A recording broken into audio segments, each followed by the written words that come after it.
Well, good morning, ladies and gentlemen. Welcome to the 2020 Motorsport UK Kartmasters British Kart Grand Prix at the Paul Fletcher International Circuit, home of the Trent Valley Kart Club. We are in Lincolnshire in the United Kingdom, and this is the 25th edition of the single biggest karting event in the UK.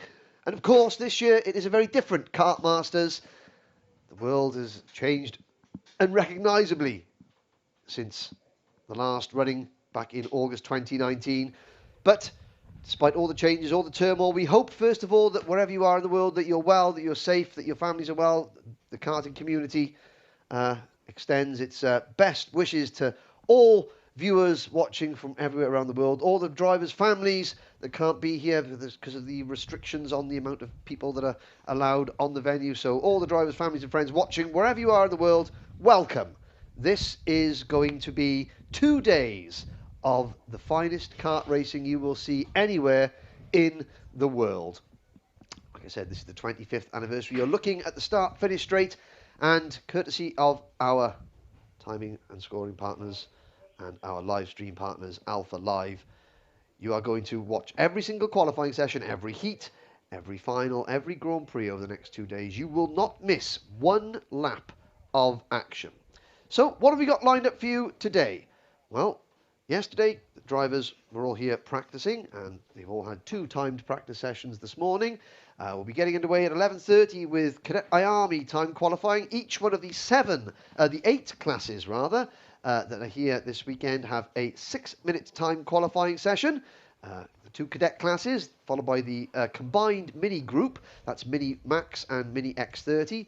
Then the junior classes, Junior Rotax and Junior X30.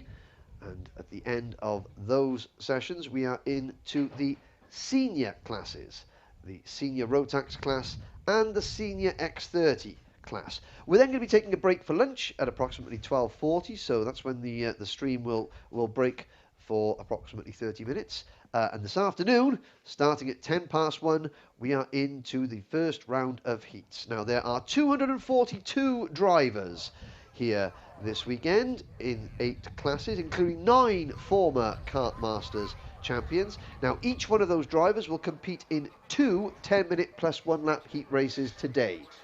Those 2 heat races, they will decide the starting positions for tomorrow's action. Tomorrow we have the pre-finals and then the Grand Prix events themselves. But each driver will be on track 3 times today in official sessions, qualifying coming up very shortly, and then the 2 heat races. Now, this event is truly special. Only 151 drivers have ever won a GP plate. The most successful of them all is a Mr. Ben Barnacote. Now, he's not here this weekend. He's racing the FIA Formula 3 race at Silverstone. I'm sure you join me in wishing him the best of luck. But he had a few things to say about what makes this event so special. Hello everyone, I hope you're all having a great time watching the 2020 British Kartmasters Grand Prix from the comforts of your own home or wherever you may be watching from around the world.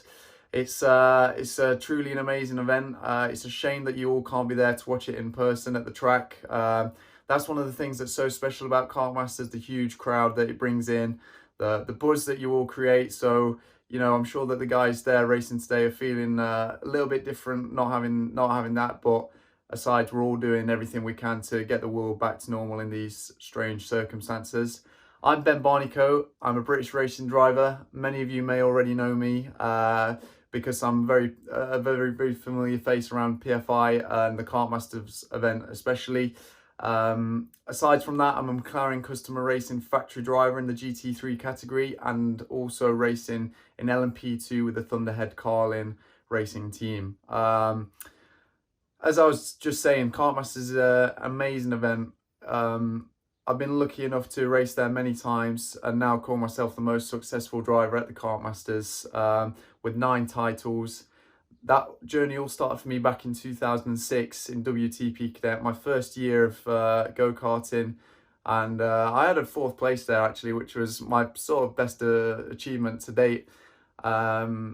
although in cadets I never managed to win it. The closest I got was in 2008. I was battling it out with George Russell on the last lap for the lead, and he pushed me wide. We had a bit of a coming together, and that actually started an instant rivalry between myself and George. And up until that point, we've been very good friends off track, hung around together a lot. But yeah, until from that moment until the age of 16, 17, we didn't talk at all. We always wanted to beat each other. And yeah, you know, we raced a lot against Europe and a lot against each other in Europe and other things. And yeah, it was always a rivalry. But we're very good friends now, and it's something we laugh and joke about a lot. Aside from that memory, you know, it has to be winning the double in 2015 and 2019 that stands out to me. I'm the only person to ever win 2 classes in a day in senior Rotax and X30, so you know, that was a great achievement for me. And but it's all about having good people around you. You know, these karting teams here today are all working as hard as they can. I had great people in Zip, Chaos Sport, Mick Barrett Racing, along with other teams helping me achieve all of those 9 titles. Winning it last year, the double with Mick Barrett Racing, was very special for me. They're a team close to my heart. I work with them a lot, driver coaching currently, and I was able to win my very first GP plate back in 2010 with them. So to finish my career there on a high with the double last year, and with the people I started that journey with, was very, very special to me. And wishing all their drivers the best of luck today, along with all the other drivers there. You know, it's an extremely tough event. You've got to be on it from the first lap of free practice until the checkered flag falling in the finals, because you know, the best man wins, the best man over the whole week. It's not about just having one amazing drive in the final. There's a lot of hard work put into the event in the lead up. So, you know, I'm truly aware of how hard that is, and I know how hard all the winners are going to be working across this weekend. So best of luck to everyone. I'm going to be very jealous watching from my home or wherever I am racing. I'm sure I'll be kicking myself for not being there and on track. But yeah, it's great to see you all getting back on track, and wishing everyone a good weekend, and stay safe, and look after yourselves. Bye.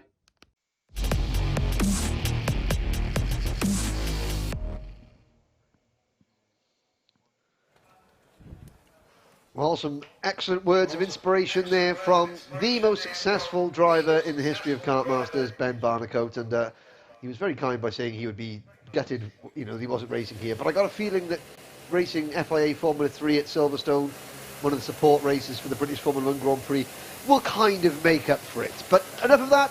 Here we go then. Cadet IAME on track. And what a glorious sight that is. Whatever else is going on in the world, the sight and sound of 2-stroke engines, karts on track. The world almost seems normal around us. Now, this is one of the original Kartmasters classes. This is the British Cadet Championship class. Of course, first ever Kartmasters title won by a certain Lewis Hamilton in this class. 36 drivers, all looking to join an illustrious list of former winners. Now, we'll have 6 minutes, so this 1,480 metre circuit, 1,380 metre circuit, sorry. They will have a warm-up lap, well, an out lap, as it were. They're coming through the Bobby Game corner there on your screens. The Mike Wilson complex. Now, the drivers will get a lap in to get their tyres at the temperature, and then as they come across the start-finish line, they'll begin their first flying lap. Now, you can see already that drivers starting to work together to try and get in each other's slipstream. They're looking at going to the Bruno Ferrari chicane, and that's the number 24 car, Hardy Namasi, driver that's Canada a lot of the time, I believe. And he has got some help from behind across the Litchfield Bridge, down through turn 4 and towards hairpin number 1. Behind Namasi, that white livery cart. That looks like it is the number 40 cart of Noah Wolf. Now they'll come into the two hairpins. This is hairpin number 2. There's number 26 cart of Jesse Phillips, one of the Oliver Rowland Motorsport drivers. One of the ORM drivers, number 19, Jack Cunningham, going through the Fullerton S's there, onto the back straight now, into Bobby Game corner. This is Mamasi and the number 48 kart of Micah Taylor following Hardy. He comes through the Mike Wilson complex. Then we shall see what the target time will be, because I'm sure with the clean track in front of him, Mamasi will be quickest for the time being. Actually, it's Micah Taylor, a 108.80, and of course Micah Taylor using the slipstream. A good effect there, and of course this PF International circuit, it does lend itself tremendously to the drafting and the slipstreaming that we are going to see for the next 2 days. And single kart formation, there's the number 95 kart, that's Kit Bolofsky, driver from Sawbridgeworth, making his Kartmasters debut, and he's the third kart in line. There's the number 69 kart, that's Eden Spanswick. At the moment it's Sebastian Minns in kart number 77, who is quickest at a 68.30, 200th of a second quicker than number 10 Lewis Werrell, one of the Oliver Rowland Motorsport drivers. Then it is Minns' Fusion Motorsport teammate Roman Kamiab at 108.36, William Murtaugh at 108.37, Zach Knight 108.45. Then it's Macaulay Bishop in kart number 9. Watch from Macaulay, he finished 4th in this event a year ago and went out and finished 3rd in the Rotax Max Challenge Grand Finals last year at Sarno in Italy in the Micromax class. Kamiab goes fast the ball in kart number 55. Jorge Edgar in kart number 17. Fusion Motorsport 1-2 at the moment. They're first and second. 107.96 for Kamiab. 108.06 for Edgar. Lewis Werrell and Zach Knight go second and third. Equal time, 108.04. Still looking at the number 24 kart on your screen. There's the more karts coming out of that first hairpin. See some of the Strawberry Racing drivers in there with the green and white Tony Kart chassis. Riley Cranham was one of them, I believe. Now going to the Fullerton S's, there's number 40 kart, Noah Wolf. And the number 60 kart, foreground, the driver with the dark blue crash helmet, that's Daniel Sofronair. But it is number 55, Kamiab. There's the PF plate, Nathan Tye. Top 10 finish in this event last year for Nathan. All the Oliver Rowland Motorsport team. Now that PF plate stands, he is the sort of the club champion here, as it were. The PF plate holder, so the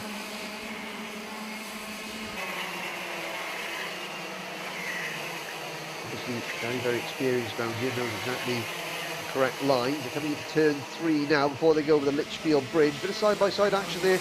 We're already down to the final minute, so it's Tye at 107.60. Then it's the number 9 kart of Macaulay Bishop, 107.63. Then it's Lewis Werrell, Zach Knight, Archie Clark, all on 107.77. Cathal Clark is next, 6th fast. Eden Spanswick is 7th. Ethan Jeff Hall is 8th. Then Roman Kamiab 9th and Noah Wolf 10th. Heidi Mamasi there in kart number 24 has slipped back to 18th fastest. So the group of karts you're looking at on screen at the moment, they're not featuring in the top 10 at the moment. There's Nathan Tye, there's your provisional pole sitter. 5 seconds to go. Will he get across the line before the checkered flag comes out? The answer is no, he won't. He does a 107.39, however, so he ups the ante. Nathan Tye, 107.39. Ethan Jeff Hall goes second. Noah Wolf third. Daniel Sofronair is fourth. Macaulay Bishop is fifth in kart number 9. And then it is the number 8 of Archie Clark. So Lewis Werrell and Zach Knight, the number 10 and number 36. They are still on a flying lap. They cross the line and they both, Zach Knight at 107.61, 5th fastest. Werrell also 107.61. He is down in 6th, so they push Macaulay Bishop back to 7th. Archie Clark and Cathal Clark 8th and 9th. Now we're looking at these karts on screen now. They are still on their final flying lap. Mamasi in kart number 24 is 21st. Micah Taylor in kart number 48 is 22nd. The number 95 kart of Kit Bolofsky is 13th fastest at the moment. And Eden Spanswick, the 4th kart in line, number 69, he's 10th. They cross the line. They're going to be amongst the last drivers. Spanswick stays 10th. Belofsky up to 12th. Micah Taylor up to 13th. And the last couple of drivers take the checkered flag. But it is Nathan Tye, 67.39 seconds, who is fast the ball. Subject, of course, to post-qualifying scrutineering. They'll go back to the paddock area. And, of course, even scrutineering looks slightly different in these strange times. A lot of it is done remotely, but the scrutineers are there to make sure that everything is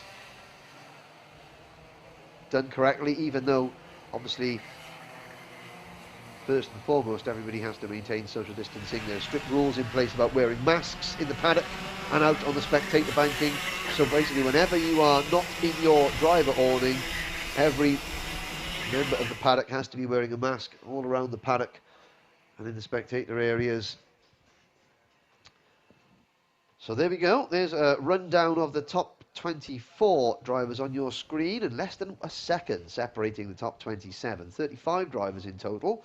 Eddie Hayes finishing in 35th position in kart number 79, one of the privateer drivers. Kanishki Rao for Paul Munn Racing is 34th in kart number 22. But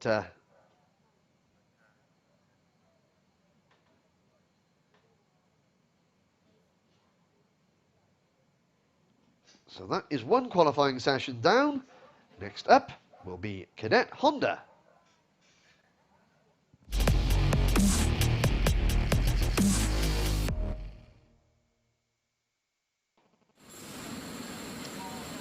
So the only four-stroke class here at Kartmasters. Cadet Honda's another full grid. You're looking at the rather bulbous-looking nose cone on your screen of driver number 87, Alfie Thompson. That's one of the Project 1 East Anglia drivers. Now, the kart design, the NASA panel, the nose cone, the side pods is a constantly evolving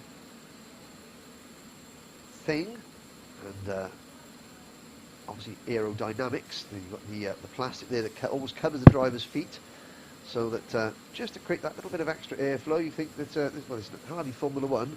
These things don't go in a wind tunnel, but you would be surprised at how much thought goes into just creating as much aerodynamics as possible out of the bodywork to help the drivers. Of course, as you've seen already, in a sport where thousandths of seconds are all important, if a little bit of mechanical aerodynamics or bodywork aerodynamics can give a driver a thousandth of a second, that could be the difference between a first and a second place in a race. Indeed, we'll get to a bit later, but of course last year there was a world championship that was decided on the fastest lap because the drivers that finished first and second could not be separated. It was a dead heat. So all the kart manufacturers working diligently to make sure that the bodywork, the different styles of bodywork, and you'll see lots of different styles of NASA panels and nose cones and what have you, just trying to make them as aerodynamic as possible, just to give the drivers as much of an edge as possible. So Cadet Honda started at Kartmasters in 2012. None of the drivers in this year's Cadet Honda class have won a GP plate before. Again, this is a great, it's a bit unfair to call this a starter class, even though a lot of drivers, it's a four-stroke class. The engines are obviously very different. They're slightly easier for a newcomer to karting in terms of maybe a family to get their heads round and to learn how to maintain and how to get to optimal performance. The racing is absolutely spectacular. In terms of lap speed, very little to choose between the two-stroke Cadet IAME class and the four-stroke Cadet Honda class. Obviously the engine characteristics are very different. And all the classes that you'll see slipstreaming and drafting, this is the class where it is most prevalent, simply because, of course, the torque of the engine, you've got to maintain momentum. It's a slightly different driving style required to get the most out of these than you do from a two-stroke. And there have been many a Kartmasters event where the top 15, even the top 20 drivers have started the last lap of the Grand Prix on Sunday afternoon in one big queue.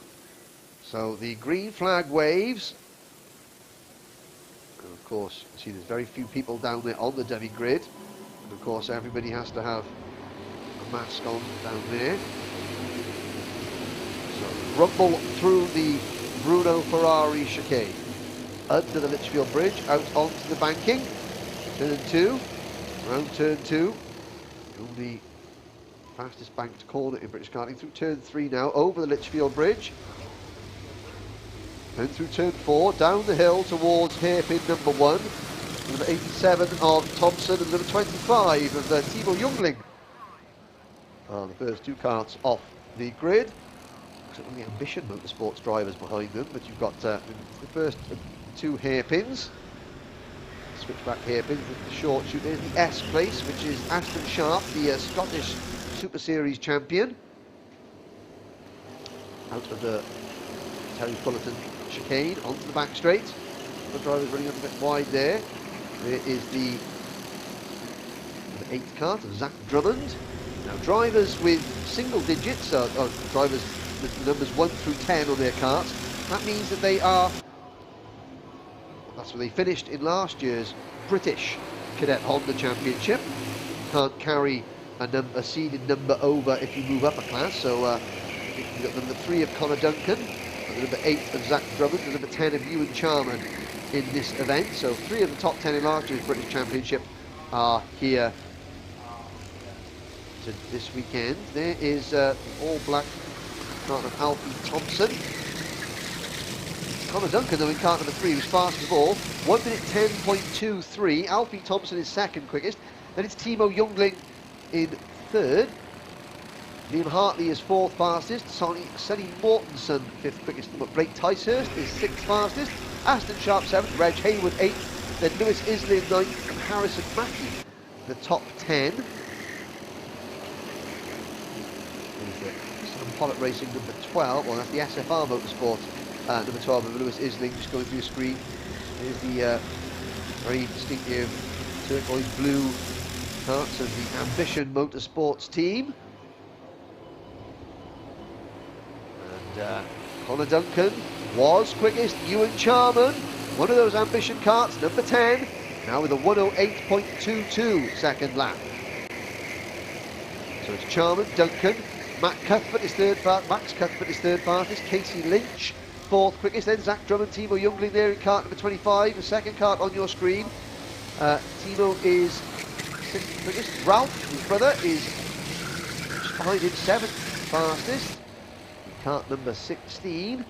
Then it is Devon Nolan, Kenzo Craigie, Sonny Mortensen, Alfie Thompson, Harrison Mackie, Reg Hayward, Oliver Bocock. Top 15 at the moment, round out by Noah Barnum. Under 3 minutes remaining. There's number 10 kart on your screen, going to the full of the message. Ewan Charman. He has got a good tow from behind, from the kart in front of him. Now they're not slowing each other down. You'll see them just resting their nose cones on the rear bumper of the kart in front. There's Charman coming through the last part of the Mike Wilson complex onto the start-finish straight, head down. But Charman goes quickest again. He was briefly deposed by Timo Jungling, who did a 107.99. Gustav Usakovs, Project 1, does a 67.88, a 107.88, and Charman a 107.71. So Charman, who is about the 10th or 11th kart in line, is managing to, he's found a good place on the track. He's found a good couple of drivers in front and behind him to work with. There's number 8 kart, that is Zach Drummond, and Drummond at the moment is 12th fastest. Now, Aston Sharp, the S plate holder, is 19th. Connor Duncan down in 16th position. So he was right there at the top with 90 seconds to go. There's Charman, still the fastest person on track. Number 54, Devon Nolan. He's 10th at the moment. Now Connor Duncan is pitted. Not quite sure why. Obviously a mechanical issue with that kart. So Duncan, oh, and there's number 41 off the track. That's Casey Lynch. So Casey Lynch off the side of the circuit. 1 minute to go. Charman improves again. Well, he's actually him and Max Cuthbert. 67.57 seconds. Devon Nolan at 67.61. Then Sonny Mortensen at 67.67, Reg Hayward 67.68. So less than a tenth of a second separating the top 5 at the moment.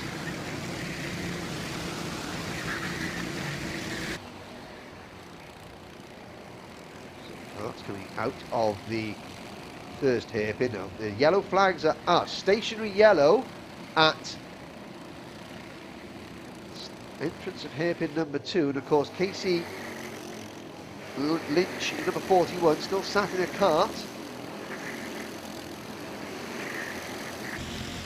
Wait for the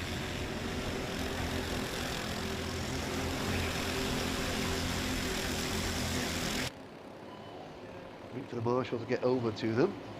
So 10 seconds to go.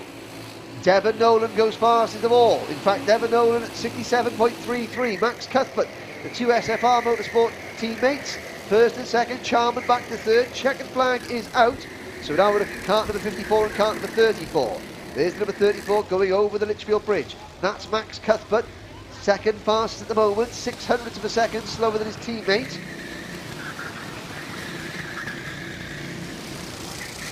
In first hairpin, there's number 8 cart.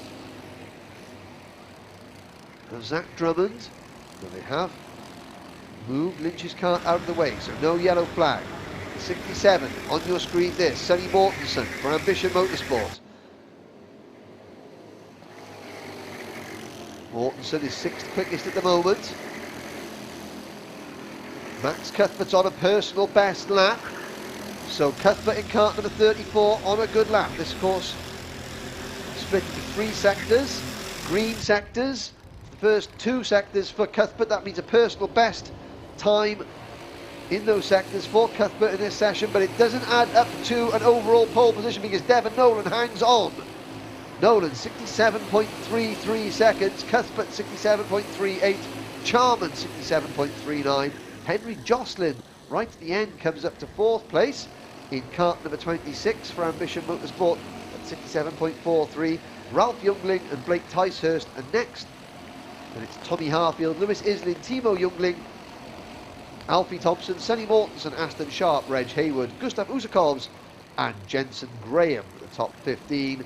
And you'll see there on your screens just how close that qualifying session was. 0.3 of a second covering the top 12.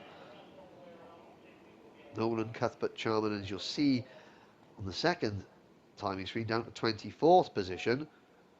There's Owen Neve, the Callum Hargrave driver, development driver, and Oliver Bocock, the Zip Factory team driver. Now, last year, for the first time, oh, and that is the number 60 cart. That's Alexander Hawkett in the Zenon chassis, the driver from Porthleathen, and the SFR Motorsport driver pushing his cart back onto the circuit. But yes, you can see just how close that was. And I'm mentioning that last year at Kartmasters was the first time in my memory, in fact possibly ever, that there were no Zip drivers in the cadet classes. Well, Zip Factory team have come back, and they're pushing on, and several drivers on Zip chassis, which is always good to see in cadet here this year. And there's 2 drivers having a little jog back to the pits. That's Casey Lynch and Alex Hawkett. So as they run back, we wait for the next qualifying session.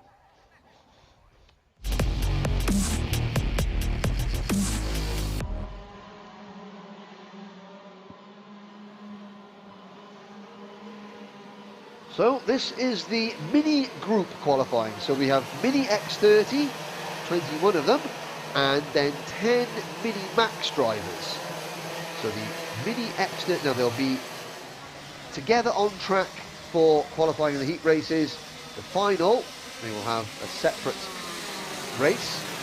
So the mini X30 drivers, they have got the white plates and the black numbers. The mini max drivers have got the yellow plates and black numbers.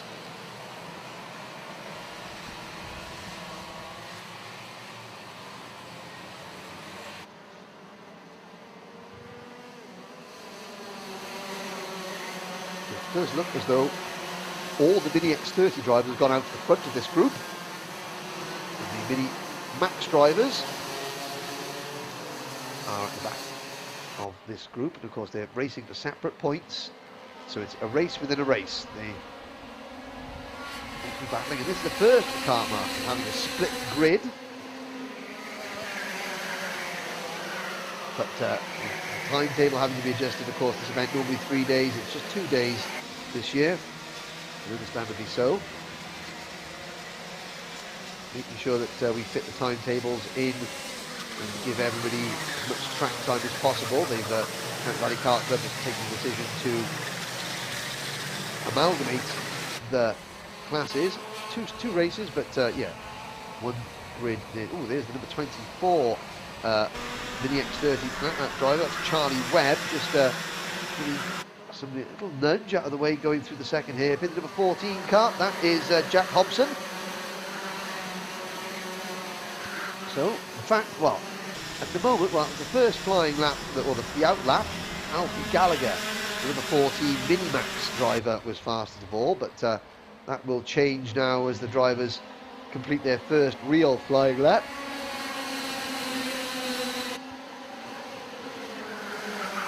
So it's Gabriel Still,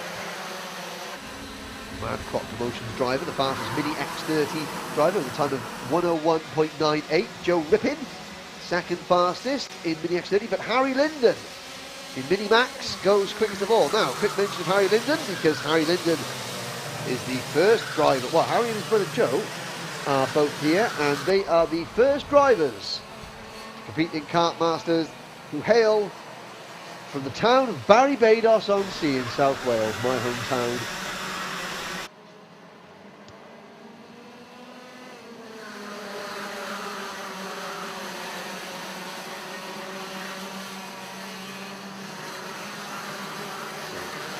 There, Barry being represented the Kartmasters this year by Harry, and we'll see Joe Linden a little bit later on in the junior class. It's Gabriel Still, Leo Robinson, Ethan Simmons, Jay Holtby, Wesley Swain and George Robinson leading the way at the moment. 2.5 minutes to go. Here's number 1, 2, 3 kart of Ethan Simmons. Simmons is Harry Hannum, Harry the Lion. Harry in kart number 19 for Jack Dex Racing. Harry races a lot of time out in the United Arab Emirates and has represented the UAE in several Rotax Match Challenge Grand Final. But obviously Harry is an expat, obviously family are based only from the UK. Harry the Lion, because his family are all big Millwall fans and they're known as the Lions. So Harry's at third place in kart number 19. Harry Linden is still the fastest Minimax driver in kart number 21. That's the number 21 with the yellow plates and black numbers. Have a look back there. There's number 24 Minimax kart of Mackenzie Douglas, another Welshman. There's a Welsh are coming in Kartmasters 2020. Mackenzie Douglas. Well, he says he's from Midglemore, but we know that's a lie. He's from Penarth, which is near Cardiff, not near Midglemore, and that's up near the valley, so there's more sheep than people. But Leo Robinson in kart number 37, fastest Mini X30 driver for Fusion Motorsport, 60.81 seconds. Harry Linden, 61.08. Oh, and there's somebody going off at the banking on the grass. Kart flashing through the screen there. I think the driver has managed to recover. We've got a minute to go. Harry Linden leads Minimax from Pearson, Bullock, Carter, and then Stephen Duncan. Leo Robinson, Wesley Swain and Gabriel Still be your top 3 in Mini X30.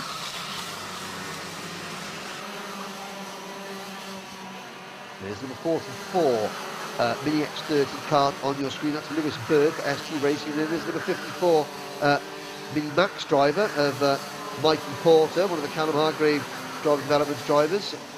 So they've mixed themselves together now. It's Henry Gregory in kart number 71 that goes quickest in the Mini X30 class, 60.69 seconds. Gabriel Still, Leo Robinson, Vinnie Phillips, Ella Stevens, Charlie Webb, Jay Holtby, Wes Swain, Harry Hannum and Ethan Cinnamon the top 10 in Mini X30. Harry Linden, Pearson, Bullock, Carter, Alfie Gallagher, Stephen Duncan, Mackenzie Douglas. The top 5 in Mini Max. There on your screen is the number 1, 2, 3 car, Ethan Simmons. Cosmic Chassis, privateer driver. Now he has got the number 73 of Ryland Eschberg for Litchfield Motorsport. Ryland was outstanding at Kartmasters last year in Cadet Honda. He's moved up to Mini X30 this year with the Litchfield Motorsport team. And he's got a good slipstream behind Simmons.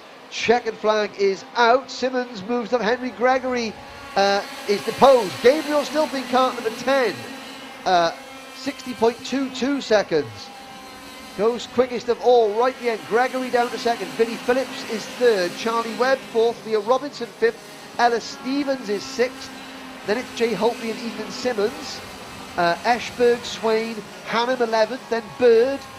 And then Kian Gehety, Jack Hobson, Leo Brown, Joe Rippon, Hayden Eldridge, George Robinson, Charlie Morrison Jones, and Thomas Carter. The top 20 in Mini X30. In Mini Max for Dan Holland Racing, a 61.08 seconds for Harry Linden. That is half a second quicker than his nearest Mini Max rival, Pearson Bullock Carter for Coles Racing, who's done a 61.50. Alfie Gallagher does a 61.63. Then Mackenzie Douglas does a 61.63. So, looking at, there's the, on your screens there, that's the amalgamated order. Now, of course, there are two different classes amongst there, but the only Mini Max driver to make it into the top 20 overall was Harry Linden. So there are 30 drivers in total, but they will be, the grids will be split. They'll be on track at the same time, but the Mini X30 drivers will be going out slightly in front of the Mini Max drivers come the heats later on. So it's going to be a little bit confusing. If you're confused back home, just think what it's like trying to talk on both of them. But good result there for Gabriel Stilp. And that is the mini group qualifying session over. Next up will be the start of the juniors.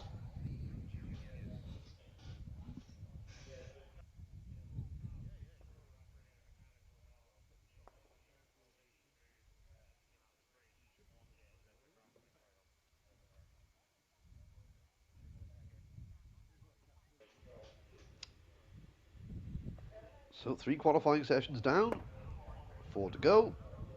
Junior Rotax is up next.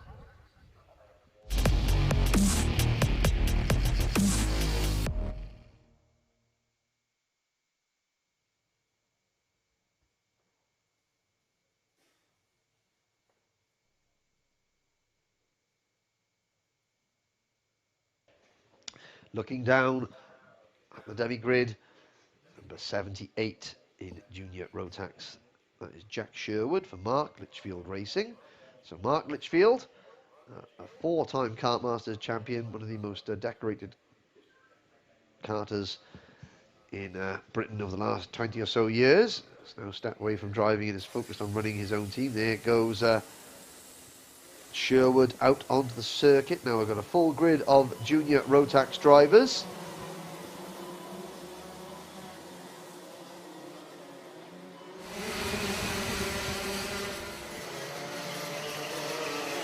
They come onto the circuit.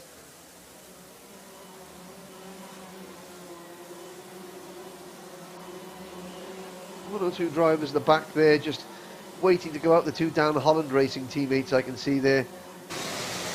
We want to get some clear track around them.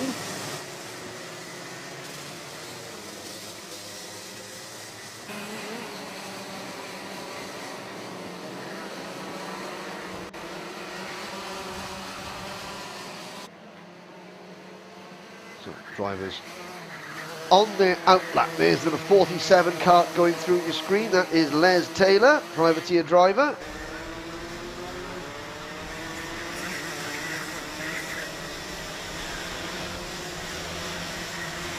And, well, there's a lot of pedigree in this. But no former Kartmasters champions in this class, although there are very, very successful drivers in other classes. Harrison Collins, Kart 5. Matty Hingley was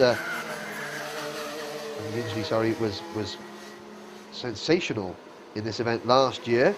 There's a look at the Litchfield Bridge, and already a warning flag for driving the 39 Douglas Bolger. Douglas Bolger, sorry. The Fusion Motorsport driver from Penrith in Scotland. So a little bit of argy-bargy on the outlap.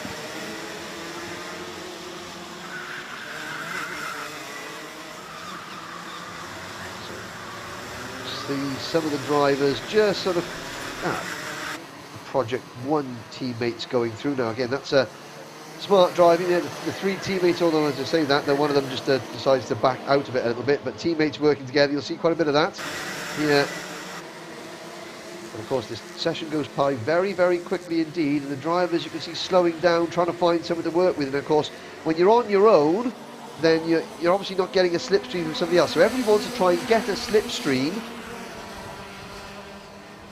but nobody wants to be the first kart in the queue, because you're breaking the air and everyone else behind you is taking advantage of that. So you'll see a lot of drivers sort of pulling out of the way and just moving over to the side of the track, and it can create a bit of an awkward situation, and drivers lose laps here and there, and of course they sacrifice a lap. And we're already halfway through this session. Harrison Collins and Daniel Armstrong, two Dan Holland Racing teammates, they're first and second. 59.70 for Collins in kart number 5, and 59.86 seconds for Armstrong in kart number 12. Then it's Will Egby for Project 1, 59.90. Neo Clark for Sam Pollitt Racing at 59.94 seconds. Ted Bradbury is next, Neo Clark's teammate, 60.08 seconds. But several drivers I would expect to see right at the top of the charts have not yet put in a fast lap. Matthew Higgins, Aaron Walker, Callum Boyson, Harry Reynolds amongst them. Egby goes quickest for Matty Hingley, the Ultimate R driver from North Wales. Matty Hingley, younger brother of Ben Hingley. He was a very, very, very good kart racer back in his time. Went on to do a lot of single-seater racing, but now running the Ultimate R team. 59.34 for Matty, 59.56 for Harrison Collins, 59.61 for Will Egby, then 59.64 for Gabe Fairbrother. So Ultimate R, two drivers, sorry, there's a third driver, that's Finney Harrison in that team, but 2 of the 3 drivers in the top 5 at the moment. Hingley leading, Harrison Collins, Bradbury third, Egby, Fairbrother, Lewis Gardner in kart number 32 is next, then William Walker, Aaron Walker is 8th now, and Edison Purcell 9th, Daniel Armstrong 10th, Ben Folland 11th, Tristan Rennie moving up into the top 10 along with Ronnie Mansfield. There on your screen is the KR Sport number 45 of William Walker. And number 45, William Walker, is down in 15th place at the moment. And all change, Kanato Lee, Fusion Motorsport, briefly goes to the top of the charts at 59.16 second lap, but he is deposed by Callum Boyson at 59.13. Boyson, 59.13, Lee at 59.16, Collins 59.18, Kitching 59.19. So extremely close in every single class. There is, Boyson in kart number 35 is quickest of all. There he is on your screen, coming to the second hairpin. And so with people watching around the world, we've already got people saying they're tuning in from Uruguay. India.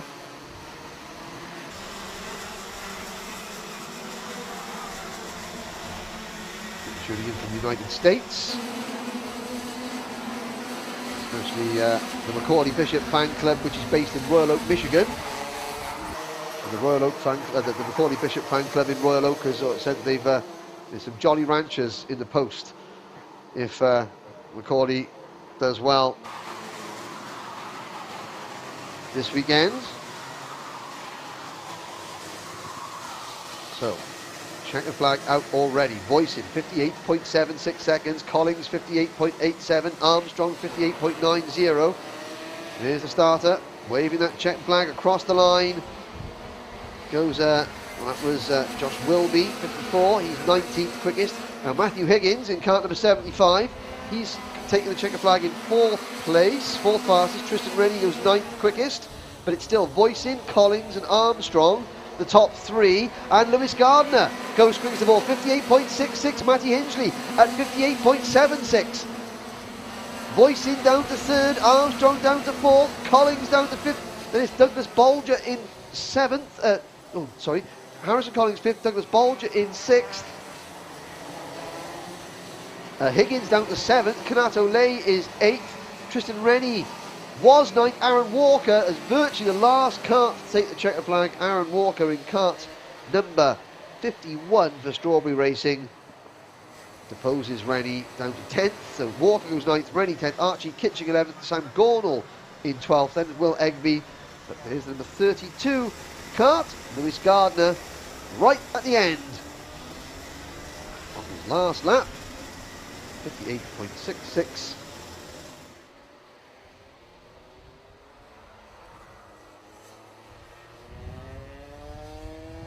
7/10 of a second separating the top 24 drivers, 33 drivers in total. There's William Walker down at the back, maybe a problem for the KR Sport driver. Nicole Sutherland 23rd, Ted Bradbury 22nd, Oliver Duffield 21st. 1 second separating the top 27 drivers. Extremely close as one would expect. That is Junior Rotax, Lewis Gardner, Matty Hingley, Callum Boyson, Daniel Armstrong and Harrison Collins. Your top 5. Racing through these qualifying sessions. The next one up will be Junior X30 very shortly.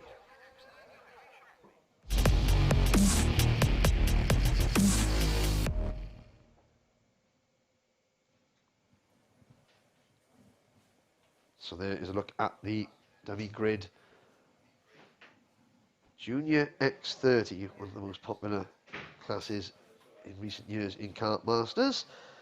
Michael Rape, be very careful with this one. Michael Rapsey in kart number 50 on your screens. Now, this has got some former Kartmasters Championship. Oliver Greenall, he was a Mini X30 champion a couple of years ago. Theo McCouris, Cadet Honda champion a couple of years ago. They are going out in this one.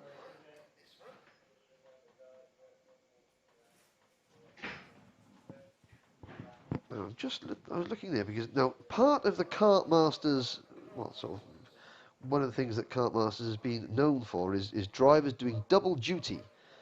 That means drivers trying to do 2 classes in one event. Every single year there's always a bunch of drivers that are trying to do 2 classes. Not so much this year. Obviously there's been restrictions on the amount of entries. Only Ben Barnacote has ever won 2 classes in one day. He's done that twice. I mean, he talked about that a little bit earlier on.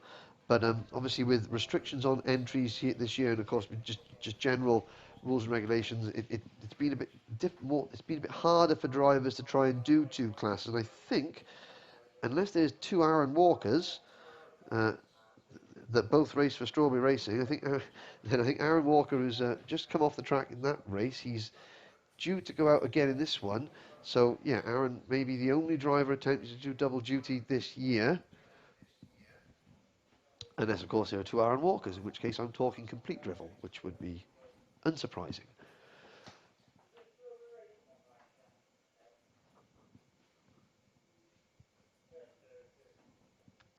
So, Junior X30, we've got, now, one of my personal favourite kart liveries we're going to see in this one, the Spirit of Senna kart of number 12, Marcus Littlewood.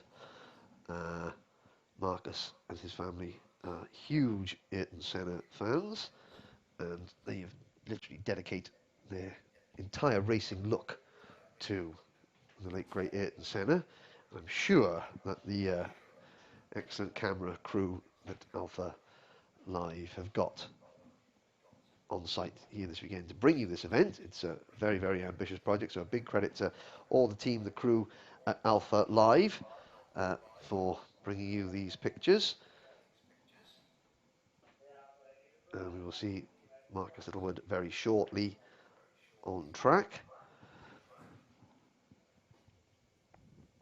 But a full grid, so we haven't got to worry about B finals, repêchages, things like that. Every driver here will make the Grand Prix itself. So that will be good. We just wait for the signal to be given.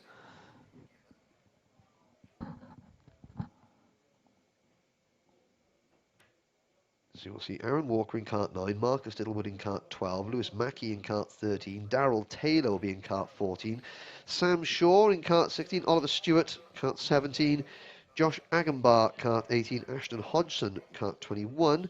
Kart 24 will be Sam Lewis. Brandon Carr will be in kart 25. Alicia Barrett in kart 33. Finley McKee will be in kart 35. Luke Watts in kart 37. Now, I did see that Luke's family had their karting van stolen recently. I do hope that that's been found, but if not, then I'll try and get Luke's family to come and give me a description of the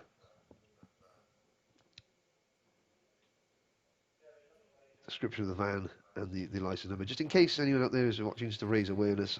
But I'll try and do that. But I know that Luke Watts and his family, fortunately, were at the target of a particularly scummy bunch of individuals. So we'll get some information on that later. But he'll be in kart number 37 here for Cato Motorsport. Harry Cottrell will be in kart 42. Hayden Chance in kart 45. Ben Watts is at kart 46. Jessica Edgar in kart 47. Aidan Lynn, kart 48. Michael Rapsey, kart 50. Reece Lomax in kart 52. We've got a few minutes to go before we come back to the action. Here, a few words from our sponsors.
Now, can you tell the difference between that advert you just seen for Kart Sim and the real thing itself?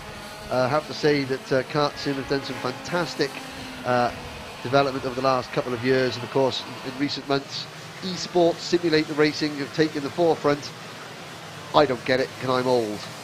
And I have to say, as we look at the real thing now on screen, as the drivers on their first flying lap, the only thing, the problem that I have with Kart Sim is that, well, I have two problems here really. Number one, there's not pro karts, and number two, they haven't got the global epicenter of world motorsport, Landau International Raceway, on their list of tracks that they've done. So, I mean, when they sorted that out, it'll be all right. Anyway, here we go. Aidan Lynn in kart number 48 has gone quickest of all in Junior X30 time qualifying, although Luke Watts has just gone quickest of all, 62.42 seconds. So Luke Watts 62.42, Aidan Lynn 63.07, Harvey Ryby is 63.58. Michael Rapsey, the BMR driver, now goes quickest of all. So it's Rapsey, Watts, Line, Ryby, Tucker, Yeomans, Thomas Yeomans and Dane Tucker, 5th and 6th. Dane Tucker in kart number 272. The 14 kart with Darrell Taylor gets a warning flag. Not quite sure what that was for. So already time ticking away.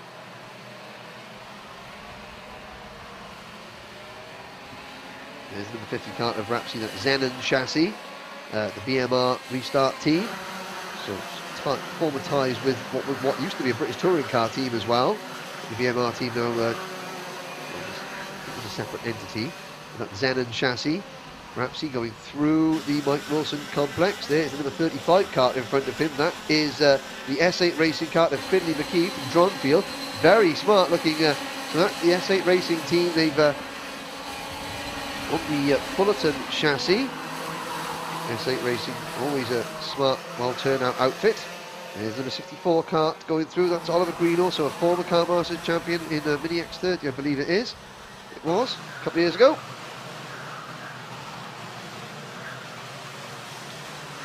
Greenall won in 2018. I think in 2017 it was Theo McCouris who was, well, I'll go back and have a look at it. Maybe 2018 was McCouris in Cadet Honda, but there was certainly great battle between Greenall and McCouris. And there is number 46 kart. Right, so the Spirit of Senna kart. Ben Watts, looks like one of Marcus Littlewood's old karts. There's number 12 kart there. There's Marcus Littlewood in kart number 12. That absolutely beautiful livery, Spirit of Senna kart, the driver from Toaster.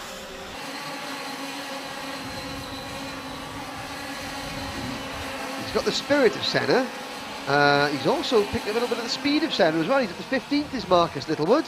So a good showing from Marcus. He's been improving year on year. Not a driver I see on a regular basis. Normally it's only once or twice a year I see Marcus, and I have to say that he's certainly picked up from the last time I saw him. Driving very well indeed. There he goes at the inside. Well, it doesn't make a difference that he passes. Driving not for position, but I mean he's chasing the number 74 kart of Theo McCouris. So McCouris in kart number 74. This is a good. So the Mike Spencer Motorsport driver McCouris. So Littlewood has picked on a good driver to follow. There is the number 268 kart, Harry Beaudette Jr. No, he's Oliver Roller Motorsport graphics, so maybe Ollie Roller Motorsport now moving out of cadets or expanding and adding juniors to their cadet package, and there's certainly two Spirit of Senna karts. So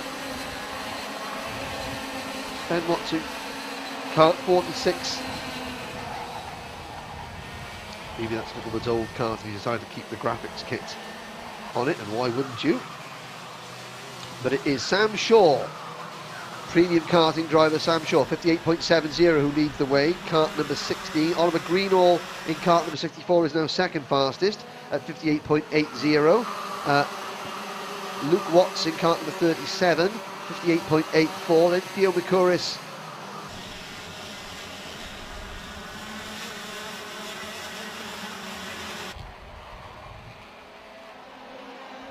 Alicia Barrett 7th, Freddie Spindlow into the top 6th. Checker flag goes out, Sam Shaw 58.70. Harvey Charter in kart 229 goes second quickest right at the end. Luke Watts is third, 58.79. Alicia Barrett goes briefly to second. Freddie Spindlow now fast, so all the fast times coming right at the end. Spindlow in kart number 60. 58.56 seconds. Oliver Greenall second quickest, 58.61. Sam Shaw third fastest, 58.70. Alicia Barrett is next at 58.75. Then Harvey Charter at 58.77. Luke Watts is 6th. Aaron Walker 7th. Archie Walker 8th. Theo McCouris 9th. Harry Beaudette Jr. is 10th. Then Reese Lomax, Lewis Mackey, Jessica Edgar, Brandon Carr, Rash and Chigarimbo the top 5. Marcus Littlewood drops to 16th there at the end. And there's the number 60 car on your screen, Freddie Spindlow for KR Sports.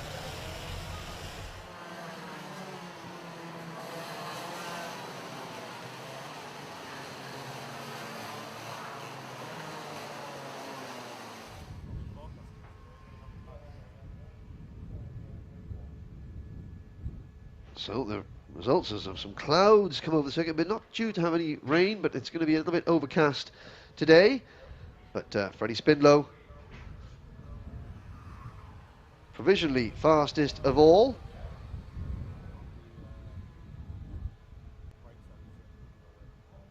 And that concludes Junior X30 qualifying. 2 sessions to go. The 2 senior classes will be up next.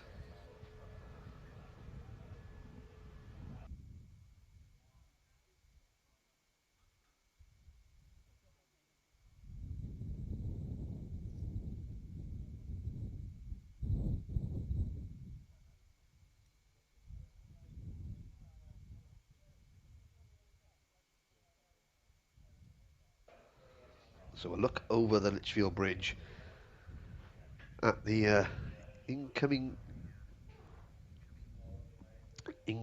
grey clouds. So we have 2 qualifying sessions to go. The next one is going to be for Senior Rotax.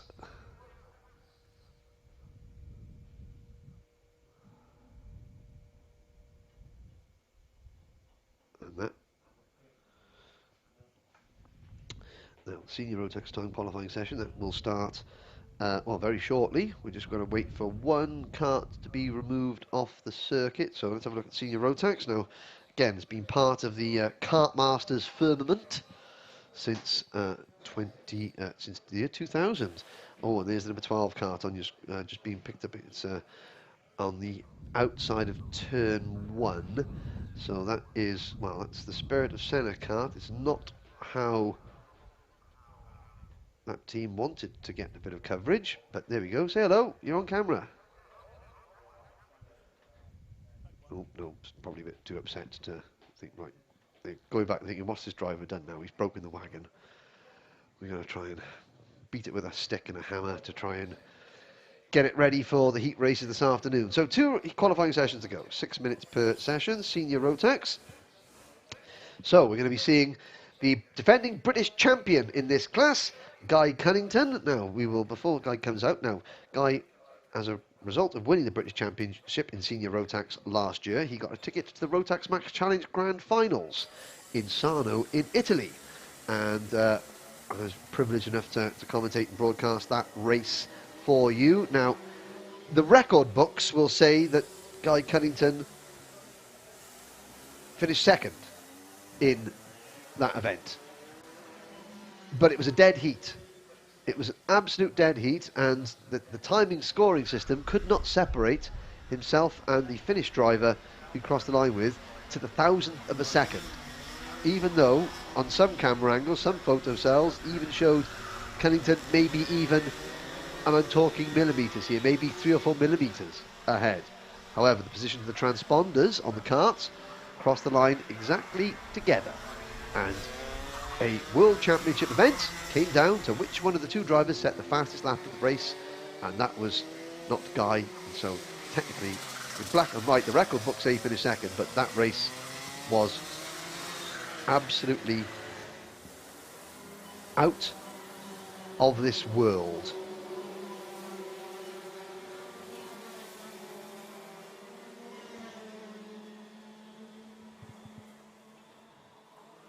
Now, Luke Woodard, former Kartmasters champion in Cadet Honda, is out in this class.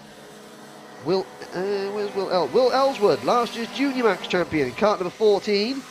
So we've got Luke Woodard, Will Ellsworth. Who else is out in this class? Morgan Porter in kart number 46. He's a former Kartmasters champion in OK Junior. So we've got a very, very experienced group of drivers. There's Ellsworth going through your screen now. Ellsworth moving up first year as a senior. Of course, last year's GP plate holder in juniors. We'll have a little look as they come off the bridge. It's Masish Hamera, another driver moving up into seniors this year. He was quickest. He's now dropped back to 4th or 5th. Nathan Glenn, privateer driver number 77, briefly goes top of the charts. Lewis Smith, though, for Liam Wright Racing in kart number 84.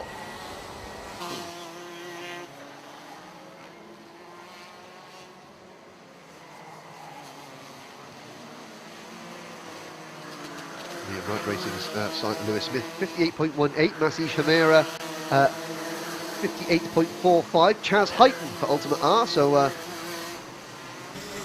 Matty Hingley's teammate in the senior class, 58.61, Nathan Glenn still 4th, Madison Foley is 5th, Morgan Porter, the Argenti Motorsport driver, down to 6th position, Will Ellsworth is currently 8th, although still lots of top drivers. We're going to see Charlie Turner out shortly. On the Sodi kart, I think Charlie is the only Sodi kart driver here. And Charlie, again, very, very experienced driver, has raced for the British Rotax team in multiple grand finals. Always good to have Charlie in the paddock. There's Derek. And it's Morgan Porter back to the top of the charts, 57.90.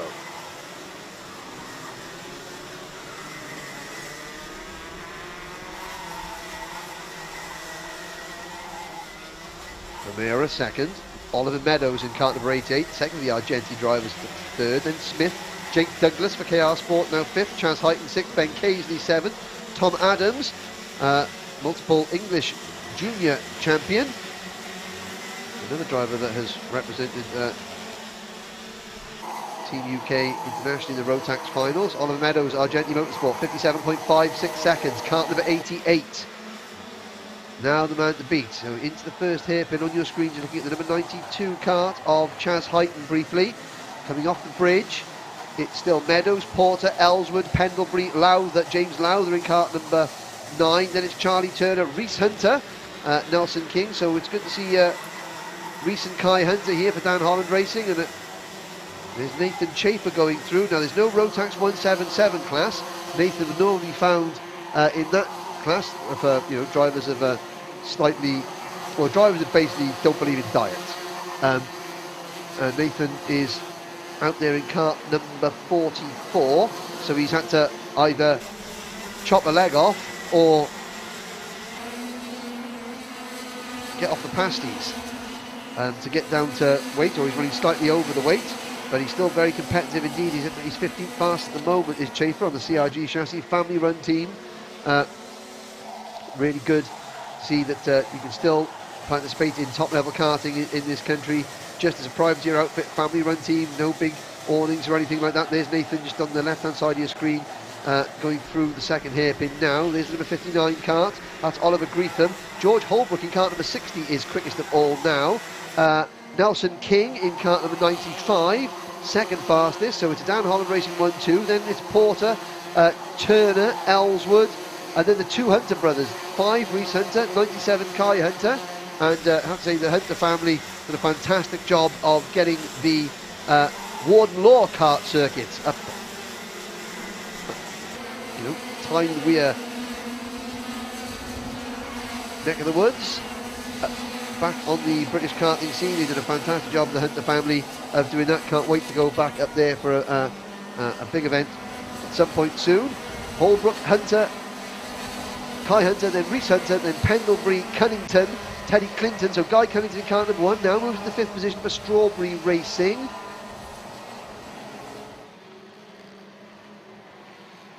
There's the checkered flag. Comes out there on your screens is the number 53 kart of Ben Casey. Ben Casey is 17th fastest at the moment. He's got the number 33 kart behind him, James Lingard. Privateer driver James Lingard, and James is actually up in the top 12 at the moment. That's a good effort for James. So checker flag is out. Hamera goes 17th. George Holbrook has pitted. Guy Cunnington takes the checker flag and is still 5th. In fact, Kai Hunter 2nd, Reese Hunter 3rd, Pendlebury 4th, Cunnington 5th, Teddy Clinton 6th. Tom Edmonds in kart number 25, looking for Tom to cross the line. He's going to go to the last to do so, or I think he may have pitted. So it is George Holbrook with a time of 56.76 seconds, who is the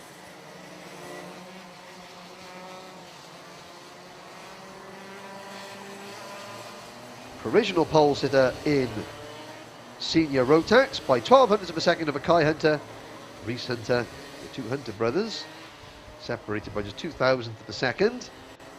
Now, of course, they've always been this is the first year, really. I think they've been the same class. They've, the age difference. Reese has always been slightly ahead of Kai, but now they're together, and that'll be very interesting indeed. Let's just say that. So, one qualifying session to go. It will be Senior X30. Now, the last 3 years, this class has been won by Ben Barnacote. Obviously, with Ben away racing elsewhere this year, there will be potentially a new, Danny Curl, Oliver Hodgson. Curl, the number 1 plate kart. He's got he's got 2 Kartmasters titles. Hodgson has got 3. He's there in kart number 3. Looking down at the thing now, of course, you've got drivers coming back. Connor Jupp is back in karting, and I think he's a former Kartmaster champion. So, coming up next, time qualifying Senior X30.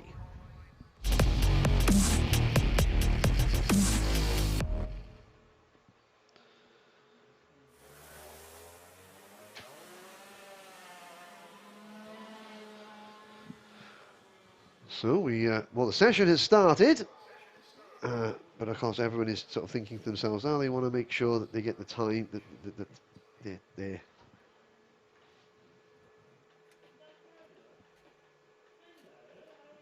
most out of their tyres. There's Jordan Brown-Nutley, the forefront of your screen. Good to see Jordan back out there in karting. He races not as often as he used to, but he is with Strawberry Racing here, a fantastic class, chock full of talent in Senior X30 as always, including a lot of drivers moving up. So sadly Oliver Behrman, who was entered, a former Kartmaster champion, he's just signed a deal to go and race in FIA Formula 4, and I think he makes his debut at Hockenheim in Germany at the end of the month. So he has dropped out. So he was in this as a former Kartmasters champion, but it's still an incredibly packed, talented grid here. And out onto the track they come.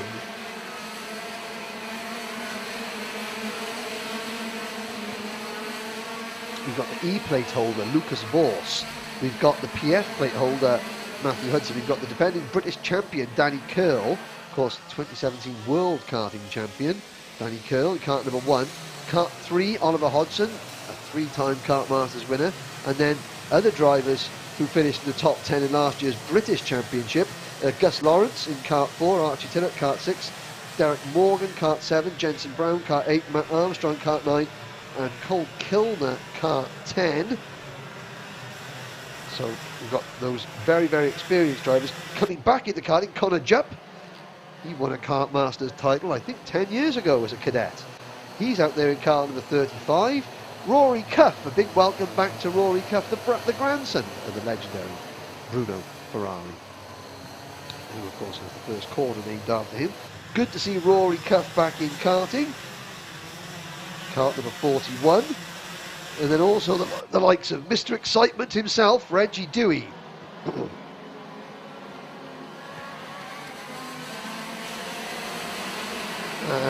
And he graduates, so Reggie Dewey graduated the season in kart number 66. Also moving up, Caden McQueen into seniors in kart number 42.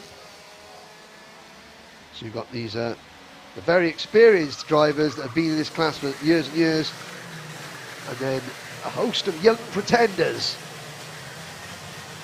making their senior Kartmasters debut. It's going to be very, very interesting to see how the likes of Curl, Hodgson, Gus Lawrence, Derek Morgan, Hudson, drivers like that, how they cope when Caden McQueen and Reggie Dewey come knocking at their doors, because there are some different driving styles out there, shall we say. At the moment, it's Christopher Bingham who's quickest of all. Reggie Dewey goes second. So Dewey 59.30. Bingham for S8 Racing is in a 58.34. Now, he was the only driver that went out right at the start, and he has just got his foot down and gone. So it's Bingham in kart number 18, quickest of all. Dewey in kart number 66 is second. Then it is Derek Morgan. So Delboy is third in kart 7. Danny Curl is fourth. Jordan Brown-Nutley is fifth. Hodgson is sixth. Caden Marshall 7th. Ben Hodge is 8th. Finley Bunce back in a kart. He is 9th. Then Thomas Fleming, Joseph Taylor, Tom Nippers from Newport. Moving up into seniors the first time in kart number 89. He's 12th fastest for the Jade Racing team. Alex Spinks, Harry Platten, Matt Armstrong, Piers Henderson, Jensen Brown, and then Alessandro Saranetti.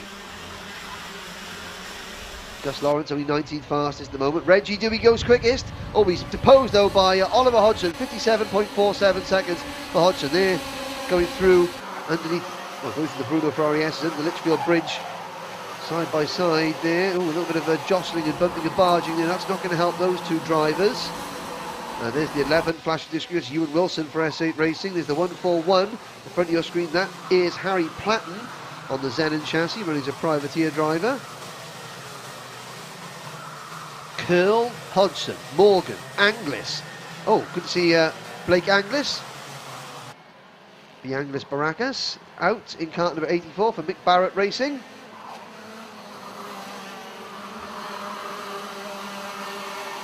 There's number 7 of Derek Morgan on the Gillard chassis, his trusty Gillard chassis.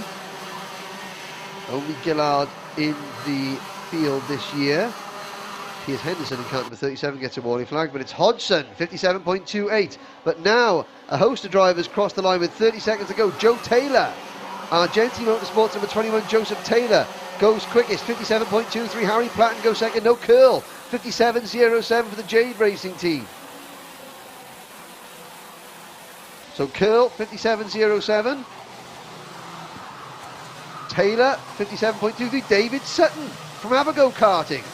David Sutton, who's been racing in this event since 1873. Kart number 79, a former British junior champion back in the early noughties, but he's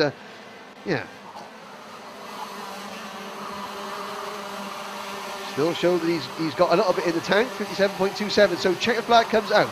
Now, all the drivers on their final flying lap. A great lap by Blake Anglis so far. Purple first sector for Anglis in kart number 84. So Danny Curl, 57.07. Taylor doesn't improve in second. Brown Nutley doesn't improve in third.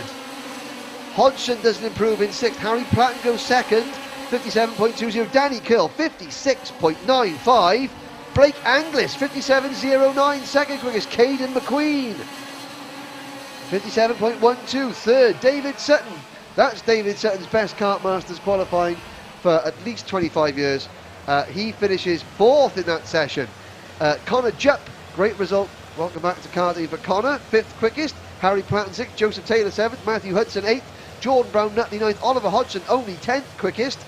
Oh, the tides are changing in Senior X30 because down the order you've got some fantastic drivers. Reggie Dewey only 29th. Rory Cuff returning in 27th. Archie Tillett only 24th. Lucas Vorse only 23rd. And then up at the front you've got a great combination of experienced hands of likes of Danny Curl, David Sutton, returning drivers like Connor Jupp, and then the new kids on the block, Blake Anglis, Caden McQueen, Harry Platten, all making their mark in Senior X30 in less than a second, covered the top 32. Just look at that. And Christopher Bingham, well, Chris Bingham, he went out first. He was provisional pole for the first half of that session, finishes down in last. So that's it for time qualifying in this year's Kartmasters event. We'll be going for a break shortly, but in the afternoon we have the two sets of heats. So this is what is coming up when the Alpha Live stream returns at approximately 1:10 So it'll be the first round of heats for IAME Cadet at 1:10, followed by the Cadet Hondas at 1:30, then the Minimax and Mini X30 heat at 1:10. 2:10 is Junior Rotax and 2:30 is Junior X30.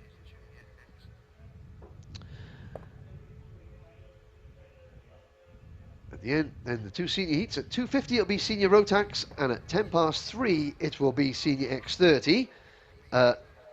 Then we have the second round of heats, all the same order, 10 minutes plus 1 lap.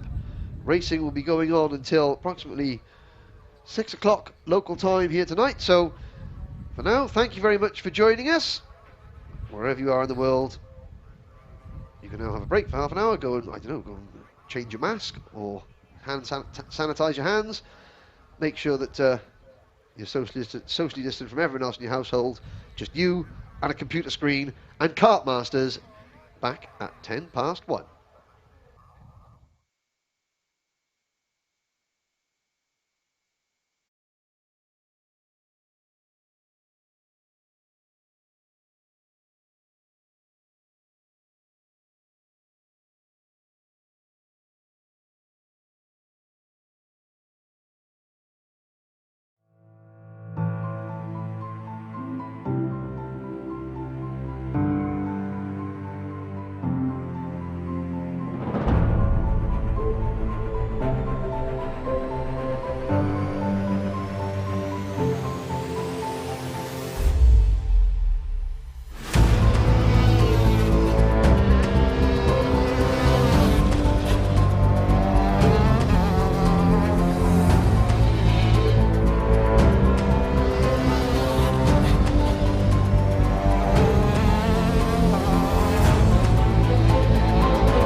everybody. Welcome back to Paul Fletcher International, home of the Trent Valley Kart Club, and the start of the heat races for the 2020 Motorsport UK Kartmasters British Kart Grand Prix. There is a view of the 1,380 metre PF International Circuit, the finest karting facility in the UK, one of the best karting facilities in the world. Of course, the host of the 2017 World Karting Championships. And blue skies, a light breeze. It's still nice and warm here in Lincolnshire. And in a few minutes, we'll get started with the heat races. This is what the Alpha live stream will be bringing you this afternoon. In 3 minutes' time, the first Cadet IAME heat gets underway. Now, each driver will compete in two 10-minute plus 1 lap heat races. We've got the two cadet classes, Cadet IAME and Cadet Honda at first. Then we've got the combined Minimax and Mini X30 heat. Then the two junior classes, Junior Rotax and Junior X30. Followed by our two senior classes, Senior Rotax and Senior X30. And then the same order is repeated. The second round of heat starting at approximately 3:30 local time. Racing going all the way up to about 6 o'clock this evening. So we've got a good 5 hours of fantastic kart racing to go. The points that each driver accrues in these two heat races, they set the grids for tomorrow morning's pre-finals.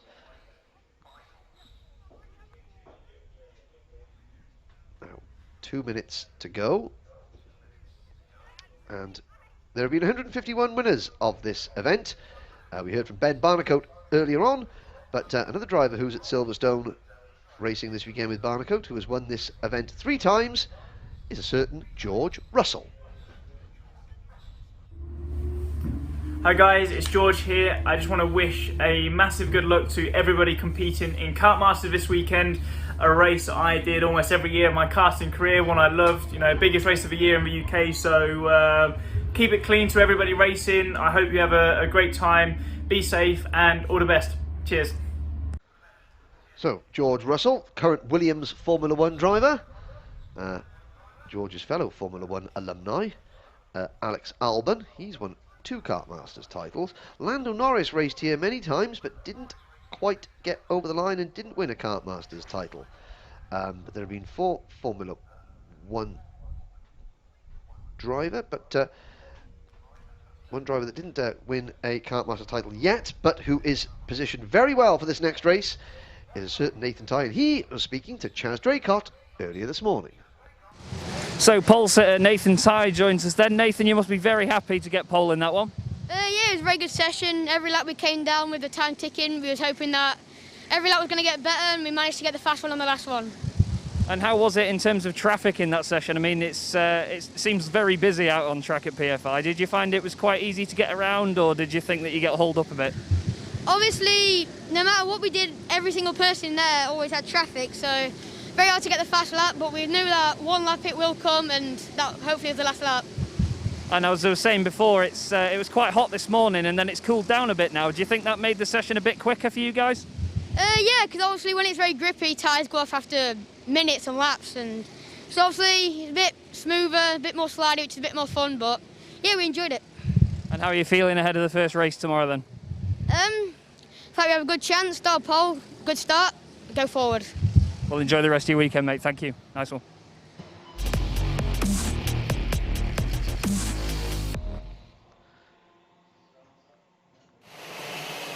So a thank you there to Chaz Draycott and also to Nathan Tye. Nathan Tye on pole position for this race.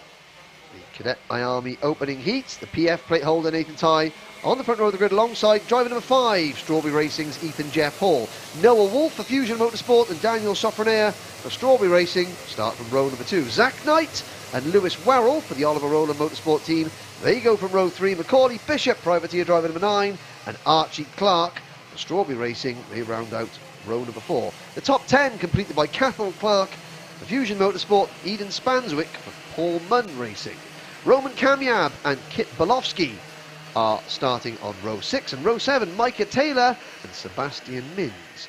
Row number 8 is Hardy Mamasi and Jorge Edgar. And then row number 9 is Charlie Hart for Sam Pollitt Racing and Fionn McLaughlin. William Knight and Jesse Phillips round out the top 10, ahead of Jack Cunningham, Michael Walker, Ben Smith, Riley Cranham, Joey Brown, Freddie Housley, William Murtaugh, Mason Rudman, and the rest. We're off and racing for Kartmasters 2020 for the first time. It's a good start for number 5, Ethan Jeff Hall, who leads the field through the Bruno Ferrari chicane. 3, 4 wide, 5 wide on the banking, but they all manage to sort themselves out as they go into turn number 3. Nathan Tye there in second place, the number 40 kart of Noah Wolf, looking well placed there as they come off the bridge through turn number 4. Looking at, they've all made it off the bridge cleanly. Now, hard on the brakes, the first hairpin, it is Ethan Jeff Hall leading pole sitter Nathan Tye. A good clean start from everybody. The top 2 trying to break away, that won't last long, and that is the number 60 kart of Daniel Sofronia for Strawberry Racing, that dark blue crash helmet.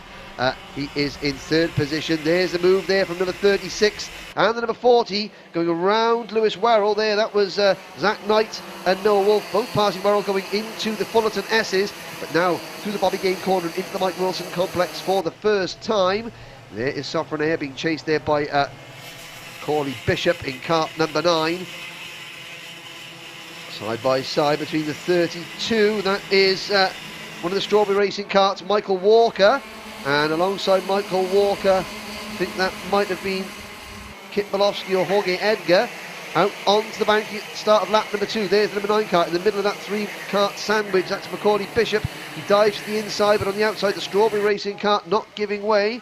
A technical flag already going up for number 88, William Knight. That's not good for the driver from Brixton. And a problem there at the first hairpin. Somebody getting caught up there. There's quite see who that was. There's still 3 wide into the second hairpin, and the number 60 kart, Daniel Sofronia getting squeezed wide here. The number 29 at the inside. That's a good move from Fionn McLaughlin, the Fusion Motorsport driver. Picks up a place. Sofronia there on the outside, bouncing over the curb, and he's still on the grass in the number 60 kart. Hardy Mamasi going to the inside in kart number 24. Mamasi for Evolve Motorsport, and he picks up a place.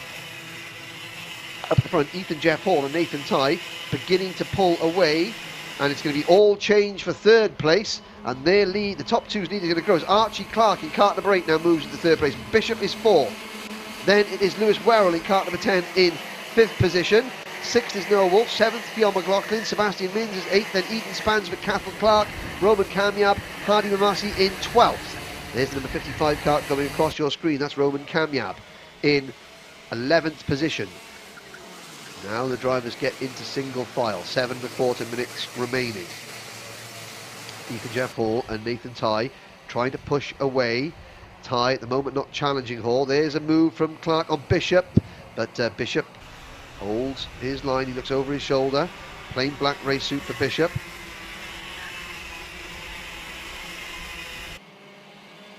We've got Synergy Chassis.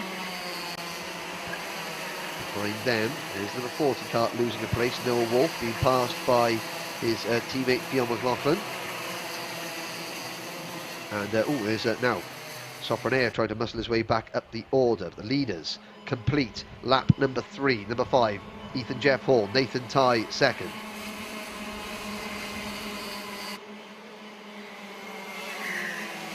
Under the bridge, out onto the banking there. There's 3 Fusion drivers there, the 44, the 77 of Sebastian Mins, who he's down as a privateer driver, but on my entry list, but he's got a Fusion graphics kit. It's Ethan Jeff Hall, Nathan Tye. And you can see Tye, the PF plate holder, not making a move. When he can, he'll try and almost drive up the rear bumper and push Ethan Jeff Hall along, just to kind of 8 wheels working together are better than 4. And with people battling behind them, they can try and pull away. At the moment, the lead is about 0.8 of a second over Bishop in 3rd. Clark, Werrell, McLaughlin, Wolf, Mins, Cathal Clark is 9th, then Spanswick, Kamyab, Taylor, Namasi, Belofsky, Zach Knight, Mason Rudman, Charlie Hart, Sofronia down to 18th place. He bounced all over the spot, all over the shop. There's the number 55 of Kamyab.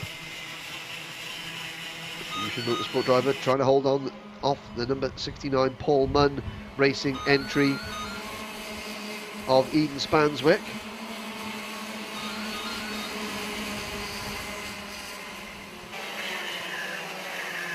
On to lap number 5.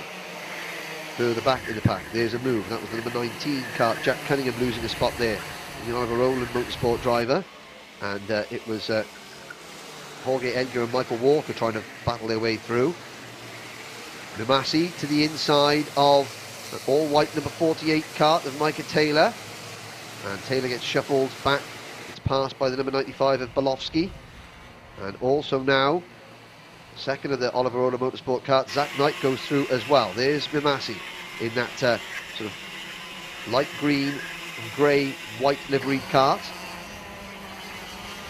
Got the number 95 of Bolofsky right behind him, then 36 of Zach Knight. This is the battle on screen for 12th, 13th and 14th place. Just behind them you can see Mason Rudman, Charlie Hart, Sofrenair, Jack Cunningham, Jorge Edgar, Michael Walker, Riley Cranham, William Murtaugh, Ben Smith, Jesse Phillips, Joey Brown. Noah Wolf has retired. William Knight has sadly had the mechanical flag, so 33 drivers still running. Jack Mowat is down in 33rd position. Fiona McLaughlin sets the fastest lap of the race, and Nathan Tye makes the move. And you can see why Nathan Tye's made the move is because Archie Clark and Macaulay Bishop have caught the leaders. So it was a 2-kart train for the lead, it's now a 4-kart battle. There goes Archie Clark in kart number 8, Macaulay Bishop. That's a privateer chassis, that's a Paul Munn Racing entry for Bishop. He moves into 3rd position.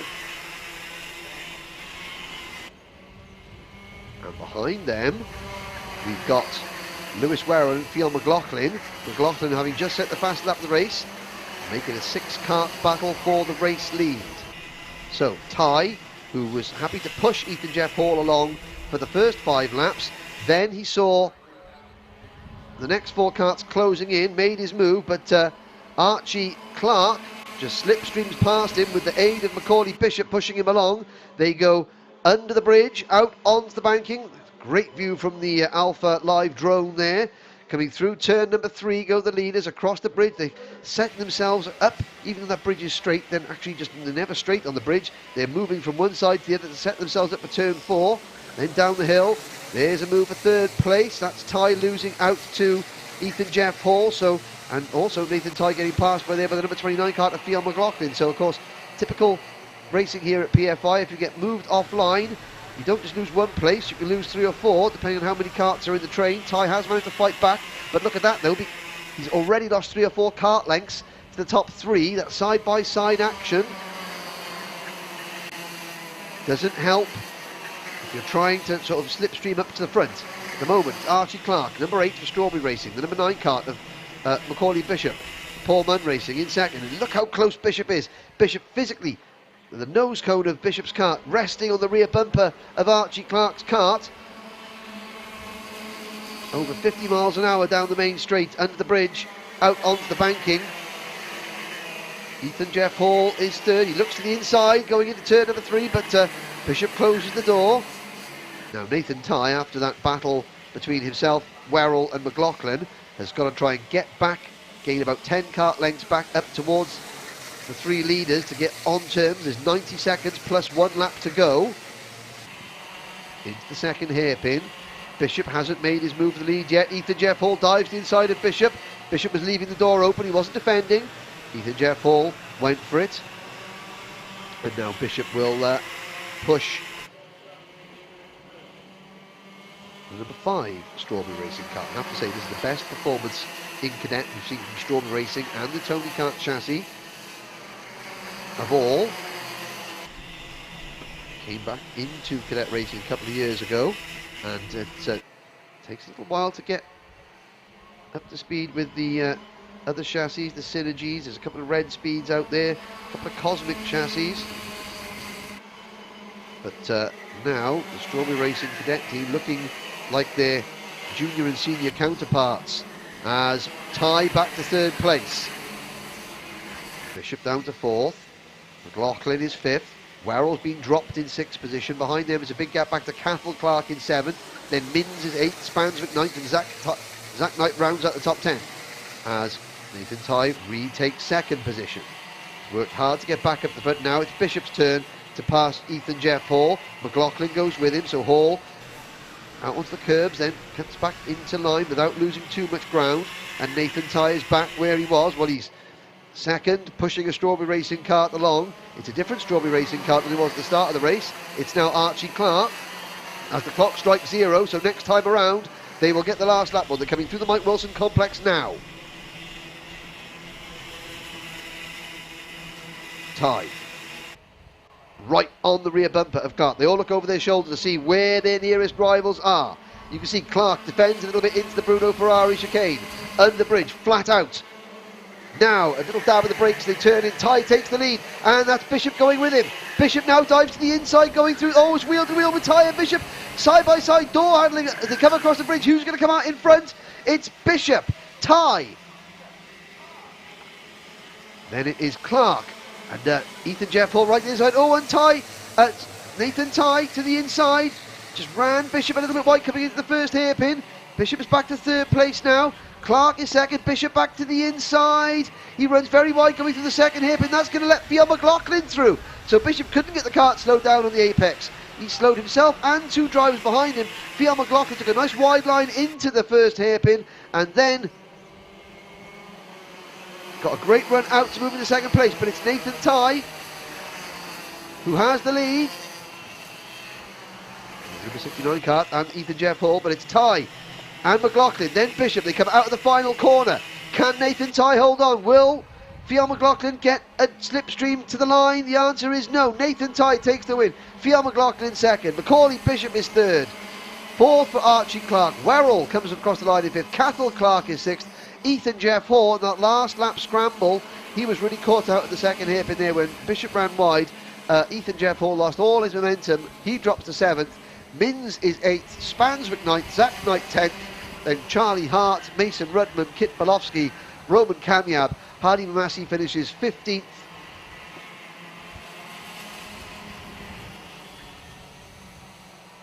Then Ben Smith, Daniel Sofronia, William Murtaugh, Michael Walker, Jorge Edgar, Micah Taylor, Riley Canham, Joey Brown and Jack Cunningham, the top 24. But, well, Nathan Tighe, well, Bishop tried to muscle his way into the lead at turn number 3. There was a little bit of sticker swapping between Bishop and Tighe as they came across the bridge, and I think Tighe sort of regained the upper hand going into the first hairpin. So, line in the sand drawn. Nathan Tighe emerges victorious in the opening Cadet IAME race of Kartmasters 2020. Fionn McLaughlin just 700ths of a second behind, and so Fionn McLaughlin, he went into the second hairpin on the last lap in, I think, 5th position and came out in second. So a very exciting opening race of the weekend.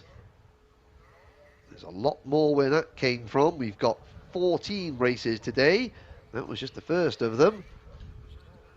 Next up will be Cadet Honda, where the slipstream and the draft will be in effect just the same as it was in that race.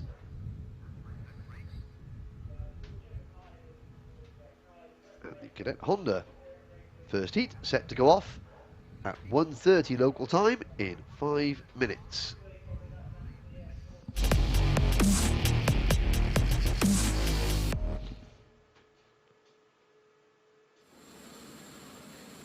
There's a look down at your pole sitter in Cadet Honda. Number 54, Devon Nolan for the SFR Motorsport team on the Zenon chassis. Driver from Birmingham.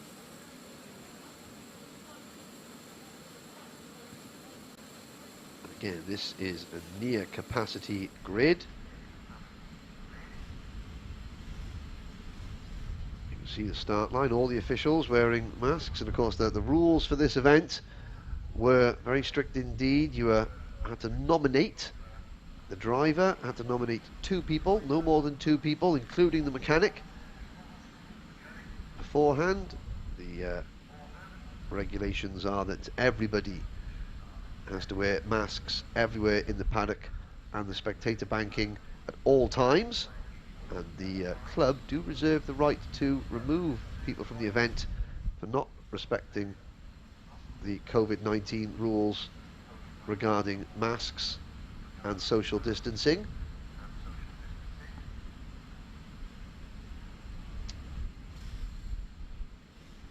Now, as we get ready for the Cadet Honda first heat, Chaz Draycott has been catching up with one of the contenders and a driver to watch. So I'm here with Jack Burrows then. Jack, that didn't quite look like the session you wanted there. Was there anything in particular that you struggled with? No, the session was quite good for me. So it was fastest lap I've ever done around here, so good. And how are you feeling ahead of the races that are coming up this weekend? Do you think you can make good positions in those? Yeah, I could probably make up a few positions and pretty confident, you know. Well, what's the tactic going into the races then? Is it just going to be push as hard as you can, or just sort of hold back and play the mind games a little bit? It's probably just pass as many guys as I can and get the result. Smashing. Well, I hope it goes well for you, mate. Speak to you soon. Cheers. Well, there's a young driver full of confidence, Jack Burrows, young Irishman from Dungannon. And even though he's starting down towards the back of the grid, he's on the 16th row. He said it's the fastest lap he's ever done round here, so it was. And his tactic was simple, just, well, it's like John Virgo said in Big Break, you pot as many balls as you can, pass as many drivers as I can in the next 10 minutes. All will be well. So, the full lineup is as follows.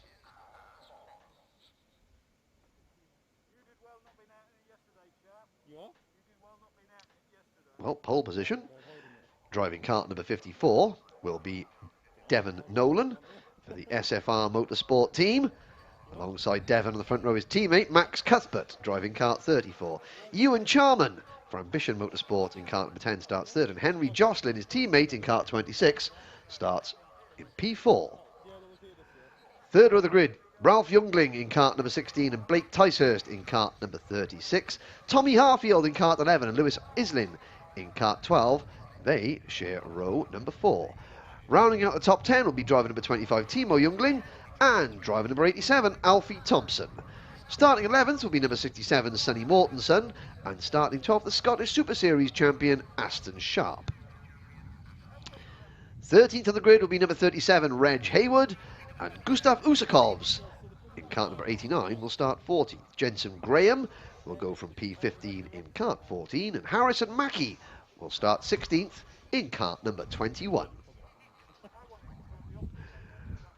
Zach Drummond in kart number 8, he starts 17th, and Kenzo Craigie in kart number 66, he starts 18th. Liam Hartley will start 19th in kart number 19, and Oliver Bocock, the Zip Factory driver, rounds out the top 20. Owen Neve in kart number 65 starts 21st, alongside Jacob Gilman in kart number 18. Joshua Graham for Ambition Motorsport in kart number 88 starts 23rd, and Callum Ghosh for Cutting Edge Racing, he starts 24th in kart number 80.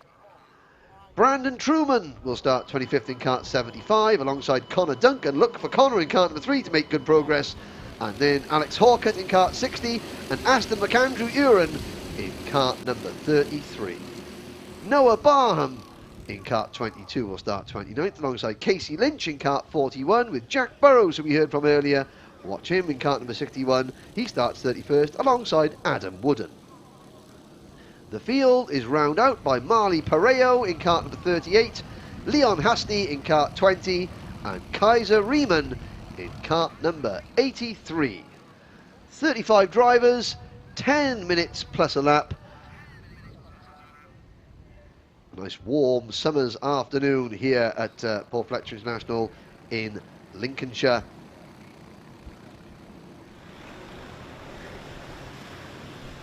Thank you all for tuning in wherever you are in the world.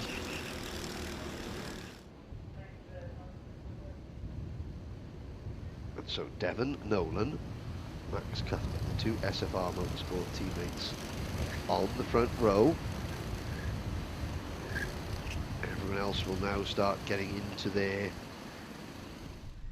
grid positions. So Cadet Honda, only class in Kartmasters that uses a standing start, something a little bit different.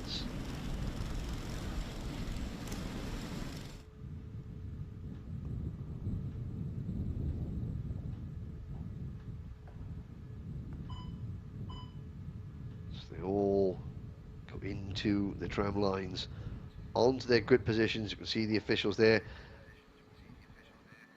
Club Chairman Nigel Edwards, race director here at Kartmasters, on the left hand side of your screen. Kev Robinson, the grid marshal, here at the back of your screen, just to make sure that everyone is in their correct position. Oh, it looks like there's somebody a little bit skew-iff on the grid. Oh no, what was that? He's got to be pushed into line.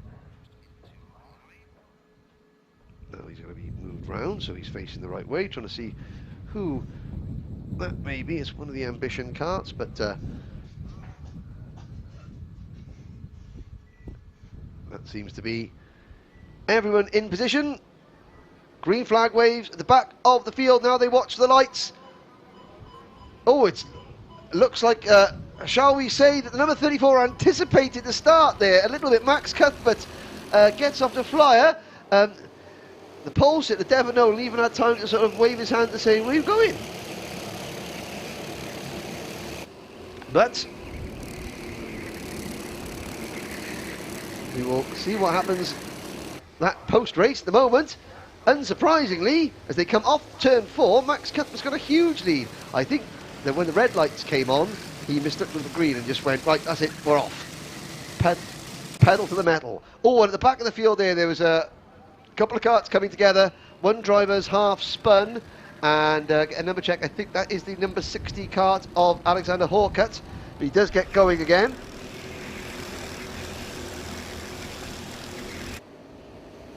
So there's Devon Nolan holding off. Well, no, there's one of the ambition drivers going through there. That's the number 26 kart of Henry Jocelyn, moving past Devon Nolan. See those Paul James's ambition motorsport karts, all those bright light blue white livery machines. So at the end of lap number 1, Max Cuthbert leads by 1.3 seconds. Henry Jocelyn is second, Ewan Charman is third, Blake Ticehurst fourth, then Ralph Youngling, Devon Nolan, the pole sitter, down to sixth.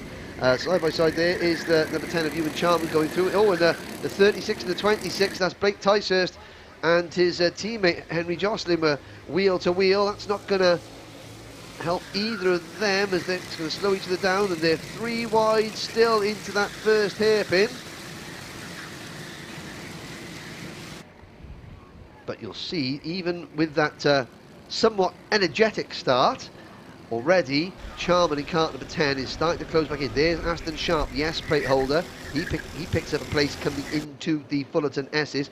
Yes, a 5-second penalty for Max Cuthbert. So we'll try and see where Max Cuthbert is. He's obviously in the lead on the track, but in the overall race order, it is Ewan Charman, Henry Jocelyn. There's the number 89 kart of Gustav Usakov, the Project 1 driver there, and the number 87 kart of Alfie Thompson. Fourth place, so Alfie Thompson picks the race. You can see Alfie just signaling there to the number 16 of Ralph Youngling, saying, right, come on, let's push on, let's go together. And already Cuthbert has lost the lead to Charman. So Charman leads on the road, Cuthbert now second. Right, looking back though, with a 5-second penalty, Cuthbert is going to be down in about 15th place. The moment, of course, as the race goes on, depending on the race goes on, you can have in kart racing, you can have 5 seconds separating the top 10, or you can have 5 seconds separating the top 20 at the end of a race. So it's in Cuthbert's interest not to battle. Now, I'm not sure how he will become aware that unless there has been a screen that has gone out on the start-finish line saying that he's got a penalty. So I'm not sure if he's going to be aware that he has a penalty or not, but it's now in his interest not to battle, to try and work with the rest of the leaders, keep single file, push away and try and drop as many karts off the lead group as he can.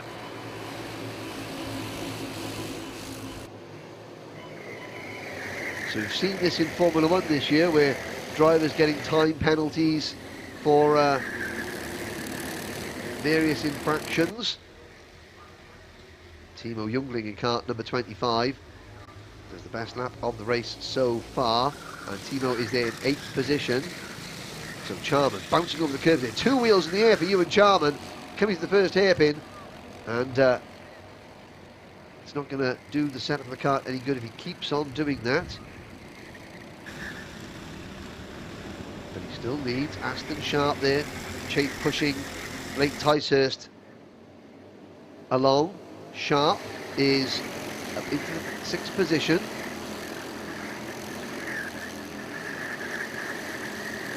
In that 5th now, and it'll be 4th when Max Cuthbert's penalty is applied. At the moment, Cuthbert in kart number 34 would be classified 16th. So if you applied Cuthbert's penalty, he would be down in 16th position. Oh, there's a move up the inside from the number 16 kart of Ralph Youngling, and that didn't quite happen. He got Aston Sharp sideways going onto the bridge. That's going to lose Sharp an awful lot of momentum, and you'll see as they come into your screen very shortly down at the first hairpin, Sharp will have lost several places and an awful lot of ground. There's Sharp in that blue, white and red kart. He's on the inside of turn number 2, but he's still battling with the number 16 kart of Ralph Youngling. But look how many drivers have gone past him. The number 12 in front of him, that's Lewis Eislin for SFR Motorsport. Eislin was down in 10th place at the start of this lap. In the Bobby Game corner, there you go. There's Connor Duncan making a move there. So Duncan, after a poor qualifying session, started 26th, and the SFR Motorsport driver from West Calder on the Zenon chassis is already now into the top 10. In fact, yeah, he's 11th at the moment, but 10th, that becomes 10th when you apply Cuthbert's penalty. There's your pole sitter, number 54 going across the screen. Devon Nolan, it's not been a good race for him. He had obviously had a great tow in qualifying, but in the races, race pace is not there. Fast lap for Duncan. How many more places can Duncan gain? We've got 4 minutes to go. Ewan Charman still leads from Alfie Thompson in kart number 87, and then Max Cuthbert in 3rd place. This is good for Cuthbert. He's just pushing on. He's not challenging the 2 drivers in front of him. He's just trying to get away from it. You can see a gap developing back to Blake Ticehurst in the number 36 kart in 4th place, followed by Gustav Usakovs, Timo Jungling, Henry Jocelyn, Lewis Eislin, Aston Sharp, Ralph Youngling, Connor Duncan and Harrison Mackie, your top 12. A quick check, so when you apply Cuthbert's penalty, oh, and there's a problem there. Duncan goes for a move on the number 12 kart of Eislin. They both go off. Duncan comes back onto the track, and it was just a case of Duncan trying to pick up a place. Clash of wheels. Duncan came off slightly better. I was looking at the timing screen as it happened, just to try and see where Cuthbert would wind up once his penalty has been applied, and the answer is 12th. Sorry, 11th rather now. So Cuthbert, his tactic of just pushing on at the front and not battling is working. Now Connor Duncan actually carried on in 10th position after that collision. Eislin dropped to 25th. There's Charman, followed by Thompson and Cuthbert. Gap behind the top 3 to Usakovs, Youngling, Ticehurst. There's number 25 kart of Timo Youngling, followed by number 89 Gustav Usakovs, 4th and 5th positions. 6th is the number 26 kart of Henry Jocelyn. Then it's the 36 kart of Blake Ticehurst. There is Aston Sharp still trying to recover from that incident a couple of laps ago where him and Ralph Youngling got together. Ralph Youngling is directly in front of him. But look at the ground, they've lost. Oh, there's a move going off into the banking for 5th position. And that was Henry Jocelyn trying to pass Gustav Usakovs. Great view there from the Alpha Live drone. of the bridge. At the top 3 pushing away. This is the battle on your screen to 4th place. Coming to the first hairpin. Number 25 Carter, Timo Jungling leading. Usakovs, Jocelyn, Ticehurst and Ralph Youngling with Aston Sharp in 9th place, tagging on the back of that group. Then there's another gap back to Connor Duncan in 10th place, and Cuthbert's penalty would put him down to 9th. So, the group behind the group you're looking at on your screen, the group behind the 2 younglings, Usakovs, Jocelyn, Ticehurst and Sharp, and now the group is led by Connor Duncan. He's got Zach Drummond behind him with Reg Hayward, Harrison Mackie and Tommy Harfield next. They are more than 5 seconds off the lead group. So Max Cuthbert, moment, will still salvage a top 10.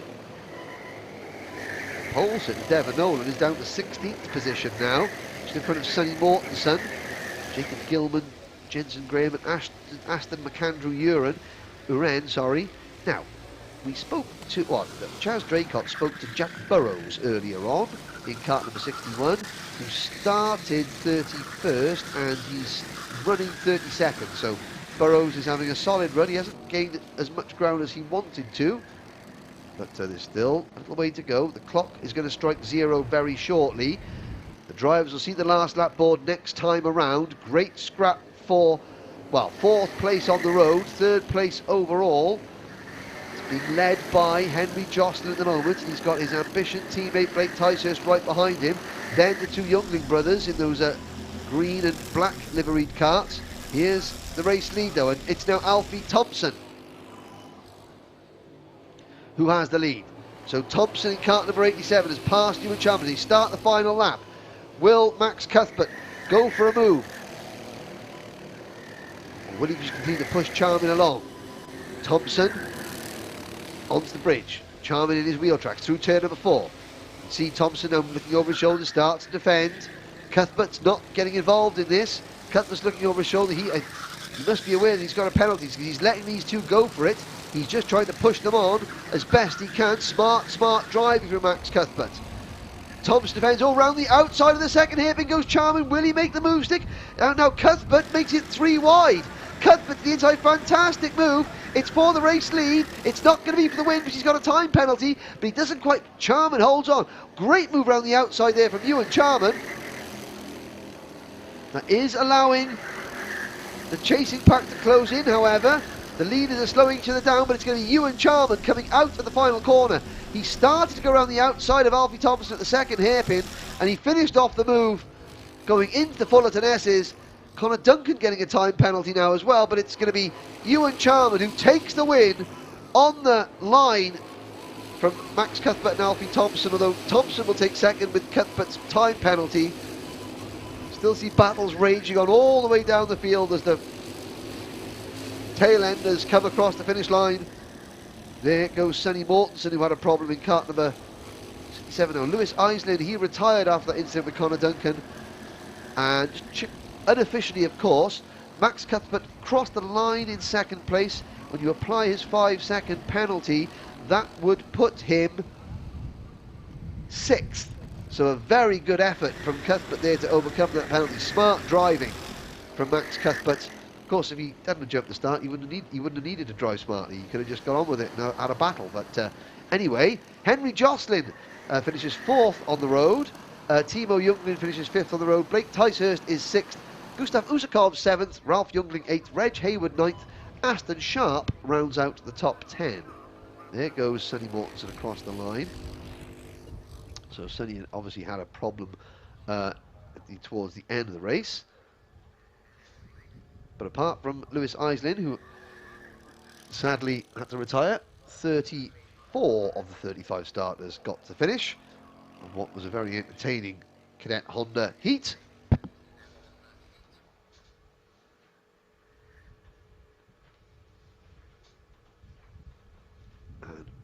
Very shortly you will see a rundown of the full results. The next race will be in 5 minutes time. It'll be the mini group that comes up in 5 minutes. That's Mini X30 and Mini Max combined.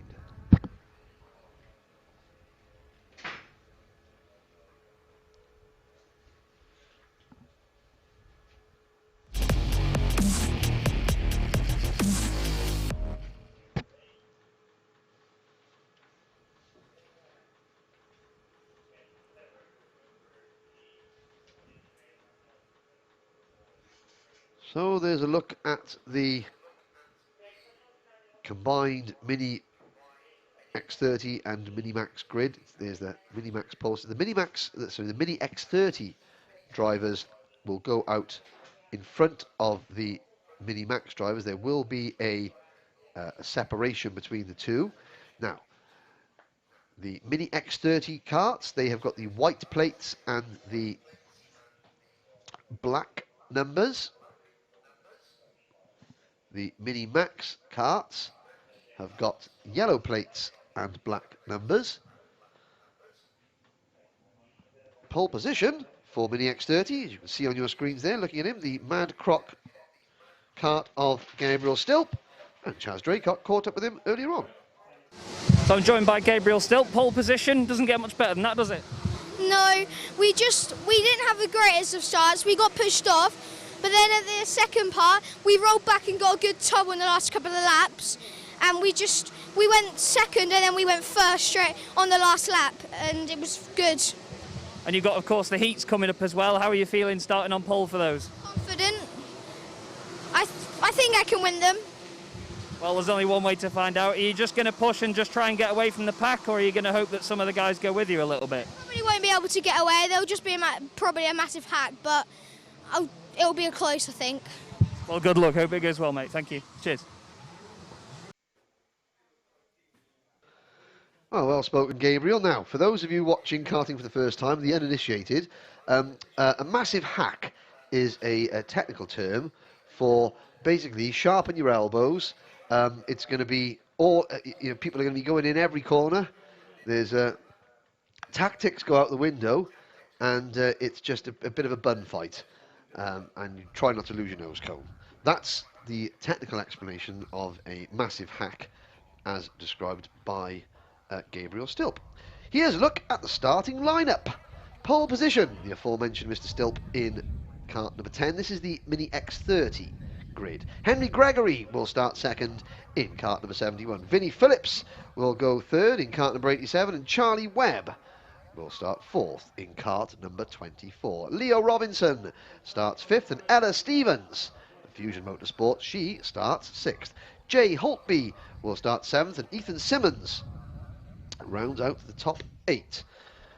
Ninth on the grid, Rylan Eschberg, and then Wesley Swain, with Harry the Lion Hannum in 11th place, and Lewis Bird starting 12th. 13th will be Sian Geherty, and Leo Brown will start 14th. 15th for Joe Rippin in kart 54, and Hayden Eldridge will go off grid 16. 17th will be George Robinson, and Charlie Morrison Jones will start 18th. Thomas Carter and Freddie Allen round out the top 20 in Mini X30, with Jack Hobson in 21st place. Now, Harry Linden, the driver from my hometown of Barry-Bados-on-Sea, he will start 22nd overall, but pole position in Mini Max alongside Pearson, Bullock, Carter and Alfie Gallagher. Mackenzie Douglas, another driver from South Wales, from Penarth, he starts 25th overall, but he is going to be third in Minimax. Fourth in Minimax, Stephen Duncan. Fifth in Minimax is Callum Graffin, and Mikey Porter starts next in Minimax. The field in Minimax rounded out by number 29, Max Taylor, and number 30, Chloe Chong. So 21 Mini X30 drivers and 9 Mini Max drivers. Well, there were 10 Mini Max drivers on my entry list. Somebody isn't there. I think let's have a look down. Ben Rayburn looks like he is missing from the initial entry, so I hope Ben is okay.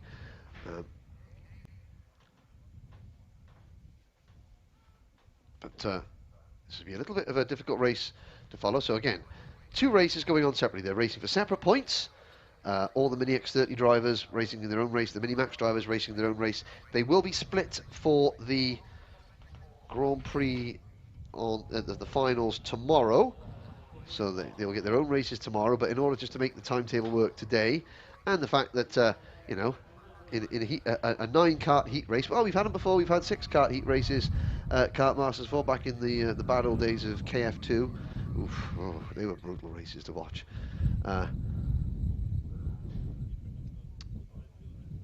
But they will get their chance, the Minimax drivers will get their chance to shine overall. They'll be tomorrow, they'll be going off behind the Mini X30 drivers. They're a little bit slower than Minimax karts. To give you an idea, 60.22 was Gabriel Stilp's best lap in qualifying, and a 61.08 was Harry Linden's best time in qualifying.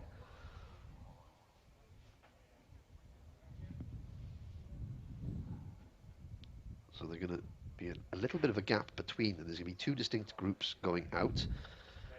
Obviously, with drivers racing for separate sets of points, you want to try and keep them separated, because the leading Mini Max drivers don't want to get slowed down by the slower Mini X30 drivers, and likewise, even if it's some of the slower Mini X30 drivers, they don't want a pesky Mini Max kart getting in the way of their battle with their class rivals. So they will be it's the only race that we do approve of social distancing on the grid. On the track, at least, there will be a good bit of social distancing between the 2 classes, and that's good to see on our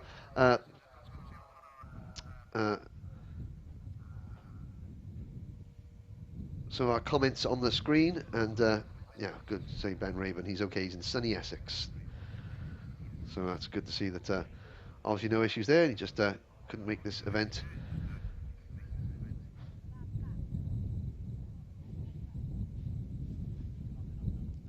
So Gabriel Stilp on the Mad Croc starts from pole position. Henry Gregory, privateer driver, Tony Kart chassis, on the outside of row number 1. Benny Phillips, Synergy chassis, Fusion Motorsport, the team running him, and Charlie Webb, an Xspirit chassis, which is like an orange Tony Kart really, for precision racing, on the outside of row number 2. So we've got 4 different chassis, 4 different chassis brands at the front of the grid. And of course the Mad Croc kart, Mini X30 and Junior X30, they've been very, very well represented by the likes of Theo McCurris and Caden McQueen the last couple of years. Gabriel Stilp, the latest in a long line of the Stilp family, got a huge history in British karting. Gabriel, the latest one of these. And while we wait, we got a couple of minutes to go. Chaz Draycott has been a busy boy down in the pits. He's speaking to one of our other contenders. So Charlie Webb joins me then, 4th place in that one. You must be quite happy with that. Yeah, it's my first race in Mini X30 this weekend, so I'm livid with it. And the conditions were really hot this morning. It's cooled down a little bit now. Do you think that's made things a bit easier? Yeah, definitely. It's a lot easier than yesterday because it's a bit colder. And how are you feeling against, well, when you come into the 2 heats that you've got coming up? Are you excited? Yeah, I can't wait for it. How are you going to get on with those, do you reckon? Are you going to push forward really hard, or sort of just play the mind games a bit? Are you going to sort of play it clever? I'm going to play the mind game probably, yeah. Well, I hope it goes well. Thanks very much. Cheers. Yes, Chaz Draycott making a very good point there. Yes, I mean, the temperature is in the high 20s here today. It's very pleasant. There's, you know, fair amount of people in shorts. Now, of course, in the paddock, but yesterday was brutal. Yesterday it was mid-30s. Yeah, humid as a, well, I can't say the word, but I mean, put it this way: most people have got masks on, but of course there's more rednecks, put it this way, in the paddock this morning than there is at Donald Trump rally. I've got to say, the sun was absolutely devastating yesterday. Certainly a few cases of sunburn, but here we go. Out onto the rolling lap.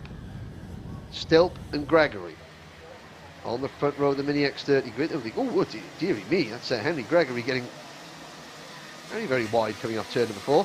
using all the grass blocks to get his tyres at the temperature. Stilp will be slowing them down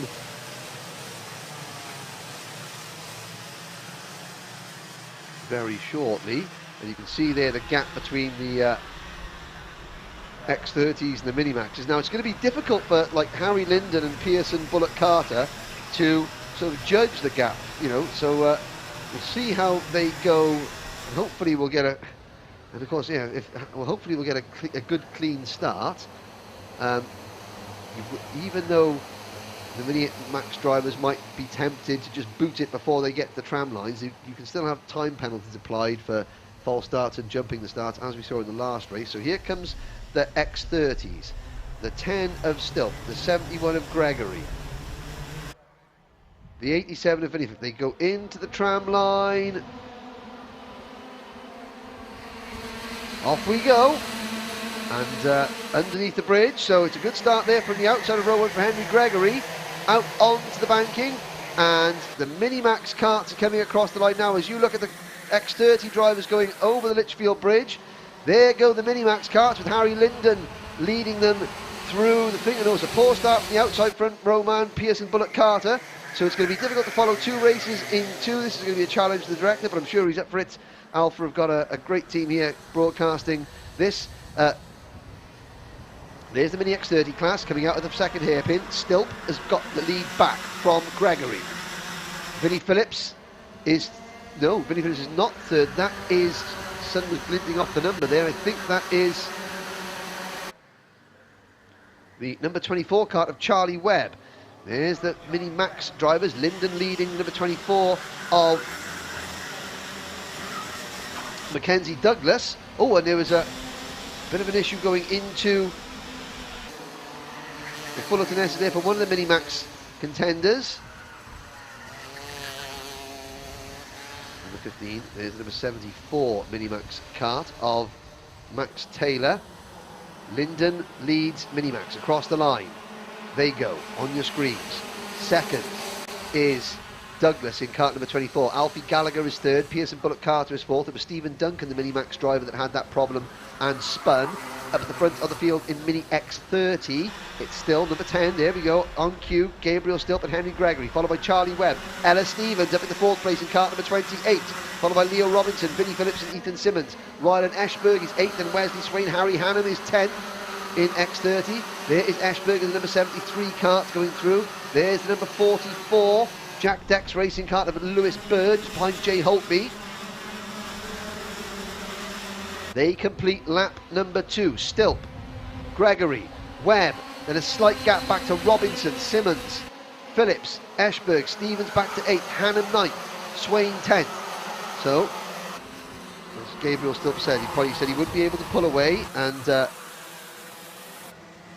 prophecy is coming true because he can't, although he's only got 2 karts in his immediate vicinity, as Charlie Webb makes the move on Henry Gregory for second going into the first hairpin. Now, you're watching the lead battle in Mini X30. I can tell you that Harry Linden still leads Minimax from Mackenzie Douglas and Alfie Gallagher. Those 3 have pulled away from the rest of the Minimax group, but this is the battle at the moment on track. There's Rylan Ashberg looking at the inside, coming out of the Fullerton S's on Vinnie Phillips. Ashberg into Bobby Game corner. He picks up 6th position in Mini X30. Oh, a little bit of a bump there between the number 19 kart, Hannam, and Phillips, and I think Swain was involved in that as well. And of course, Harry Hannam, even though his family are based in Millwall in London,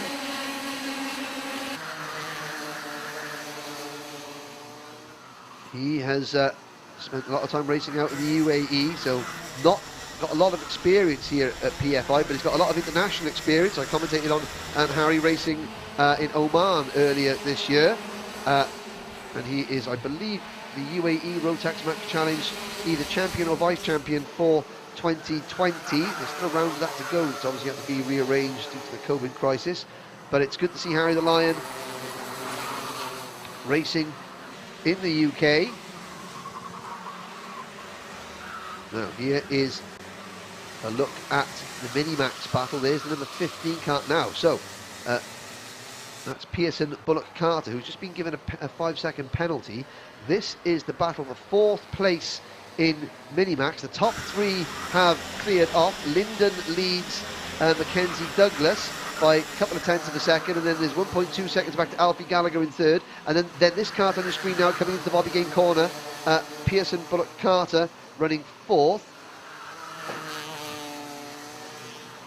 74 of Max Taylor being chased along, so Stilp still leads in Mini X30. Oh, the number 24 kart of Charlie Webb out on the banking. So Webb from 3rd place in Mini X30 retires. Now I didn't see what the problem was. That looks like it's a mechanical issue. He's just pulled off the side of the circuit. There's Vinnie Phillips now who's taking the lead, or is that Neil Robinson? Sorry, not the 87, it's the 37 of Robinson who has taken the lead from Gabriel Stilp. Webb was 3rd, so Gregory will now move back into 3rd place. Ethan Simmons has come up into 4th place, and it's Eschberg, Phillips, Stevens, Hannum and Bird, with Holtby now rounding out the top 10. There's the leaders in Mini X30 completing their 5th lap. Leo Robinson for Fusion Motorsport. Still those stationary yellow flags as the recovery team try to move. Of course, there's far fewer recovery marshals here at the circuit because, of course, you can't share marshal posts here at the moment, so there's less sort of recovery marshals to remove stricken carts just because of social distance restrictions, and of course there's nowhere to put them because you're not allowed to share marshal posts. The Trent Valley Kart Club have had to overcome numerous obstacles to make this event happen, and of course the Motorsport UK have been very good with their guidance, making sure that we can run these events safely. But there is your Mini X30 leader, Leo Robinson, kart number 37. Gabriel Stilp chasing him down, and then it is Henry Gregory, and a gap back to number 1, 2, 3 kart crossing the line now. That's Ethan Simmons, followed by Rylan Eschberg, Vinnie Phillips, Harry Hannum up to 7th now. Then Jay Holtby and Ella Stevens in 8th. Minimax, Harry Linden has extended his advantage to nearly a full second over Mackenzie Douglas, with Alfie Gallagher 3rd. The top 3 of Minimax are quite spread out now as Harry Hannum makes the fastest lap of the race. 3 minutes to go.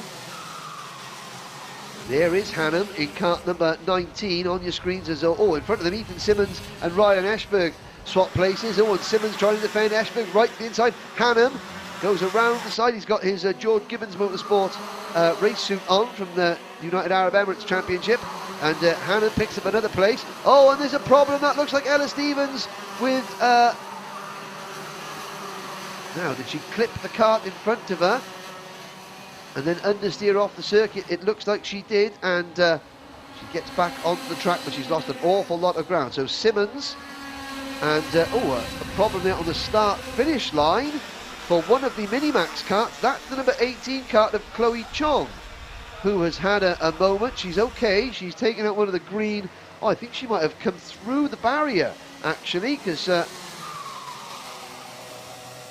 certainly got a little bit of damage there to the left-hand side of her Dan Holland Racing number 18 kart, but she's okay, which is the main thing. Disappointed, but okay.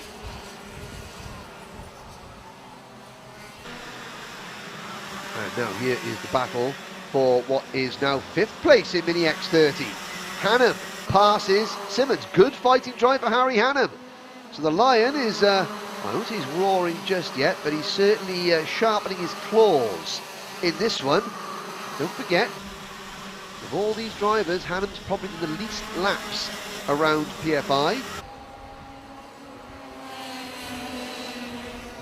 And United Arab Emirates has got some really good circuits. But certainly nothing like this in terms of the length and the width on the circuit. Al Ain Raceway is where Harry does most of his racing, which is a fine facility that's hosted the Rotax Match Challenge Grand Finals. But again, with the heat out there, it's very, very different. Tyre wear and things like that, driving style, very different to UK. And here is the battle for the lead in Mini X30. Oh, and Gabriel's still there. There was a bit of a concertina effect. That looked like Henry Gregory pushing Leo Robinson, and Gabriel still defending and braking a little bit early there. He got a bit of a thwack on the rear end. Managed to hold on to it though. We've got less than a minute remaining. Still leads. Robinson second, Gregory third, and that contact there, that really has split the three leaders. Although look at the slipstream that Robinson gets going under the bridge. Great move there. He slides at the inside, but Stilp does the crossover move. Stilp on the inside into turn number 3, retakes the lead. Great move there from Gabriel Stilp. And, well, Henry Gregory has dropped back there, so obviously that incident there at the Fullerton S's the last time, he's lost an awful lot of momentum. Oh, and there's the number 32 Mini X30 kart of Thomas Carter out of the race. He has pulled off at the end of the start-finish straight. It's now a straight fight between Stilp and Robinson by the looks of it. Gregory nearly a full second back. They come to the Fullerton S's. 5 seconds left of the clock. Next time around, it'll be the last lap board. In Minimax, I can tell you that Harry Linden continues to lead by a full second from Mackenzie Douglas, who has got another full second in hand over Alfie Gallagher. Callum Griffin is 5 seconds back in 4th place. Then it is Pearson, Bullock Carter, Mikey Porter, Max Taylor and Stephen Duncan. That's your Minimax order. Rylan Eschberg has retired from the Mini X30 race, so it's Stilp on to the final lap. This is Mini X30 honours. Stilp defends into the banking, then he hugs the inside line, so Robinson was trying to sweep underneath him, but Stilp got to the apex and parked it. That spoilt Robinson's chances there. Now coming out of turn number 4, down the straight towards hairpin number 1. Stilp checks over his shoulder, takes a nice defensive line into the corner. Now will Robinson try and cut underneath him? He can't, well he can, but now he's on the outside line. Oh, he does the crossover move coming into the second hairpin. Robinson gets it and he squeezes Stilp wide.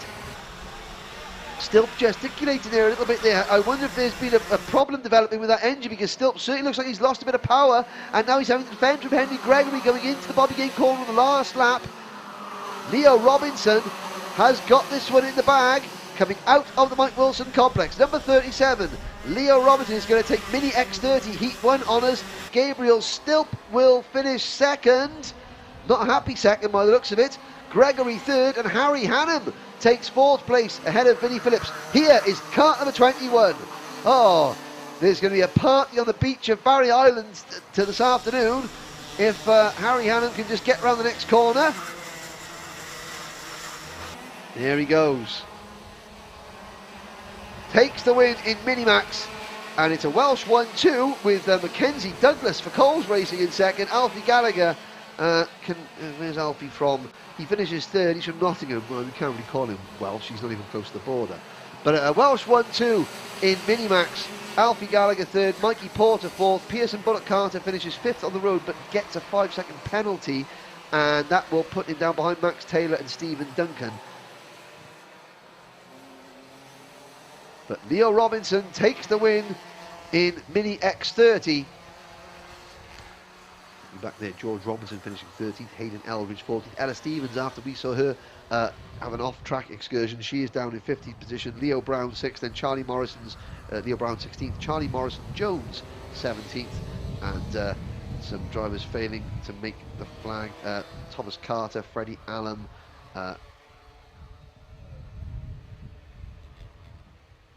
Rylan Eschberg. Didn't see what happened to Rylan Eschberg. He was battling in the top 6, but the Litchfield Motorsport number 73 failed to make it to the end, as there's Chloe Chong's kart being wheeled back to the paddock. So a win for Leo Robinson and a win for Harry Linden in the opening mini group race, and there's a few karts to retrieve from the circuit.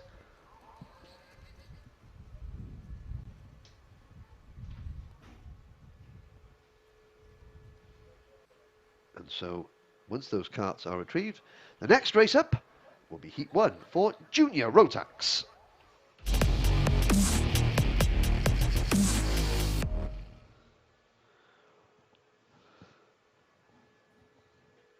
So there is a look at your pole sitter. Lewis Gardner for Sam Pollitt Racing. Good to see Sam Pollitt back at the sharp end of British karting. He starts.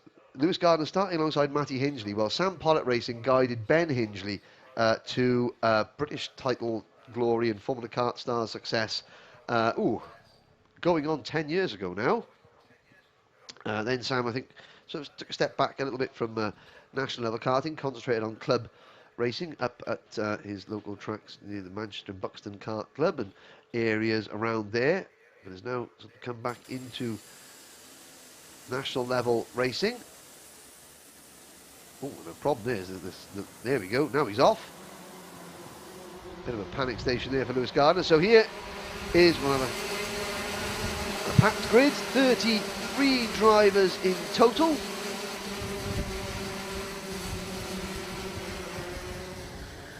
Front row of the grid it'll be Lewis Gardner and Matty Hingley. Callum Boyson and Daniel Armstrong will start on row number 2. Harrison Collins and Douglas Bolger on row number 3. Matthew Higgins and Kanato Lay are on row 4. Aaron Walker and Tristan Rennie will go on row 5. Archie Kitching and Sam Gornall, row 6. Will Egby and Jamie Perrelly on row 7. Gabe Fairbrother and Ben Folland, row 8. Leon Henderson and Neo Clark will start from row number 9. Ryan Willis and Ted Bradbury will go from row 10. Nicole Sutherland and William Walker on row 11. Oliver Duffel and Kieran Kay, row 12. Josh Wilby and Harry Reynolds, row 13. Ronnie Mansfield and Ollie Goodyear, row 14. Edison Purcell and Les Taylor, row 15. Finney Harrison and Jack Sherwood, row 16. Nathan Smith on row 17.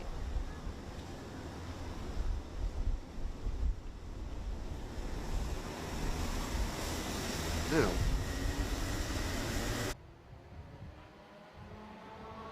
it's a bit of a tardy formation, and we will not get a start this time around, so it's a false start. So we did lose 1 or 2 drivers, and one of the drivers that isn't out there, and I don't know why, we've just seen Harry Linden. Oh my word! No, that's the pole sitter, Lewis Gardner. I was running down the grid, didn't see where Lewis Gardner stopped. He was slow getting the kart started, and the kart has died on him. So it's being dragged back to the centre of the Mike Wilson complex. We haven't got Harry Linden's older brother Joe Linden out in this race. He's obviously, I think he must have withdrawn. So I hope Joe is okay. But oh dear, but that's an utter disaster for Lewis Gardner. It leaves Matty Hingley on his own on the front row of the grid. Callum Voisin and Daniel Armstrong are on row 2, but Voisin's going to have clean air in front of him. He's going to effectively move up to pole position. Oh, poor Lewis Gardner in the number 32 kart. So, Voisin and Hingley lead them to the line. Lights are out, we're off and racing, and Voisin takes advantage of that gift that he was given by taking the lead, going into turn number 1. They go under the bridge, out onto the banking. 32 junior Rotax drivers go over the Litchfield Bridge through turn number 4. It's a good, clean start by everybody. Voisin leads in kart number 35. Although Hingley in the Ultimate R number 11 kart is already there. Oh, and at the back of the pack, in the middle of the pack there's a little bit of jostling. Somebody gets turned around there at the exit of the first hairpin, but both drivers involved getting back underway. But it's Voisin from Hingley. Then Daniel Armstrong.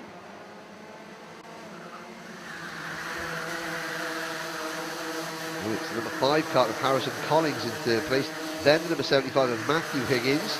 And then the number 12. Oh, and Voisin gets very, very wide coming out of the middle part of the complex there. Those are dark green barriers that you can see on the exit of that complex. They are very, very unforgiving, and more than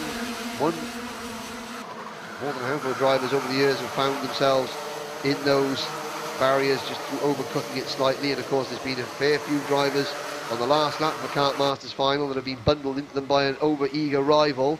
I'm sure we will see action there before the weekend is out. Action at the front though as Matty Hingley takes the race lead going into the first hairpin.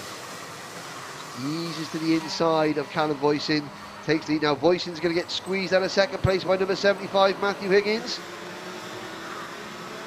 It's a Welsh 1-2 in this race as well. We had a Welsh 1-2 in Minimax, but that was South Wales. We've now got a North Wales 1-2. one. Well, at the moment, Abergele is where Matty Higley's from.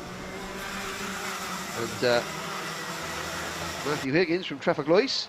They're proper Welsh. They actually speak Welsh. In North Wales. And Higgins takes the race lead from Hingley. Boyson still there in third. Then two more Dan Holland karts, fourth and fifth. Oh, and that is Harrison Collins muscling up the inside of Daniel Armstrong for fourth place. Armstrong drops back a little bit, and look at the train of karts following them, being led by number 74 Tristan Rennie. So there's a move for second place. Boyson back at the inside of Hingley. Now this is really good stuff there. But as the leaders continue to battle, just look how many contenders there are. Rennie in the 74, Aaron Walker in the 51, Douglas Bolger in the 39, Kanato Lee in the number 19, Archie Kitchen in the 17, Will Egby in the 77, Sam Gornall in the 14, Ryan Willis in the number 42, Leon Henderson in the 94, Jamie Perrelly in the 40, Gabe Fairbrother in the number 92, and Edison Purcell. So the top 17 drivers. Oh, and there's a move. Wow! Matty Hingley up the inside, going into the Bruno Ferraris again, and Callum Voisin. While you saw Callum Voisin, he had to brake. And he's lost a lot of momentum. He's lost about 5 or 6 kart lengths. Hingley, that was one of those moves where if it went wrong, it would have gone wrong massively. But he braved it out, and Callum Voisin there decided, to actually, discretion is the better part of valour, eased back. Ted Bradbury sets the fast lap of the race. That's Bradbury is he's down in 30th position, so he's obviously had a moment, but now he's trying to come back up the field. But there's the battle coming into the Fullerton S's, and number 18 kart getting muscled a little bit wide there. Oh, and that's the 94 muscling. That's Leon Henderson and Neo Clark, and Clark was shown two options. One of them was the grass and the other was the brake pedal. He chose the both.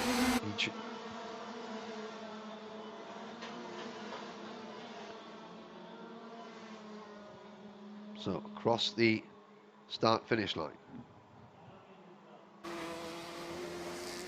Matty Hingley with the fastest lap of the race.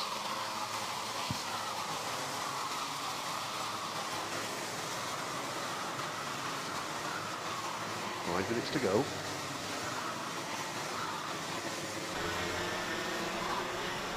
Matthew Higgins still leads.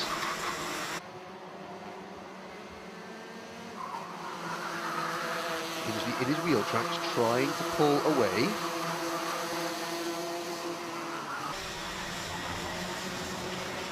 On lap number 5.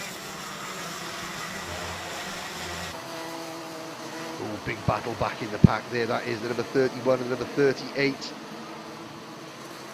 Oliver Duffel in the 31 and the 38 of Finley Harrison. Just over half distance now. And you can see that Higgins and Hingley working together. They've edged out nearly a full second over Callum Boyson. Aaron Walker is in 4th place.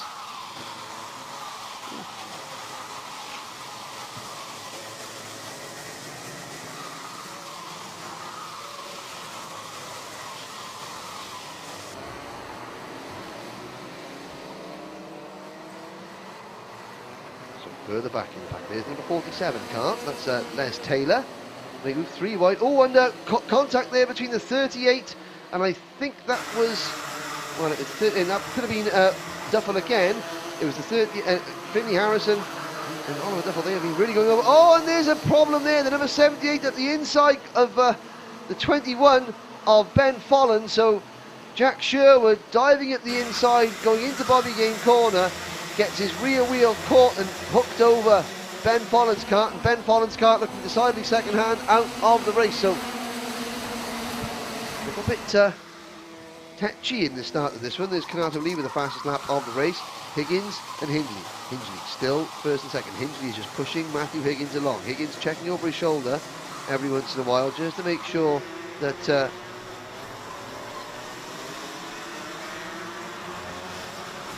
no one else has gone with them. There's Aaron Walker in 4th place, behind Callum Boyson in 3rd.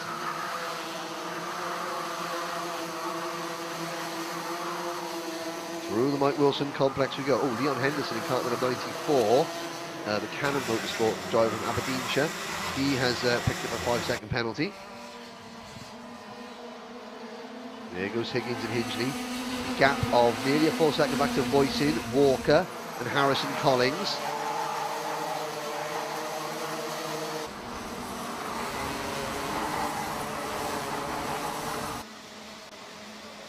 And Voisin gets shuffled wide there. Walker makes a move coming off turn number 4. And Voisin loses a place, and they're 3 wide, almost coming out of the first hairpin. 2.5 minutes to go. Now this is going to give the 2 leaders the break. This battle on your screen now, coming out of the second hairpin. Oh, there's the number 74 kart slowing down. I think Tristan Rennie almost looked as if he had a puncture or something wrong with one of the track rods, because he understeered in a very strange way. But all this battling now is going to give the top 2 a huge advantage. Walker in the number 51 kart there. Oh, there's a dive at the inside of Voisin by the number 12 kart of Daniel Armstrong, and that was a little bit physical, and Voisin had to just back out of it to avoid getting run into the barriers. We've completed 8 laps. We're on lap number 9 now, and there's a great view of the banking area and the lake in the middle, and look how the top 2 have pulled away from the 3rd, 4th and 5th place kart. Walker looks like he has established himself in 3rd place with Collins. No, it's Collins in 3rd. And is that Douglas Bolger? It is the number 39 kart, the Fusion Motorsport kart of Douglas Bolger, the driver from Penrith in Scotland. He's been very quiet, and he's moved up, and he's found himself in 5th position, as a lot of the other drivers that have been occupying 3rd, 4th and 5th place, they've been bashed, attacking each other and costing each other time and space. Armstrong, for example, he's down in 6th. Archie Kitchen now 7th. The number 74 kart of Tristan Rennie, he has recovered, so maybe that was just him understeering off the track, and the camera angle made his tyre look very strange. Strange angle, but he's okay. He's lost a bit of ground. There are the 2 leaders still. Higgins being pushed along by Hingley. 30 seconds to go off turn number 4. Higgins defends. Now Hingley's going to go around the outside. He's going to try and go around the outside, but Higgins will just ease him wide. Now, of course, they have a 2.8 second lead over Harrison Collins. And there goes Hingley to the inside at the second hairpin. I was going to say that they had a 2.8 second lead, and that lead will be coming down. The more they battle and defend from each other, the closer that the chasing pack will get. Now, Hingley has the lead in kart number 11. Will Higgins fight straight back? Collins is 3rd, Walker is 4th, Bolger is 5th, Armstrong 6th, Kitchen 7th, then it's Canato, Lee, Will Egby, Callum Voisin slips to 10th, Ryan Willis, Tristan Rennie, Edison Purcell, Jamie Perrelly and Leon Henderson the top 15. We have lost, we saw Ben Folland go out. Now Lewis Gardner has managed to get the kart restarted and is a lap down. Kieran Kay and William Walker, so 2 KR Sport karts have both retired. That's not a good thing. Oh, and now, game on, final lap, into the first hairpin. Hingley defends from Higgins, coming into the second hairpin. Now Higgins is going to try and undercut him and get the inside, coming at the short shoot. He's got the move. Great move there from Matthew Higgins. He set up Matty Hingley perfectly there. Now into the Fullerton S's. Hingley's running out of time. Higgins checks over his shoulder. Hingley's not going to make a move into the Bobby Game corner. Now around the Fullerton S's, it's number 5 Harrison Collins. Somebody going off in the background there, coming into the Bobby Game corner, but it's going to be number 75 Matthew Higgins, who takes the win.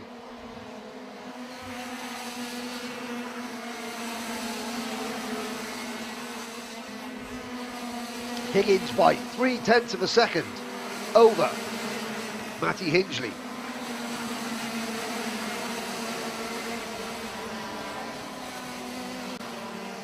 Harrison Collins finishes in 3rd place. Douglas Bolger, well, he gained another place in the final lap. He passed Aaron Walker for 4th place.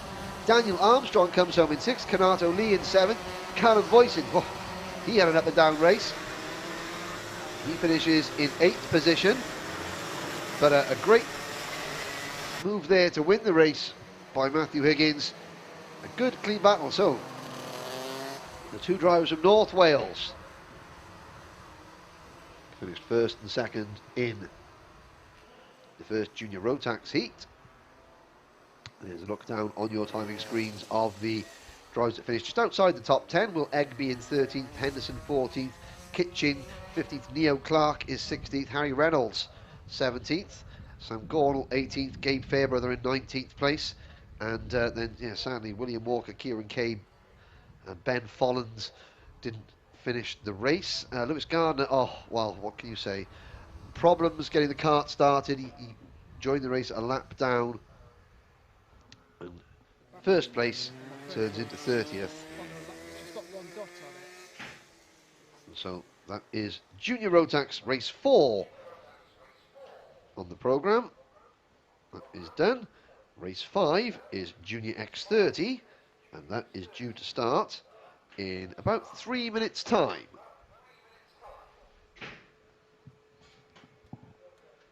Oh, maybe it's the test lights don't work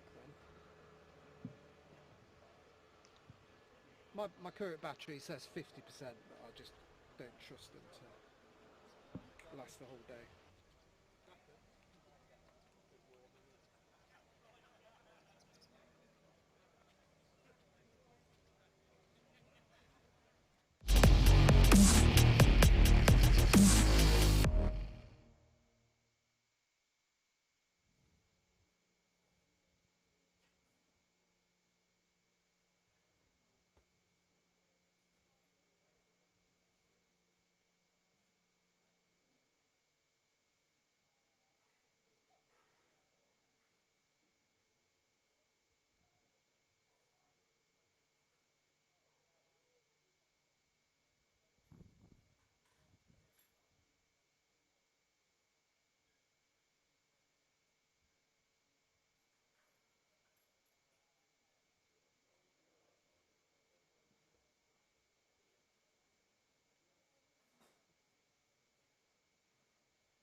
So I'm joined by Marcus Littlewood then. That was not a straightforward session for you, was it? No, unfortunately we were following Theo McCorris and Alicia Barrett, but the chain fell off, but things happen and just have to keep my head up for the heats, but yeah, it happens. And what is your approach going into the heats then? Are you really going to push for it, or are you going to just sort of play the sort of clever game through that one? For the heats, yeah, we just got to push, hope for the best, not lose my head and go for it, so yeah. And what do you think of the conditions? I've been asking a lot of the drivers. It was very hot yesterday. It's a bit cooler today. Has it made things easier for you? Yeah, it's a bit cooler. So the engine's a bit cooler, so more manageable, and the tyres aren't going off as much. So yeah, it's a bit easier with the pressures. Well, good luck in your heats, mate, and we'll keep an eye on how you get on. Cheers.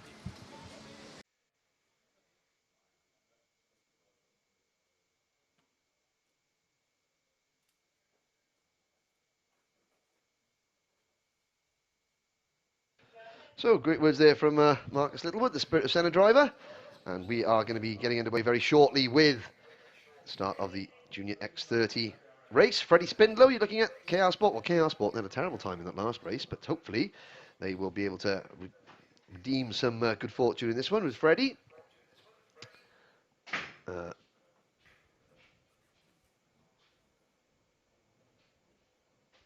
He starts from pole position in kart number 60. Alongside him on the front row will be Oliver Greenall in kart number 64 for Fusion Motorsport. Sam Shaw and Alicia Barrett will go from row number 2. Harvey Charter and Luke Watts will go from row number 3. Row 4, Aaron Walker and Archie Walker. Then it's Theo McCorris and Harry Burgoyne Jr. on row 5. Rhys Lomax and Lewis Mackey on row 6. Here's a quick look at the starting grid. Spindle and Greenall, row 1. Shaw and Barrett, row 2. Charter and Watts, row 3. Walker and Walker. A Walker and A Walker on row number 4. Row 5, McCorris and Burgoyne. Then it is Lomax and Mackey on row number 6. Row 7, Jessica Edgar and Brandon Carr. And row 8 is Rashan Chigarimbo, and we just heard from Marcus Littlewood. Oliver Stewart starts 17th, and Ashton Hodgson goes from position number 18. Lucas Ellingham is 19th, and Darrell Taylor rounds out the top 20, followed by Harry Cottrell, Oscar Joyce, Charlie Rippin and Aidan Lynn. Jude Ferniehow will start 25th alongside Harvey Ryby, then Hayden Chance and Josh Agambar.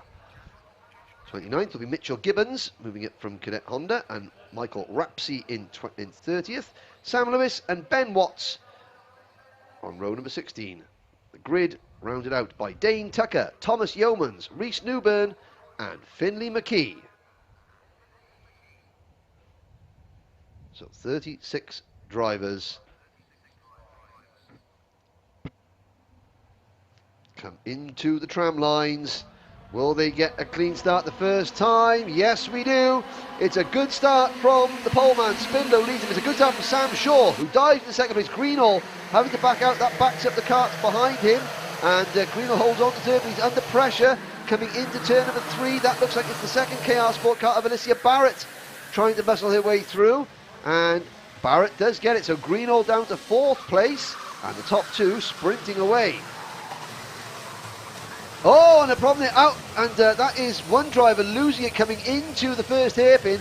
Well, how that was, oh dear, I was about to say how that wasn't a bigger accident. I don't know, and then suddenly it became a bigger accident. And the number 24 car, poor old Sam Lewis, is the driver that gets caught out there. But I think it was the number, and there's more action going on at the Fullerton S's there. Drivers climbing over the curb trying to make the move, but I think it was the number 52 car of Rhys Lomax, the SFR Motorsport driver, who was obviously pushed onto the grass, spun backwards and spun right across the track into the middle of the pack. Carts went every which way but loose.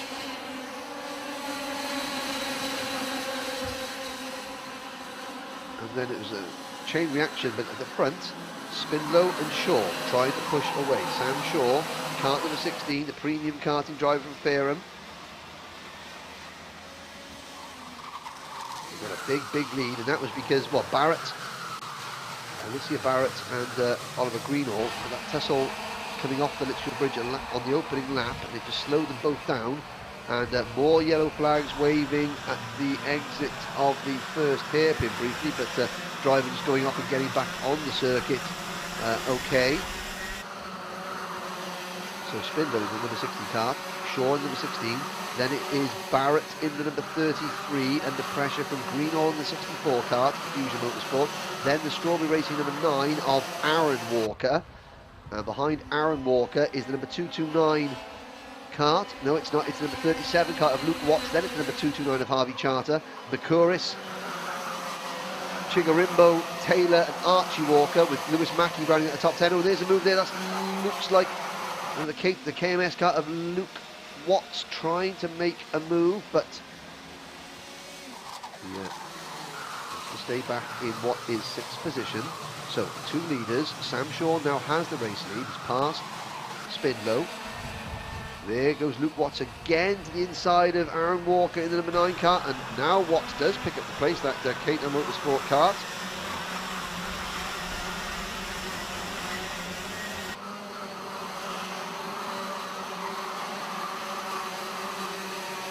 Into the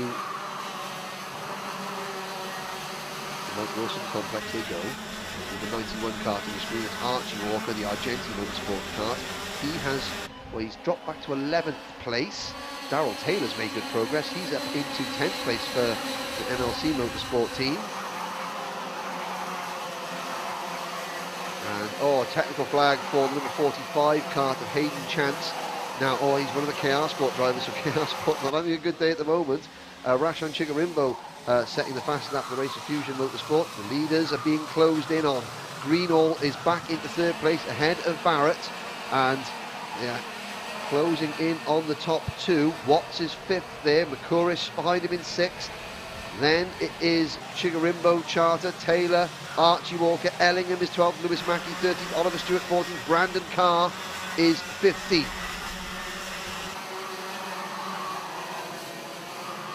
Mike Wilson comments, there's a move there, number 13, Lewis Mackey, Litchfield Motorsport driver, passing teammate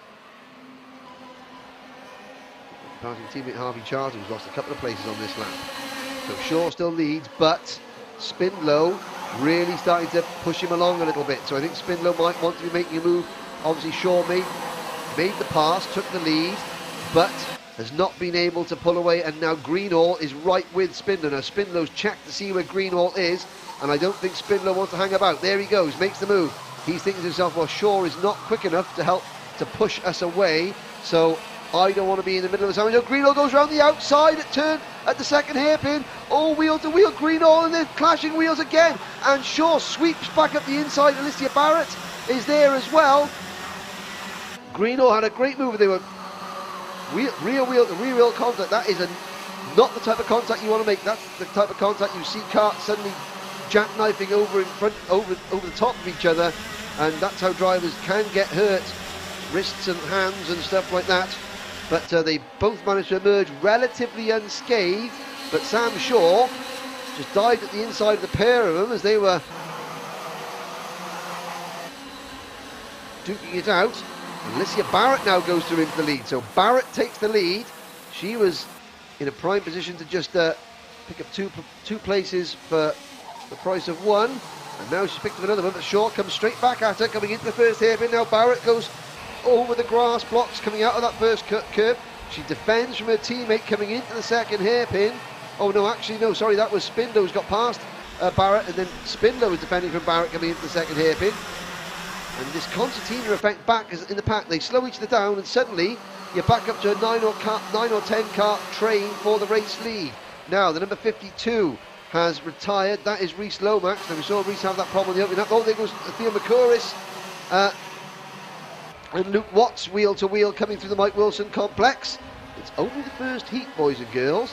Did you listen to what Ben Barnacote said earlier on, where he said you've got to make sure that you're in a position and make no mistakes and lose no time during the heats. It's no good being quick in the final if you've messed up and got penalties and damage and crashes in your heat races. And there's the driver that's won 9 Kartmasters titles. Couris and Greenall, the only former Kartmaster champions in this class. They've got 1 win apiece.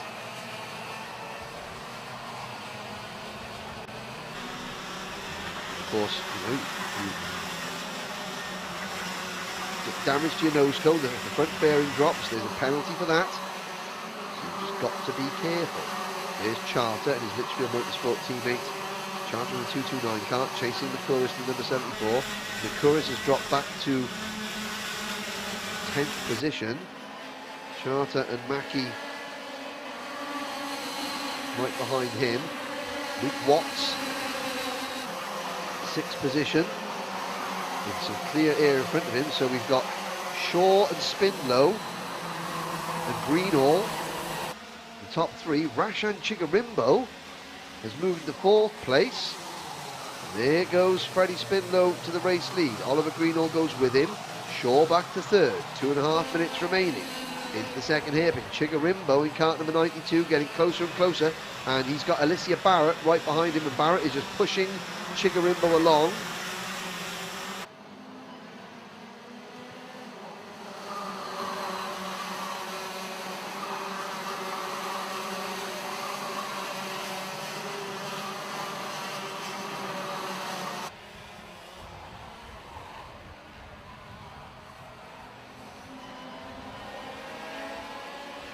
Two minutes to go. We start lap number 9. Spindlow defending quite a lot through down the main straight there, and Greenall tried to get to the inside and coming to the banking, but Spindlow defended. A little bit of contact. Shaw is there in 3rd. Chigarimbo, the number 92 kart, and Barrett in the number 33 are right there. There's a slight gap back to Luke Watts, Aaron Walker, Darrell Taylor, Archie Walker, Harvey Charter, and Theo McCouris with Lewis Mackie in 12th. And Spindlow is beginning to sort of well, he's sort of slowly getting drawn towards those white lines as he begins to defend. And you can see the top 5 are now being caught hand over fist by Luke Watts, Aaron Walker, Darrell Taylor and Archie Walker. Minute to go.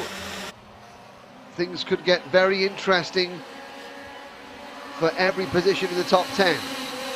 Now Spindlow has got Greenall right behind him. Spindlow again, but Greenall goes, oh, later with this, I'm going to go around the outside. Great move there from Oliver Greenall. So Greenall takes the lead with an outside move around the banking.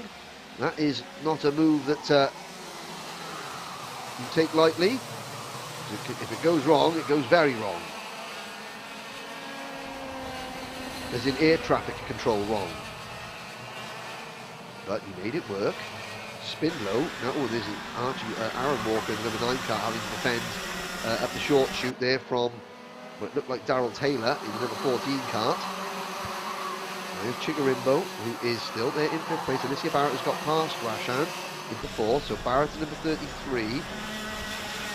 Chigarimbo number 92. He's got Luke Watts, the Cato Motorsport team, in number 37 right behind him. They just crossed the line before the clock strikes 0, so this is the penultimate lap.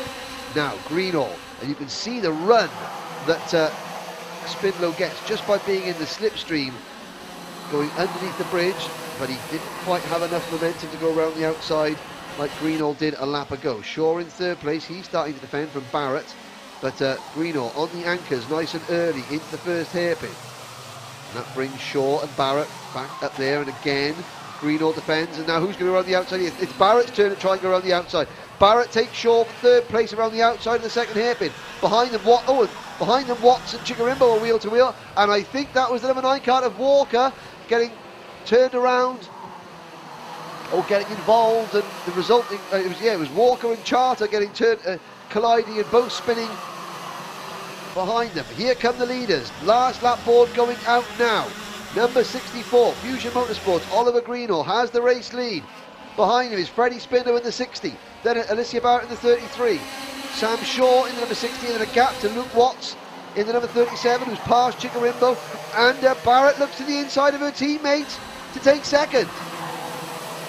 Oh, and it looks like there's a bit of damage to the number 60 cart. The front of Spindlow's cart looks like it's got damage on it. Greenall defends into the 1st hairpin. Barrett's on the inside line, but she hasn't got enough space to make the move work. Shaw is there in 3rd, and behind him that looked like Luke Watts getting shuffled wide by Spindlow, who is, I think he's realised he's got a bit of a problem with his nose cone, and he's having to defend a lot. There comes Mercurius trying to go around the outside of Spindlow, but that's not going to work. Up at the front, Greenall, Barrett and Shaw. Shaw to the inside of Bobby Gain corner. Barrett holds him off. That's going to give Greenall the gap that he needs. So Greenall is going to take the race win. Barrett 2nd, 3rd for Shaw. Rashan Chigarimbo comes home in 4th place. Spindlow eventually takes 5th. Makuris is 6th, Watt 7th, Taylor 8th, Mackie 9th, Oliver Stewart 10th, and Josh Agenbar. A great drive from Josh Agenbar. Where did he start?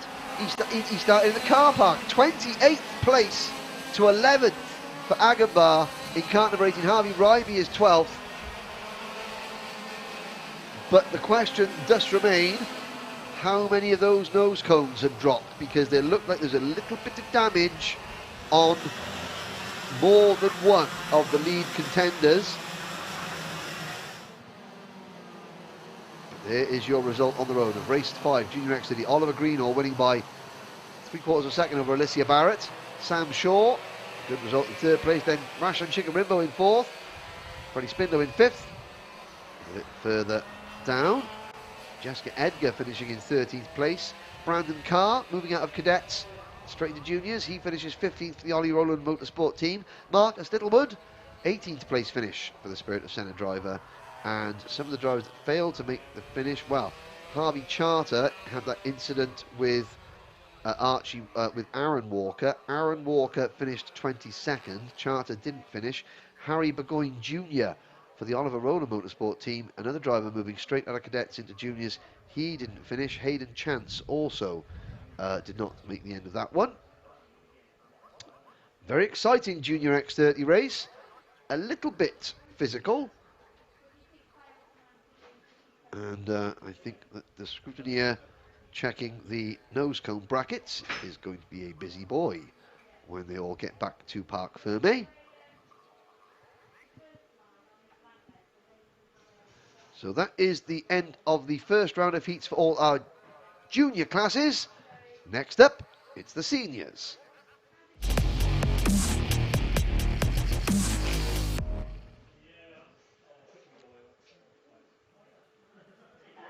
So senior Rotax Heat 1. George Holbrook for Dan Holland Racing. It's a Dan Holland Racing 1, 2, 3 with Holbrook, Kai Hunter and Reese Hunter. Something, but before we get down to the grid, Chaz Draycott was speaking to the number 1 plate holder. So I'm joined by Guy Cunningham then. 5th place in that one. You're going to be right in the pack at the front with the heats then as they come along.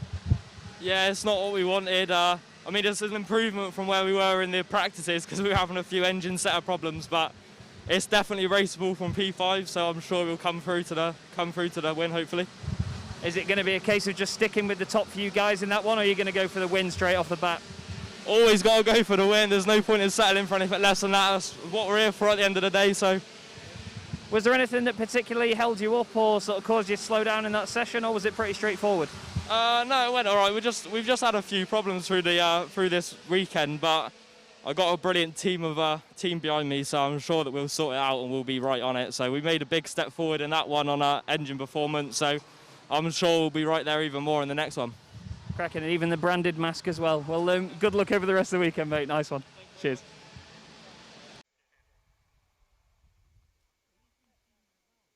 So that is the reigning British Senior Rotax champion, Guy Cunnington, and he is going to be starting 5th in this race. There's George Holbrook and Kai Hunter on the front. That's not Kai Hunter's picture, I can tell you that, but anyway. Reese Hunter is 3rd, and Alex Pendlebury for Strawberry Racing will start 4th. So a trio of Dan Holland karts followed by a duo of Strawberry Racing drivers. There's Guy Cunnington starting 5th. Teddy Clinton will go from 6th on the grid, and then it's Tom Edmonds and Nelson King on row number 7. Morgan Porter, former junior OK Kartmasters champion, he starts 9th alongside Charlie Turner in kart number 61. Will Ellswood, last year's junior Rotax Kartmasters champion, starts alongside Oliver Greetham on row 6. James Lingard and Luke Wooder are on row 7. Row 8, Tom Adams, junior graduate, and Oliver Meadows. Then it's George Smith and Masih Hamira. Ben Casely and James Lowther round out the top 20. Jake Douglas and Oscar Hoole start on row number 11, with Nathan Chafer and Lewis Smith on row 12. Spencer Shinner and Brandon Nagelvort are on row 13. James Winter and Chaz Heighton on row number 14. Row 15 is Louis Fleet and Jamie Rogers. Kaylee Cole and Nathan Glenn start from row number 16, and Madison Foley rounds out the 33 kart grid. We did have 34 karts. Max Fitton has been excluded from the meeting and will play no further part. So, what can the seniors do? There is Holbrook. So we've got all the main, well, the big three, as it were, Dan Holland Racing, Strawberry Racing, and KR Sport, monopolising the first 4 rows of the grid. So you've got a blue OTK product, 3 blue OTK products, a couple of green OTK products, and a purple OTK product. Nathan Chafer is the only driver here on a CRG. He starts the number 44 kart from 23rd in the grid. Charlie Turner, the only driver on a Sodi kart, he starts 10th. There's Morgan Porter's got the Kart Republic chassis, so there is a good variety of machinery. You've got Luke Wooder on his GMS kart, a couple of Fullertons, Katie Cole on the Mad Croc, so a fair amount of variety. But at the front of the grid, Dan Holland Racing have annexed the top 3 rows. It'll be interesting to see the 2 Hunter brothers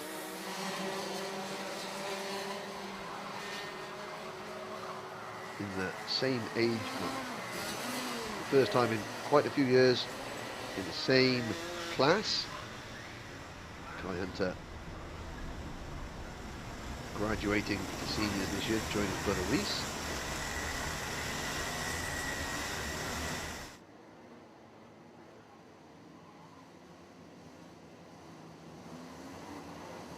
Start second and third. This is going to be very interesting to say the least. Here we go.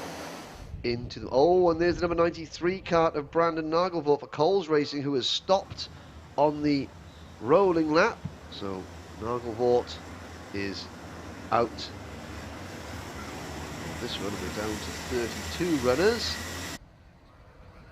Holbrook, Kai Hunter, Reese Hunter, and Alex Pendlebury becomes the line. Lights are out, we're off and racing. Good start from Holbrook, and the number 5 kart, Reese Hunter, moves into second place, so Kai Hunter gets squeezed back to 4th position by Guy Cunnington, number 1 kart, and into turn number 3 they go. It's a good clean first couple of corners. As I say that though, coming through turn number 4, somebody gets hooked around and hits the grass. Oh, and going into the first corner, you just saw flashing across the screen. That was a big one. That was one driver vaulting over another. And want to see who that may have been. It was the number 58 kart. Well, no, the 55 and the 92. It was Chaz Draycott and Spencer Shinner. And I couldn't see who was the vaulter, and I couldn't see who was the vaulted. But they're both remarkably back in the race with seemingly no damage, or limited damage, but up at the front. Holbrook, Reese Hunter and Guy Cunnington trying to push away. Tom Edmonds is 5th, Pendlebury 4th, Morgan Porter 5th, Kai Hunter has slipped back to 7th place. There's a view coming off the bridge. Here's a view as the change of lead. There goes Reese Hunter to the race lead. And Guy Cunnington follows him. Now, these two drivers, Reese Hunter and Guy Cunnington, they both represented, well, Reese Hunter has represented Team Great Britain in the Rotax Grand Final several times. Cunnington, including last year in Sarno. Cunnington, of course, classified second in what was a dead heat. Oh, and there's Nathan Chafer retiring, the number 44 CRG car. But Mike Cunnington, the British champion. Reese Hunter, 5th in last year's British Championship. Here comes Cunnington to the race lead. In the inside, going into the Bruno Ferrari chicane.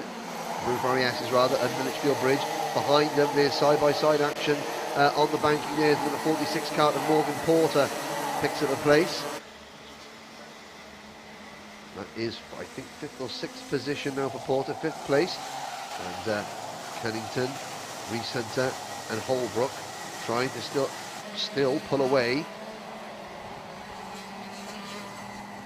Now, number 29 kart, Pendlebury, has moved into 3rd place, so where is the number 60 kart?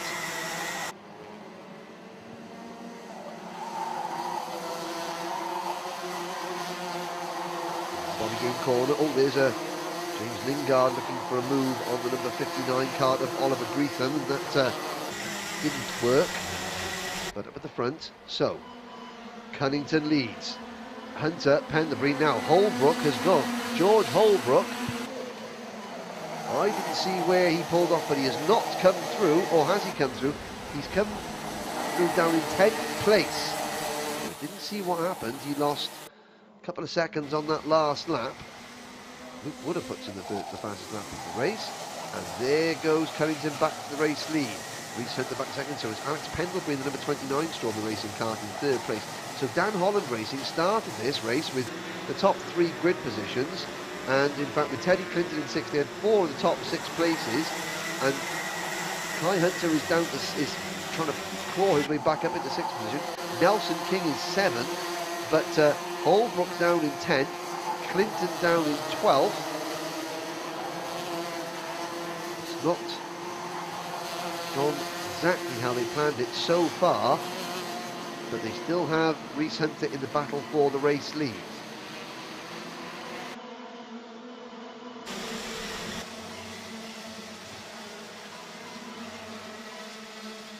bridge. Cunnington still leads in kart number 1. Although no, he doesn't now. He's been shuffled back to 4th place. So Reese Hunter reclaims the lead. Now Morgan Porter moves into 2nd place. So this is there's lots of chopping and changing going on. This is all quite tactical at the moment. Pendlebury is 3rd. Cunnington is 4th. Looks like Tom Edmonds, the number 25 KR Sport kart, is 5th. He's made good progress from the 4th row of the grid. Then it is the number 97 of Kai Hunter and the 95 Nelson King. Charlie Turner in that orange and white Sodi kart chassis is 8th. Will Ellswood. Will Ellswood moving into 7th place. So last year's Junior Max Kartmasters champion on his senior Kartmasters debut is having a really strong performance at the moment. He's battling away with Charlie Turner, one of the most experienced drivers in the race. So it is Reese Hunter leading, Morgan Porter on the Kart Republic chassis for the Argentine Motorsport team, who is moving up nicely into 2nd place. Not the strongest of qualifying performances for Porter, only 9th, but coming alive in race conditions. Pendlebury still 3rd. Chaz Draycott gets a 5-second penalty, possibly for that first lap incident where we saw him and the, I can't remember who he went over the top of, which was Spencer Shinner. So I think we now know who was the vaulter and who was the vaulted. Chaz Draycott was the vaulter, and he gets a penalty for his troubles. Guy Cunnington passes his teammate Pendlebury, well, stays ahead of his teammate Pendlebury, 3rd and 4th, 2 Strawberry Racing teammates, just in front of Kai Hunter in 5th. Then it is Edmund 6th, Nelson King 7th. Couple of gaps beginning to develop now. Behind King, Ellswood is 8th, Turner 9th, Clinton 10th, Tom Adams 11th, Lowther is 12th, Casey 13th, Wooder 14th, Greetham 15th, Meadows 16th, then George Holbrook, who's obviously all is not well with that number 60 kart. He's down in 17th of Massey Shamira, Jamie Rogers and James Lingard. That's your top 20.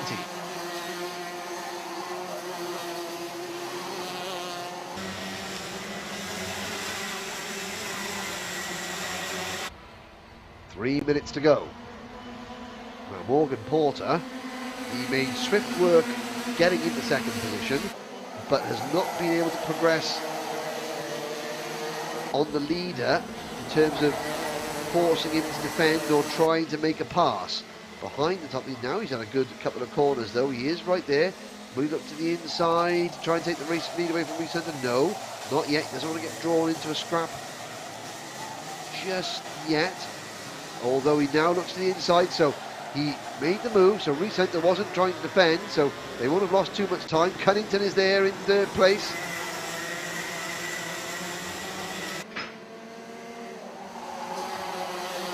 So Guy Cunnington, P3. Paul Porter leads from Reese Hunter. Then Cunnington with a slight gap back to Kai Hunter, who has passed Alex Pendlebury for 4th place. So it's now the 97 of Kai Hunter. There goes Reese Hunter back to the lead, going into the Bruno Ferrari S's. Underneath the bridge, Cunnington takes advantage of a double slipstream to push Porter back to 3rd place.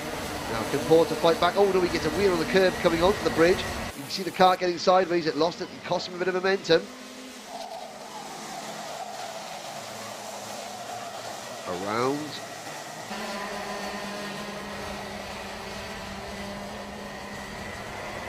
First and second here, did they go? The top 4 are clear, but only by half a second. Reese Hunter, Guy Cunnington, Morgan Porter, and Kai Hunter. Then it's a gap back to Tom Edmonds in 5th, Nelson King 6th, Pendlebury 7th, Ellswood is 8th, Turner 9th, Teddy Clinton rounding out the top 10. George Holbrook has had another 5-second penalty. He's had another penalty. He's had a 5-second penalty, which is another disappointment for him in this race. And oh, there goes Cunnington with the move, and it didn't work. He vaults up over the back of Reese Hunter's kart, and you can see him, he dived to the inside. Hunter took the racing line. Cunnington tried to brake to get out of it. He just clipped the rear bumper of him now. No damage to Hunter's kart, no damage to Cunnington's kart. But with less than a minute to go, now Morgan Porter saying, well, don't defend, keep going. And Reese Hunter's there going on the race leader. We've got a minute to go. I'm going to defend. Thank you very much. And of course, he's got little bro, Kai Hunter. Now creeping into the picture. Morgan Porter is the meat in a Hunter Brothers sandwich. At the moment, Mike Cunnington still runs fourth in the number 1 kart, with Edmonds just behind him, then Pendlebury and Nelson King. 10 seconds to go. Now, Hunter defends onto the banking. Now Morgan Porter, well, he's damned if he does, he's damned if he doesn't. Because if he goes to the inside line and follows Reese Hunter's line, Kai Hunter can sweep round the outside and pick him off. If he swings out wide to try and get an undercut coming off of the corner, then Kai Hunter will fill the gap going into the corner and Porter will lose second place. So he's now got to hope that, Cunnington has caught them back up, but he's brought Edmonds and Pendlebury with him, so now Kai Hunter can't just think about attacking Porter. He's got to try and think about defending a little bit as well, and that will give Morgan Porter half a chance to potentially launch an attack on the race leader Reese Hunter as we begin our final lap.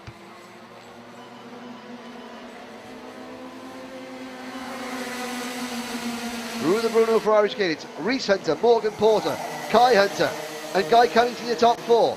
And Reese Hunter is defending. Now Porter, what can he do? He can't look, Reese Hunter is going to defend coming down this straight. If Porter swings wide going into the corner, no. In fact, Reese Hunter doesn't defend. He knows that Kai Hunter's putting Morgan Porter under pressure, so Porter was having to defend, and that has given Reese Hunter enough of a gap, I think, to take this one to the bank. Porter looking over his shoulder, having to defend from Kai Hunter. Cunnington and Tom Edmonds almost side by side. Cunnington holds on to 4th place going into Fullerton S's. Edmonds now having to defend from Nelson King and Alex Pendlebury through the Bobby Gain corner into the Mike Wilson complex. 2 corners to go, and Reese Hunter, Dan Holland Racing, takes the race win. Porter 2nd, Kai Hunter 3rd. Guy Cunnington in 4th place, Edmonds in 5th, Nelson King is 6th, Pendlebury 7th, Charlie Turner comes home in 8th, James Lowther is 9th, and Tom Adams completes the top 10. Still watch the remainder of the field stream across the start-finish line.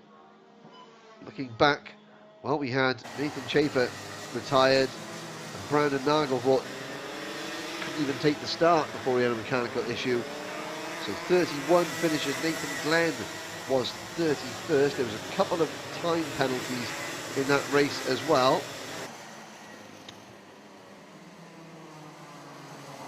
Hunter, Reese Hunter, Hunter the elder, Porter, Hunter the younger, Cunnington, and the rest. Luke Wooder in 16th place, former champion. Oliver Greetham, Jake Douglas, 17th and 18th. James Lingard and Jamie Rogers rounding at the top 20. Oscar Houle, 21st. Mashi Samira, 22nd. Lewis Smith, 23rd. Louis Fleet, 24th. Then George Smith. Now, some of the drivers, Spencer Shinner got involved in that incident with Chaz Draycott, who finished behind him. And there's Nathan Chafer cutting a rather forlorn figure, looking down at his CRG kart and trying to suss out what went wrong. And seeing how much time they've got to fix the problem and get the kart running for the second heat, which will be a little bit later on this afternoon. That is upset driver body language 101, hands on hips. You can see him like shaking his head. He's, oh no, gesticulating to his dad or his mechanic. Comes over, no, didn't work. This broke, fix it. Ah, chain fell off.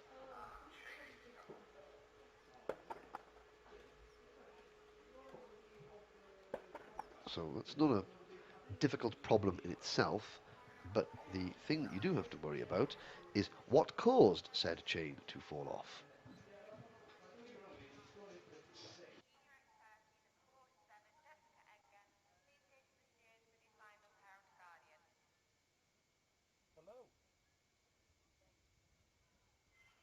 Hello everyone, it's Alex Quinn. I'm racing in Formula One Euro Cup this year and I'm just back from Imola from round 2, but I'd just like to wish everyone the best of luck at Kartmasters this weekend.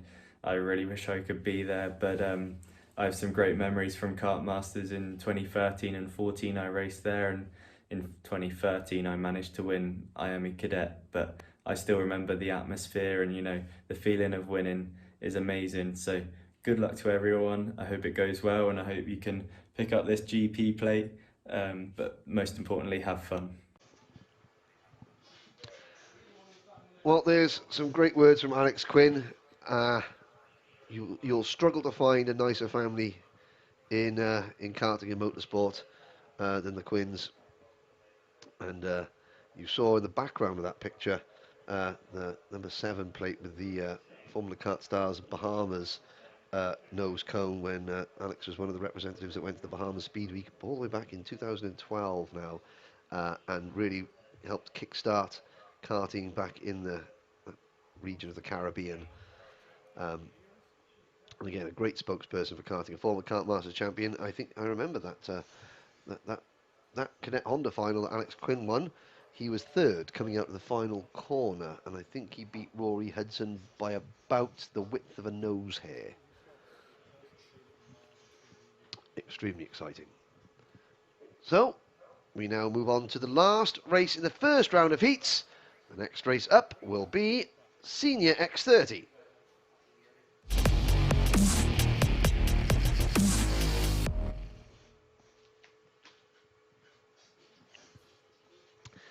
So, Senior X30, the number 1 plate kart, British champion, former world champion, double Kartmasters winner, Danny Curl, the Jade Racing team using the Birrell ART chassis. Curl leads a field that is just chock full of talent. It is an all-you-can-eat buffet of talent. Alongside Danny Curl, one of the newcomers to the Senior X30 class, graduating out of the juniors. There's Kev Robinson putting in a starring performance there as he walks up to his position where he will give the signal when the time is right for the driver to leave the dummy grid. Blake Anglis for Mick Barrett Racing. Mick Barrett Racing, they guided Ben Barnicoat to Kartmasters glory in this class a year ago. And Blake Anglis moving into the Mick Barrett team in his first year as seniors, 2nd on the grid. So, you know, in 2017, Blake was just a young junior driver when Danny Curl was winning his world championship here at PFI. And behind them on row number 2, another driver just making their first senior appearance at Kartmasters, Caden McQueen in kart 242. And then on the opposite end of the experience spectrum, David Sutton. David Sutton was a 2005 British Junior Max champion. So he's been around a long time and has been a regular here. He went on to have a good solid career in saloon car racing to David Sutton in the Volkswagen VW Cup, amongst other things. But always turns out at Kartmasters, the Avago karting driver, and this is an excellent qualifying performance for him, in the number 79 kart on the outside of row number 2. Connor Jupp, I think Connor Jupp was the GP plate winner in Cadet IAME, I will double check, I think in 2010, 2011. Obviously stopped driving for several years, became a mechanic, helped Oliver Greenall win the Kartmasters title, but a step back into karting now, and showing that he's lost none of his pace. He starts 5th in kart number 35 in the Fusion Motorsport team. Harry Platten on the Zenon chassis, privateer driver, kart number 141, starts 6th on the grid. Then it's Joseph Taylor and Matthew Hudson on row number 4. Jordan Brown Nutley and Oliver Hodgson row 5. Cole Kilner and Gus Lawrence on row 6. Thomas Fleming and Derek Morgan row 7. Tom Nippers and Findley Bunce on row 8. Ben Hodge and Alessandro Serenetti row 9. Caleb Marshall and Aaron Mills row 10. Ewan Wilson and Brad Pennell row 11. Lucas Vorse and Archie Tillett row 12. Piers Henderson and Alex Spinks row 13. Rory Cuff and Casper Scusa on row 14. Reggie Dewey and Tyler Reid row 15. Jensen Brown and Rufus Hunt row 16. Matt Armstrong and Thomas Day row 17. And Chris Bingham on row number 18. Oh, take a seat, charge your glasses. This is going to be a very, very exciting 10 laps. Well, pick a winner. Any one of, ooh, I don't know, 35. Curl leads them to the line. Lights out, we're off and racing. It's a good start from Blake Anglis. Oh, what a great thing. He goes round the outside. The British champion goes to the first corner and wipes Curl's nose for him and carries on. See, no sense, no feeling. There's no fear there whatsoever. He's new to the class, new set of rivals. He doesn't look at their achievements. He just thinks, oh, you're a bloke in a cart. I'm going to just drive around the outside of you. And he's done it. For Mick Barrett Racing, he takes the lead. Now, can he hold on? Because here comes David Sutton into second place. David Sutton passing Danny Curl into P2. And Sutton's already defending into the second hairpin there. Because he's got number 242, Caden McQueen, and the number 35 of Connor Jupp climbing around him as well. Now, looking a bit further back, Reggie Dewey was already made up a couple of places. There's Fleming in the number 173 cart, and there's number 63 going to the inside. That's Caleb Marshall. But at the end of lap number 1, Blake Anglis is going to lead by 1.09 seconds from David Sutton. David Sutton has got Danny Curl implanted on his rear bumper. He's like, oh, and he's now Curl makes the move to the inside. Sutton doesn't fight it. I think he knows that there's no point trying to hold him back. Let's try and just follow the British champion.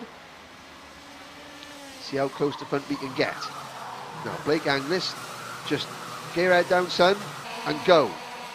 Because the more you look over your shoulder, the more you'll realise that company is coming. And you don't want to think about that just yet. Long way to go. Into the Fullerton S's. There's Caden McQueen passing Connor Jupp. Also making a move there, the number 21 of Joseph Taylor. Joseph moving up into seniors as well for the first time this year. There's Del Boys overall, Derek Morgan and the Gillards.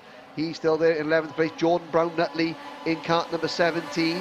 He is down to 10th place. Gus Lawrence is 11th in number 4 cart. Oliver Hodgson, number 3, is into 7th. So everywhere you look, there's British champions, Kartmasters champions. In some respect, there's world champions, some continental European champions. The lead of them all is a first-year senior driver in his first year with, say, a top-tier team, Mick Barrett Racing, and he's really showing a good turn of speed. Now, speed is one thing, racecraft be quite another. Curl, Sutton and Harry Platten are all closing in. You've got 7 minutes to go of a heat race, the first heat race of Kartmasters. You've got the British champion holding in on you. Do you A, defend, or B, let the faster cart go and try and learn, or C, pick another option? At the moment, Blake Anglis isn't giving Danny Curl the option. Oh, now he is. I was going to say. Anglis chooses option B. Don't fight it. Let him pass. Follow. There's Harry Platten going to the inside of David Sutton for 3rd place. Now Sutton has to defend from the number 21 of Joseph Taylor going into the Fullerton S, which he does. Behind Taylor is Caden McQueen. In the number 242 cart, no, scratch that. Alongside Taylor is Caden McQueen. No, scratch that. In front of Taylor is Caden McQueen. Then it's the number 3 cart, different colours. I'm not used to seeing Oliver Hodgson in anything other than the red and black of the PF International team. He's no longer with the PF International team. He's out on his own in that number 3 cart.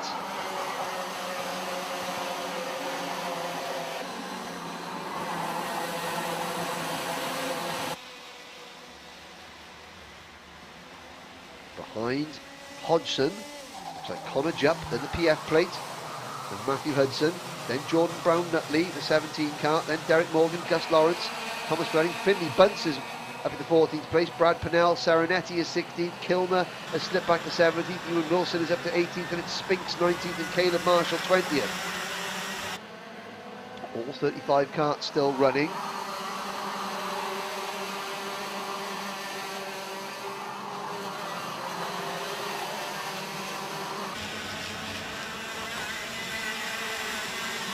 out of the Mike Wilson complex to complete lap number 6, and Danny Curl is stretching away. So Curl is pulling away. Anglis has dropped back to third behind Platten. Connor Juppy kart number 35 set the fast lap of the race, and Jupp is in 8th position. So Platten, privateer driver on the Zenon chassis, he has to now work his way forward. Well, he's got to try and, first of all, make sure that no one's going to attack him from behind, and then get his head down and try and close the gap on race leader, although that's going to be easier said than done because Danny Curl looks very, very strong here at the moment. There's Brown Nutley in kart number 17 making a move. Now, that's the fluoro chassis of Oliver Hodgson. This is the Mark Litchfield racing graphic on that kart.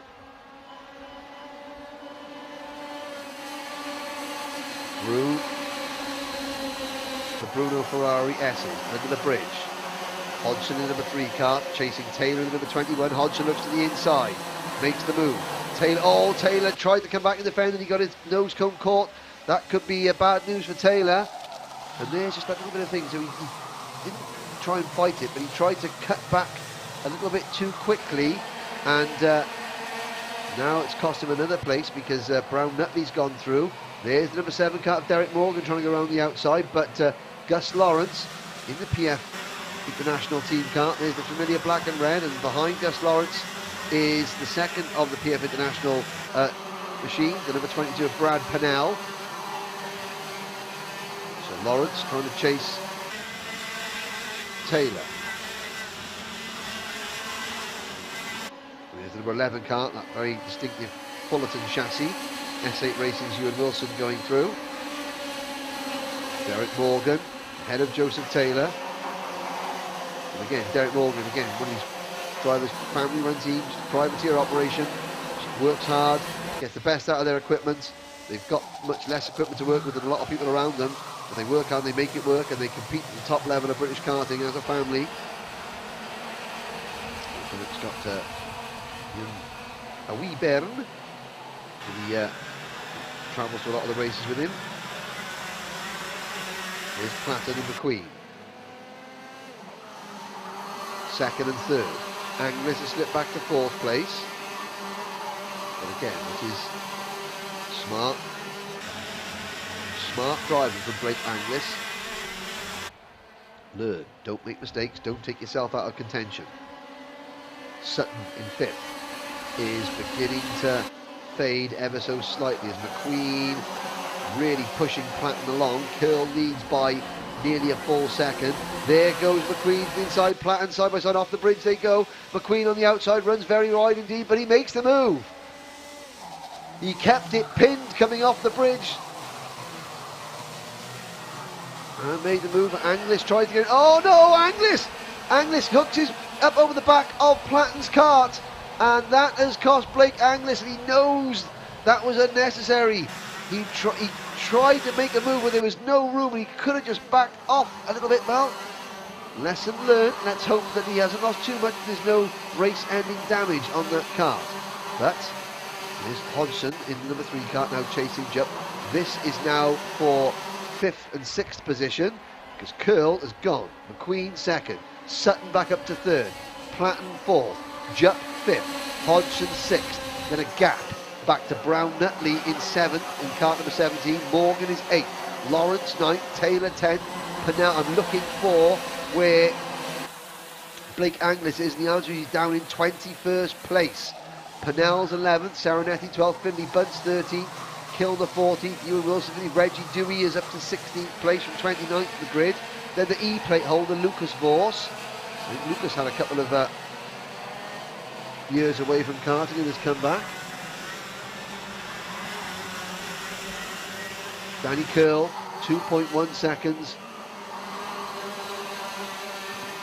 to the good. McQueen, Sutton, Platten, Jupp and Hodgson.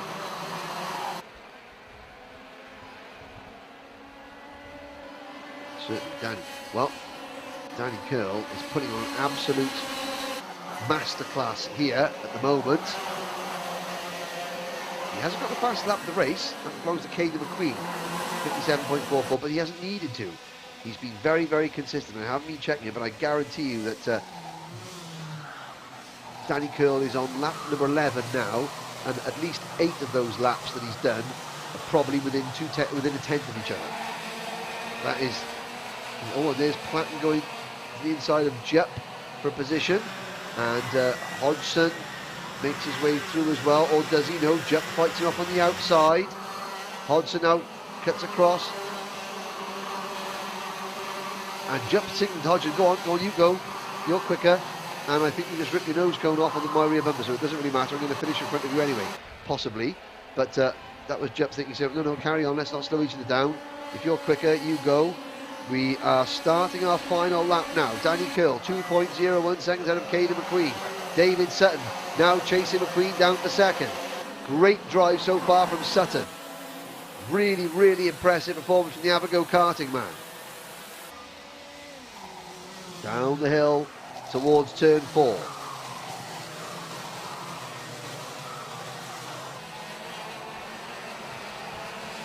Hodgson looking inside, defending from Jupp trying to go around the outside in the second hairpin, but that's not going to work because Jordan Brown-Nutley was, I think, closer to the rear end of Jupp's kart than Jupp thought, and the minute that Jupp ran to the outside, Brown-Nutley dove to the inside to pick up a place.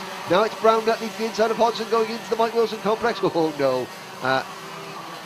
Hodgson's not going to leave a gap open there as the checkered flag comes out. Danny Curl takes the win.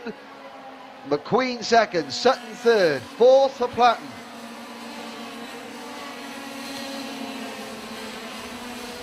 Fifth is Hodgson. Here's the rest of the field still. Kart's running across the line. He's lost, technical flag for Lucas Borsch right at the end there, but I don't think he's going to see that.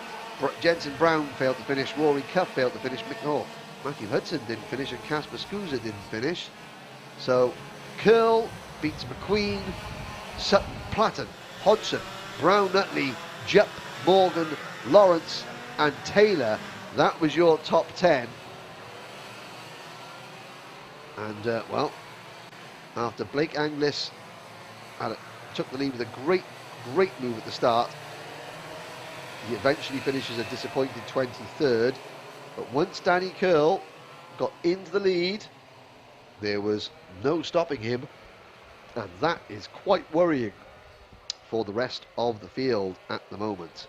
Only one race in, a long way to go, but the drivers have only got a couple of hours before they are back out for heat number 2, and Danny Curl looked pretty strong, I have to say, in that race. So that concludes the opening round of heat races. Now we have got one more round of heat races for each driver still to come.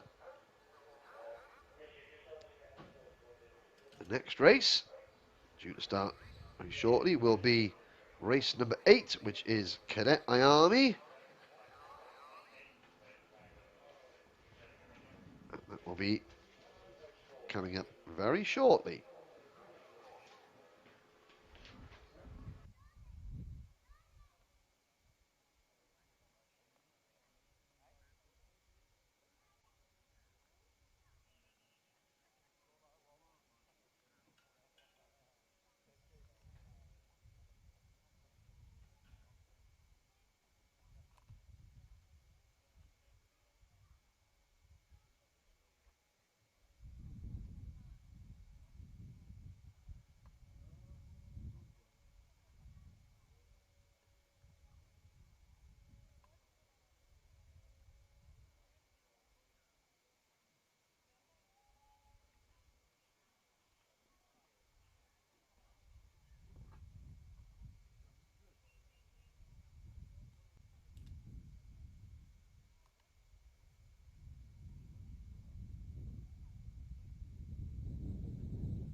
Hi everyone, Will Stevens here. I just want to send a quick message to say good luck to everyone competing in Kartmasters event this weekend. It's a race that I always look forward to a lot in my karting career every year, and one that I could win on a few occasions, so Just wanted to say have fun, be safe, and I hope you enjoy yourself.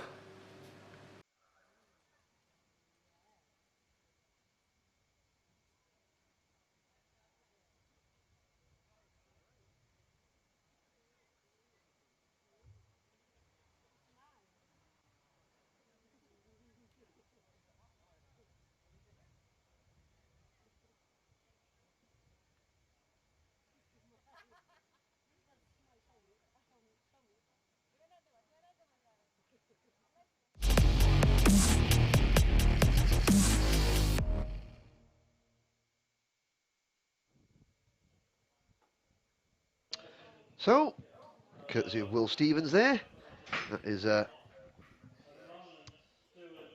former Formula One driver who was one of Kartmaster champion a long time ago.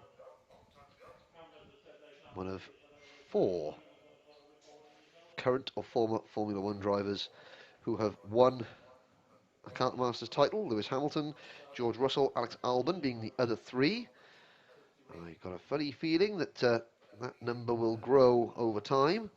There's a whole plethora of drivers who have made their way into the higher echelons of motorsports, like Michael Simpson, Alex Sims, Adam Christodoulou, have all won titles, have all won Kartmaster titles and gone on to glittering careers. Jack Harvey, of course, IndyCar star. Ash Hand did a lot of Clio Cup racing a few years ago. Lucas Oreck, Tom Gamble is racing Porsches at the moment. Kian Dewis, he's in single-seaters. To name but a few. And we now wait for the second Cadet IAME heat. Nathan Tye on pole position, the Ollie Rowland Motorsport driver. 10th last year, the PF plate holder.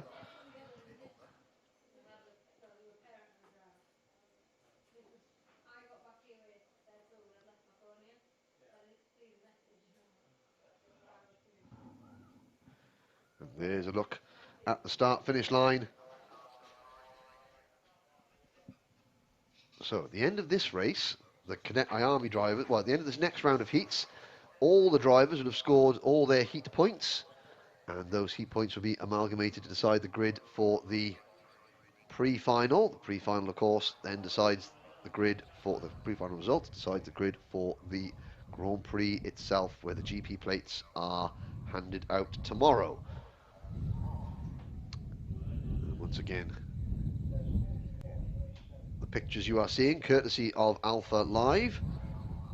And you can go to alphalive.co.uk/kartmasters to see all the images. Of course, you can go to the Alpha Live YouTube channel, the Alpha Live Facebook page, the Trent Valley Kart Club Facebook page, the Trent Valley Kart Club website as well. There are many, many outlets where you can watch this. As you've heard Ben Barnicoat, George Russell, Will Stevens all say that this is the best race in Britain every year, the most intense competition. And already, after just one round of heat races, we have seen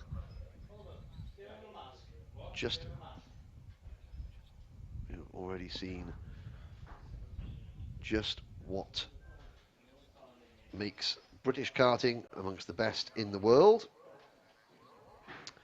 And pretty soon we'll be underway with the start. So a full grid, nearly a full grid rather, of Cadet IAMEs. Nathan Tye and Ethan Jeff Hall will start on the front row. There's the signal. You can see the starter waving the green flag. Here they come. Nathan Tye and Ethan Jeff Hall on row number 1.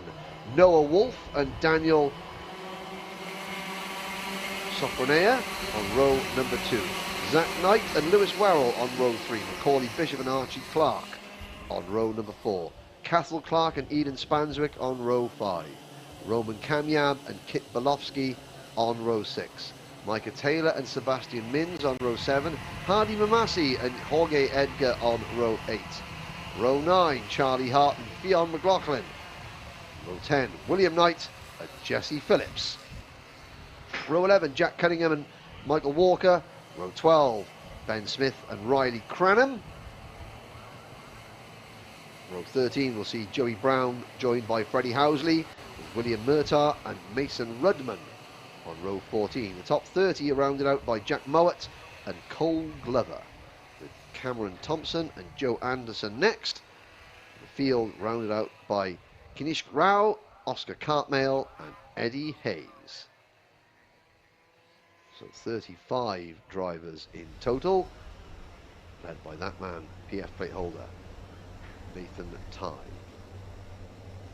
Ethan Jeff Hall, Strawberry Racing number 5 on the outside of row number 1. They come out to the Mike Wilson complex. Into the tram lines. Oh, somebody at the back there running very wide.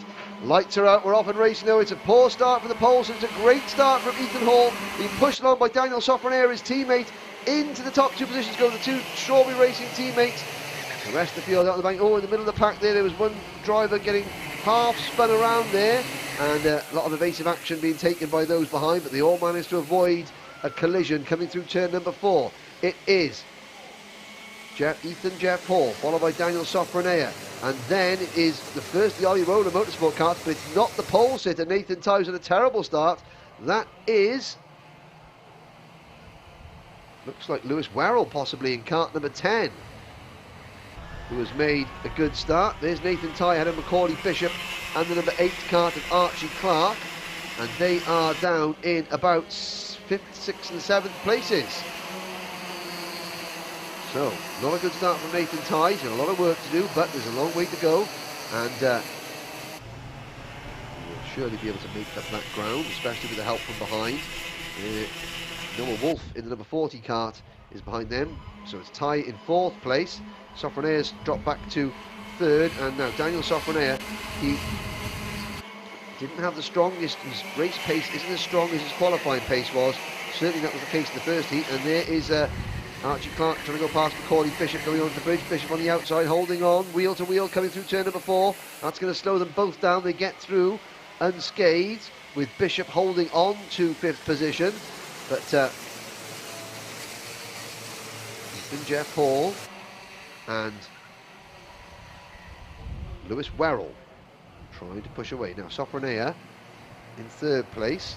He's got to hang on into the slipstream. If you can just stay in the slip, if you can stay close enough to the 2 leaders coming out. Oh, there's a spin there going into the thing, and that is number 40 of Noah Wolf and the number 8 of Archie Clark going around. They both get going again. I was saying, if Sofronair can just stay in touch and stay in the range of the slipstream coming off this corner, then he'll be okay, because the slipstream effect will then draw him back up to the leaders going underneath the bridge and out onto the banking. Once he's done that, Nathan Tye and Macaulay Bishop are closing in. Now they had a somewhat rambunctious dispute in the first heat, but all is fair in love and war in karting, especially cadet karting. And oh, there's a number 95 kart of Kit Belofsky running a little bit wide of the banking there, and he runs a little bit wide coming off turn 4 again. That is 7th or 8th place. Bjorn McLaughlin is in front of him, and Sebastian Mins for Fusion Motorsport is in 6th position. So these are the top 5. Then there's a slight gap. There's Tye to the inside, passes Sofronair for 3rd place. Bishop in 5th. Now Bishop will probably want to dispatch Sofronair as quickly as possible to get onto the rear bumper of Tye, because he knows that Tye is only going in one direction, that is forward, and Bishop wants to be planted on his rear bumper when he does so. So every time Tye opens the door and makes a move, Bishop can slide through as well. Ethan Jeff Hall continues to lead from Lewis Werrell. There's number 88 Ollie Roller Motorsport kart of William Knight, and William Knight is just outside the top 10 in 12th place, and of Eden Spanswick, Jorge Edgar and Roman Canyard. And it's Jack Cunningham, Jesse Phillips, Zach Knight, William Murtaugh, Ben Smith, Freddie Housley, Charlie Hart. The top 22, Tye makes the move on Werrell for 2nd place. And well, Bishop has got past Daniel Sofronair, and wasn't able to capitalise on Tye there. So now, can Sofronair hold on to these top 4? Still, Ethan Jeff Hall leads in kart number 5. For how much longer? I don't know. Yes, I do know. Not much longer, because Tye makes the move at the 2nd hairpin, and just by being pushed offline at little fraction, Ethan Jeff Hall loses 3 places and he's down to 4th. It's now Tye, followed by Werrell. Bishop is 3rd. Jeff Hall 4. Still Sofronia hanging on in 5th place, but he is just hanging on. Big gap developing back to the 6th. Oh, Fionn McLaughlin is up in the 5th place, so Sofronia down to 6th now. So we've got a 6-cart train at the front. Out onto the banking we go. Into turn number 3. Over the bridge and down the hill. Ty, Werrell and Bishop. Great view of the carts coming down towards the first hairpin. Some dark clouds behind the circuit you see on the screen, but no rain forecast. Although yesterday it was absolutely roasting hot, and in the afternoon there was a tremendous cloud burst and thunderstorm.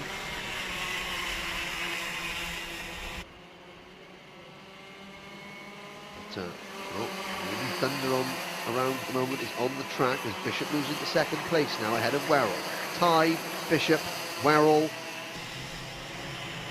McLaughlin, Sofronia. Oh, here's the Alpha Meteorological Service telling us that at 5 o'clock we could have rain. That would make things very interesting. Bright sunshine at the moment, dark clouds all around us. McLaughlin in the number 29 cart puts in another fastest lap. He's up at the 4th place. Sofronia is now beginning to lose touch. Ethan Jeff Hall also losing a bit of ground. Ty, Bishop, Werrell and McLaughlin in the top 4. Sofronia down in 6th position. Jeff Hall in the number 5 cart in 5th. There goes McLaughlin up into 3rd. Oh, McLaughlin gets sideways. Oh, he went for the move, outbraked himself, got sideways, and unfortunately Lewis Werrell on the outside had nowhere to go, so that has given Ethan Jeff Hall 3rd place back. And Nathan Ty has got a bit of an advantage, a bit of a lead, half a second on Macaulay Bishop. Now Bishop should close back in the slipstream coming out of the Mike Wilson complex with 3 minutes to go. We're going to complete lap number 6 now. There's Hardy Mamasi in the number 24 cart, followed by the number 95 of Kit Belofsky. So Mamasi is in 9th place.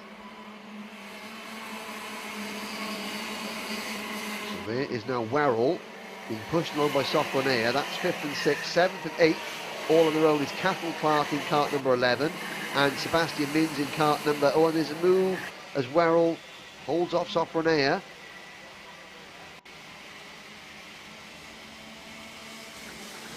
Lead group of 4 at the moment. Ty and Bishop, then Jeff Hall and McLaughlin.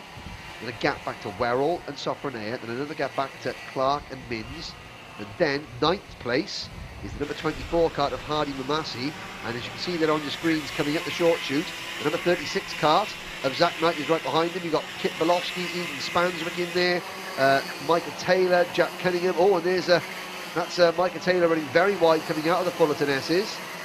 Hardy Mamasi gets forced wide coming through the Mike Wilson complex, loses the place. There's Macaulay Bishop.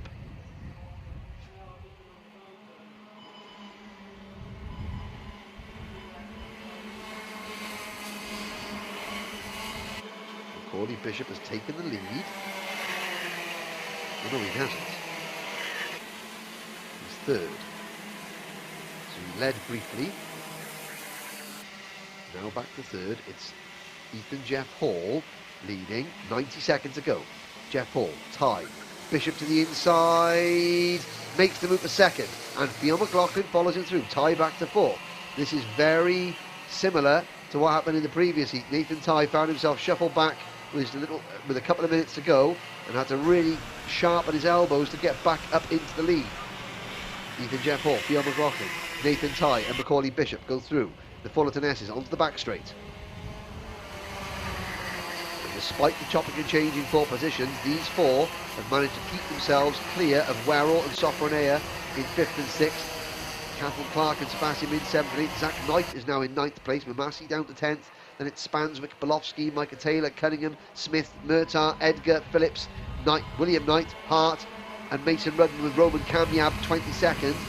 All 35 starters are still running as Jeff Hall defends going onto the banking, and then that leaves the door wide open for Fionn McLaughlin to take the lead, but he only takes the lead for about 10 yards because Nathan Ty fights back and goes from 4th to 1st, or 3rd to 1st. Bishop in 4th. 30 seconds to go. Next time around they'll get the last lap board. Now Ty begins to defend, and look how quickly Werrell and Sofrene have closed back into the lead group.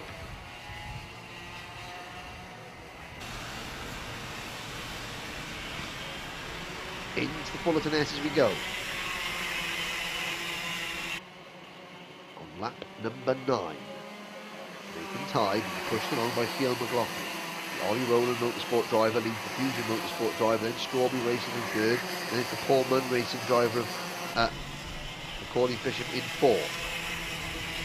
Good to see the Cadet IAME scene not being monopolised by just 1 or 2 teams.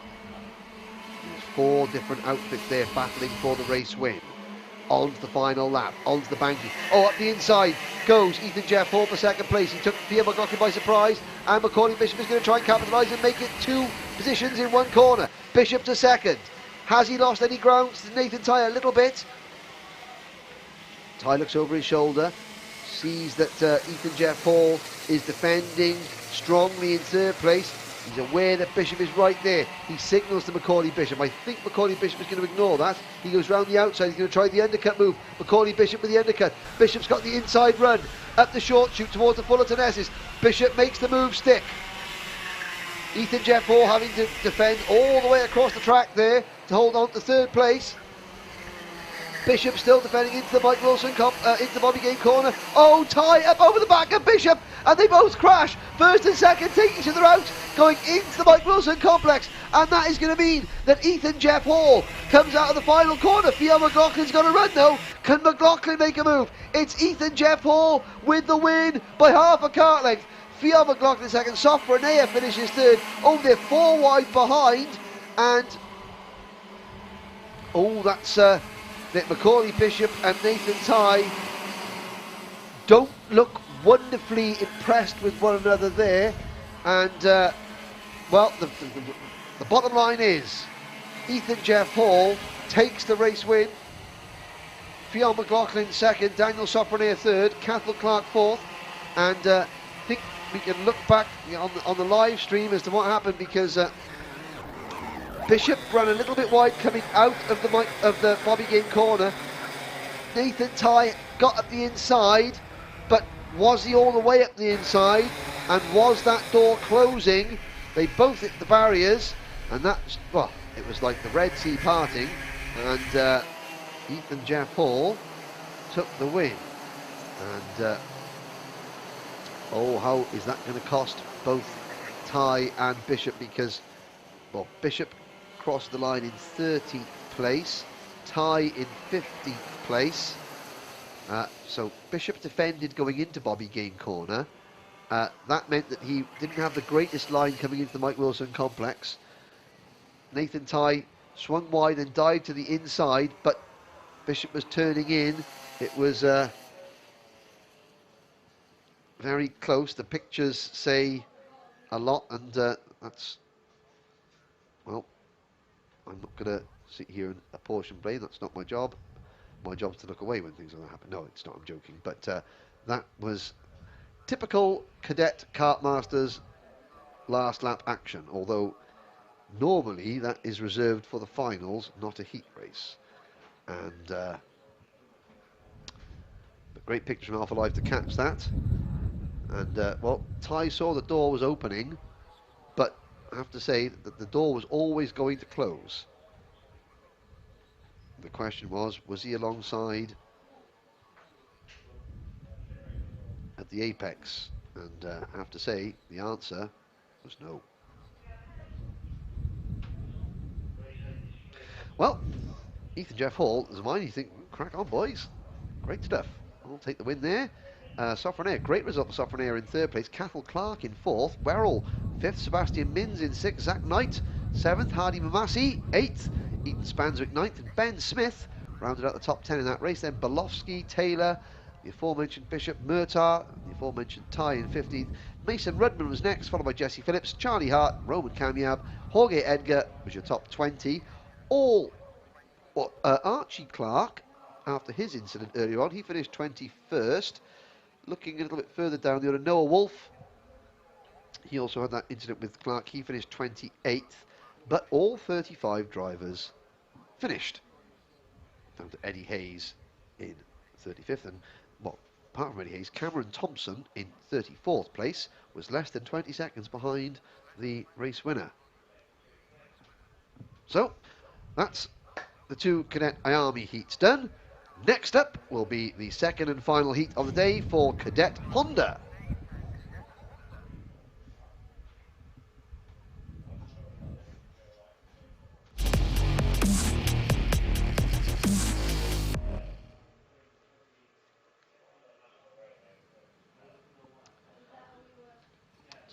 So the blue skies have been replaced by a blanket of grey of varying shades, some darker, some lighter, some shades more worrying than others. At the moment though,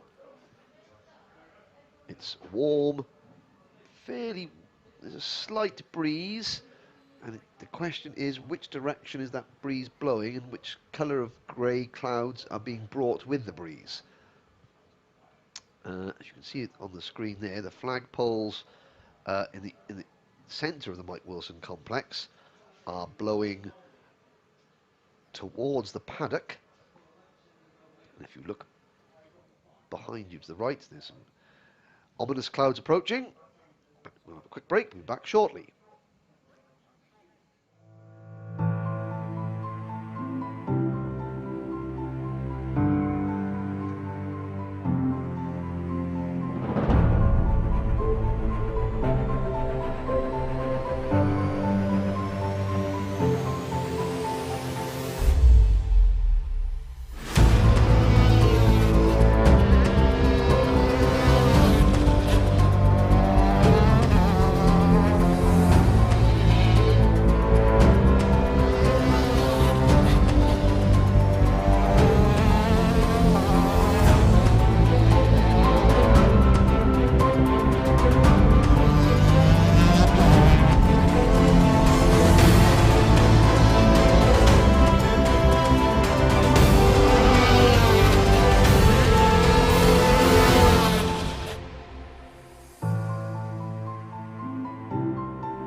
So the next race is the mini group. No, it's not actually. It's shut up, Henry. What am I talking about? Talking nonsense again, Henry. It's Cadet Honda Heat 2. And there is your poleman. Your poleman, Devon Nolan, him and Max Cuthbert, the 2 SFR Motorsport teammates. Now, Devon Nolan didn't have the greatest of outings in Heat 1, but hopefully that has all been fixed now. And here they come out onto the circuit. Of course, this is a standing start. So Devon Nolan and Max Cuthbert will start from row number 1. Nolan in the 54, Cuthbert in the 34. Ewan Charman in the 10 and Henry Jocelyn in the 26. Start on row 2. Row 3, Ralph Youngling in the 16 and Blake Ticehurst in the 36. Tommy Harfield in the 11 and Lewis Islin in the 12. Row 4, row 5, Timo Youngling in 25 and Alfie Thompson in 87. Sonny Mortensen in 67 and Aston Sharp, the S-plate holder, are on row number 6. Row 7, Reg Hayward and Gustav Usakovs. And row 8, Jensen Graham and Harrison Mackie. Zach Drummond will start 17th alongside Kenzo Craigie. And then on row number 10, it'll be Liam Hartley and Oliver Bocock. Owen Neve will start 21st alongside Jacob Gilman. 23rd will be Josh Graham.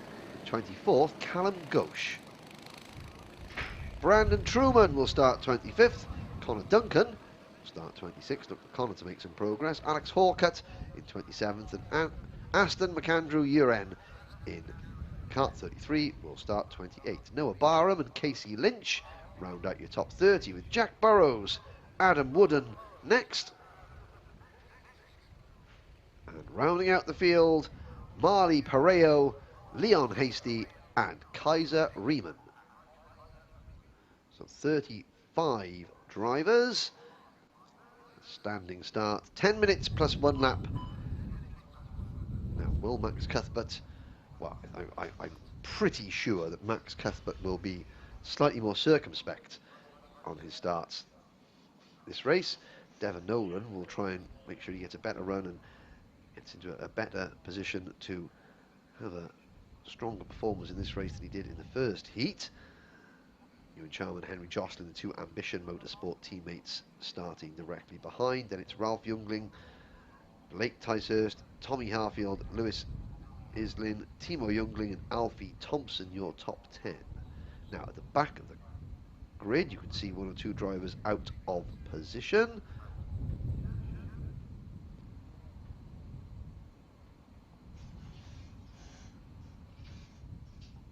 Waiting for Kev Robinson to give the signal. There it is. Everyone is in position. Lights out, and it's a good clean start from everyone. Nolan doesn't get away okay, but again, Cuthbert got the better start, so it's good off the line, even when he waits for the lights to change. So bodes well. So Cuthbert leads, Nolan second. Everyone else fanning out on the banking, over the bridge, through turn number 4. Already Devon Nolan defending second place from Ewan Charman in kart number 10 into turn number the first hairpin. Charman, Jocelyn, and at the back of the pack there's a couple of karts there bouncing off one another, but they all go okay. So the 3 Ambition Motorsport karts, 3rd, 4th and 5th, led by Charman. Charman now takes second place away from Devon Nolan. Behind him he's got Jocelyn, and then it looks like Blake Ticehurst. Everyone else filing their way to Fullerton S's. Number 12, number 12 kart bouncing over the curb at the entrance to Bobby Game Corner, and that forces the number 11 of Tommy Harfield very, very widely. Harfield getting bounced around there like a piñata coming through the Mike Wilson complex, and change of the lead. So the 2 SFR Motorsport karts down to second and third. Here comes Devon Nolan though. Charman takes the lead. Devon Nolan fights back, passes Cuthbert for second place, and now Devon Nolan obviously wants to try and hang on to Charman's rear bumper. He's got the second of the Ambition karts now right behind him, and that is the number 26 of Jocelyn going through. So Jocelyn takes up P2, Nolan down to third, and it's the 36 of Ticehurst in 4th place. Make that 3rd place because Nolan has been shuffled back. Cuthbert goes through as well. So does the number 16 of Ralph Youngling. Ralph Youngling. Oh, and there's a problem. There's 2 drivers off them. One of those is the number 80 kart. That is Callum Ghosh. The other driver in the white race suit, sort of.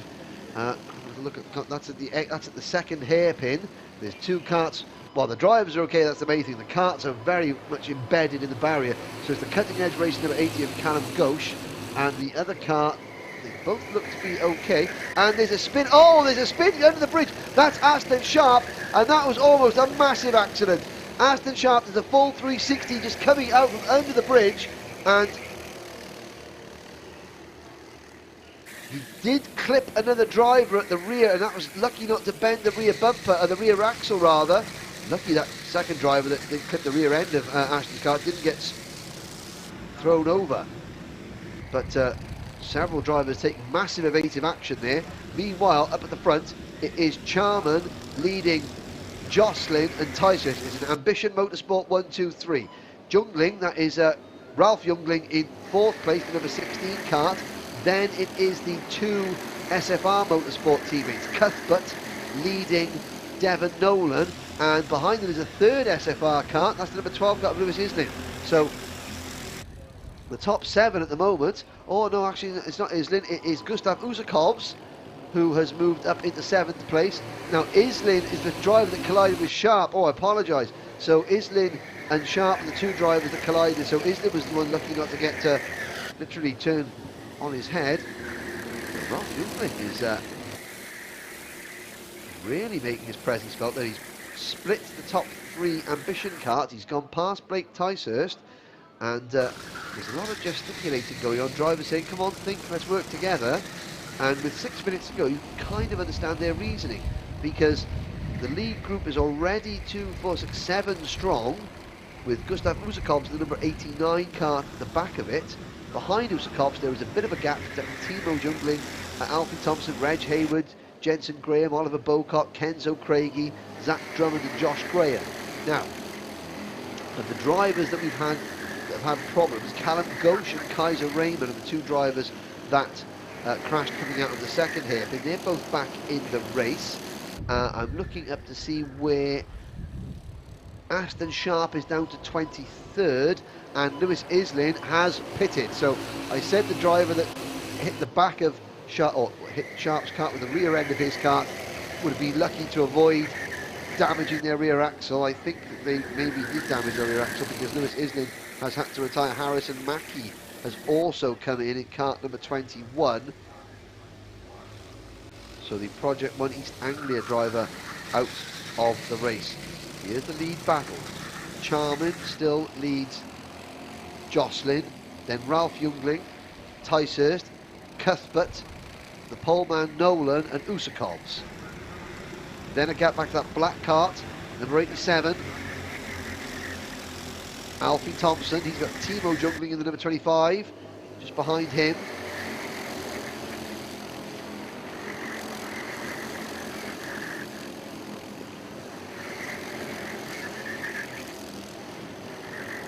Brandon Truman gets the technical flag, so obviously a mechanical issue with Brandon Truman's kart. They're in the top 7. Max Cuthbert beginning to fall away now, so Cuthbert, Nolan and Usakovs have got to pick up their game and get back to the front now, because the lead 4, Charman, Jostling, Ralph Youngling and Ticehurst, are beginning to stretch away. However, as you can see, Jungling there just flashing across your screen, taking 2nd place away from Jostling. That will slow them down. And already Cuthbert, Nolan and Usakovs have closed back up. So the top 7 have got a lead of 1.6 seconds over Thompson in 8th, Timo Jungling in 9th, Jensen Graham in 10th, Kenzo Craigie, Reg Hayward, Oliver Bocock, Zach Drummond and Josh Graham. Connor Duncan's up to 16th position, and Aston Sharp has recovered to 17th at the moment. That's as things stand.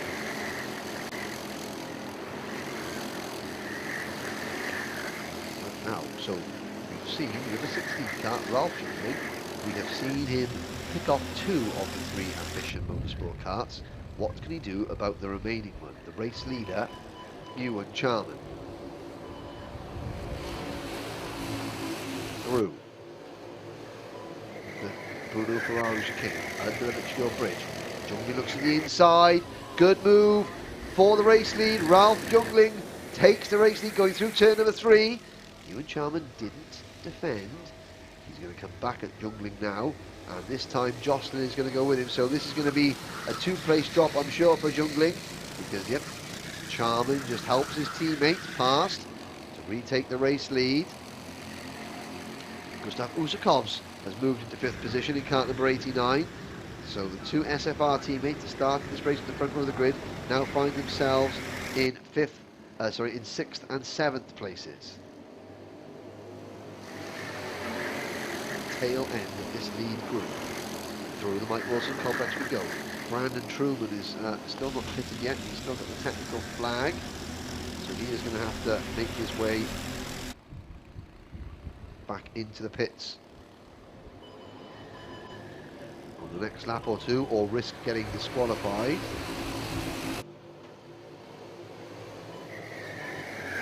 On the banking we go. Less than 2 minutes remaining. Jungling's back to 3rd. Now, this is where he lost the lead a lap ago.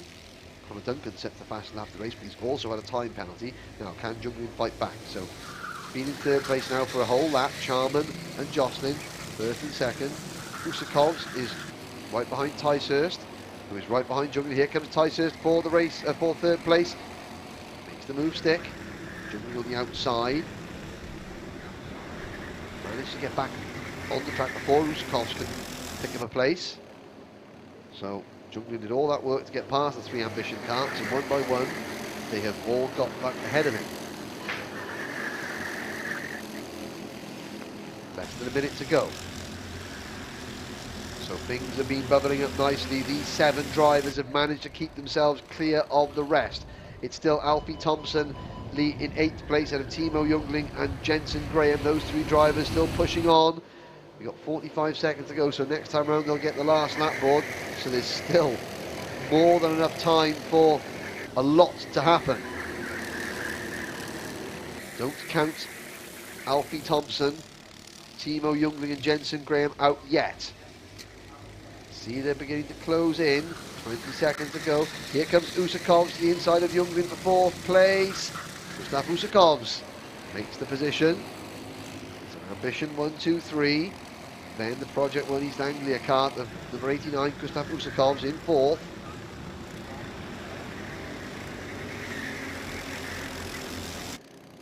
Look at the 2 SFR teammates back of this lead group too. In the 34, Nolan in the 54, running in 6th and 7th place.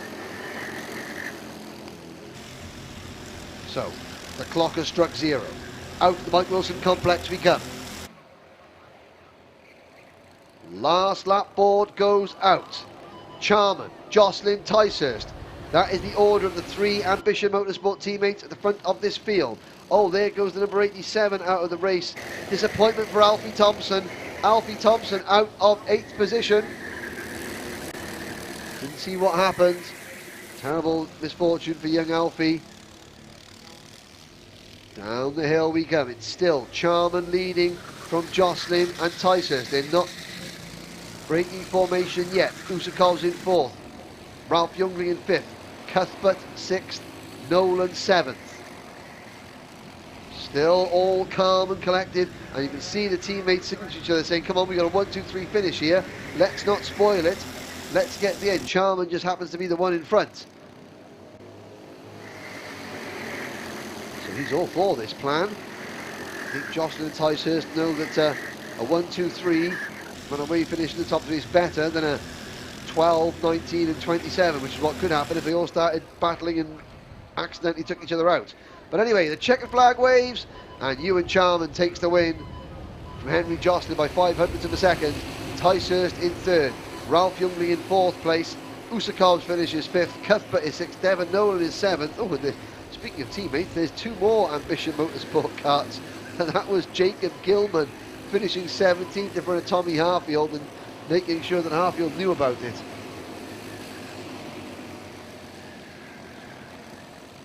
So it's Charman, Jocelyn, Ticehurst, and Jungling, Usakovs, Cuthbert, Nolan. Timo Jungling in 8th, Jensen Graham 9th, Connor Duncan 10th, but with a 5-second penalty, and that would put him from 10th down to, unofficially of course, this is down to 15th place, just in front of Aston Sharp, recovered to 16th. After that, potentially, well, it was frightening enough as it was. Could have been disastrous, but he's okay and managed to finish 16th. And still at the back there, there's the 2 drivers that collided earlier on, Kaiser Raymond and Callum Ghosh. They finished 30th and 31st. They were wheel to wheel as they crossed the line. And that was after they crashed and got back on. Still wheel to wheel. So, cadet racing for the day is over. The next race up will be the mini group race, race number 10. 5 races to go today here at PF International. Once again, a big thank you to everybody for tuning in.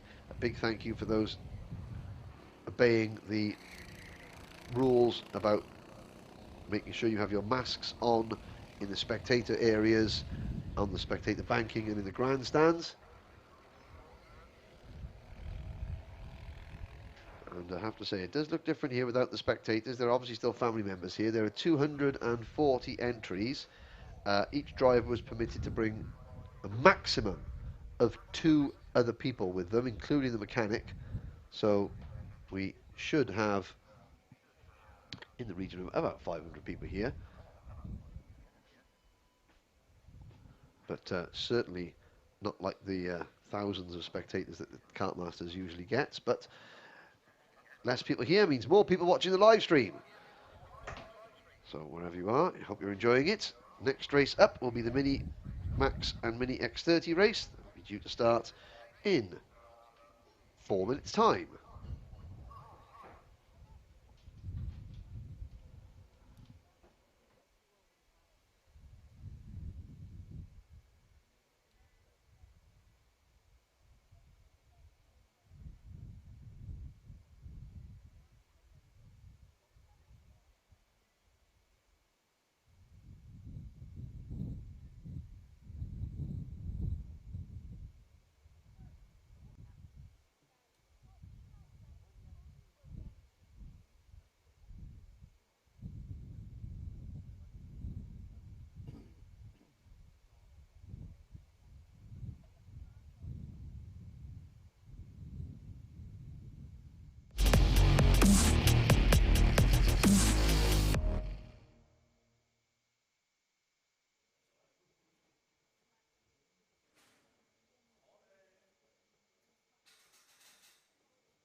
So there's a look at the start-finish line, waiting for the mini group race to start, which will be very shortly.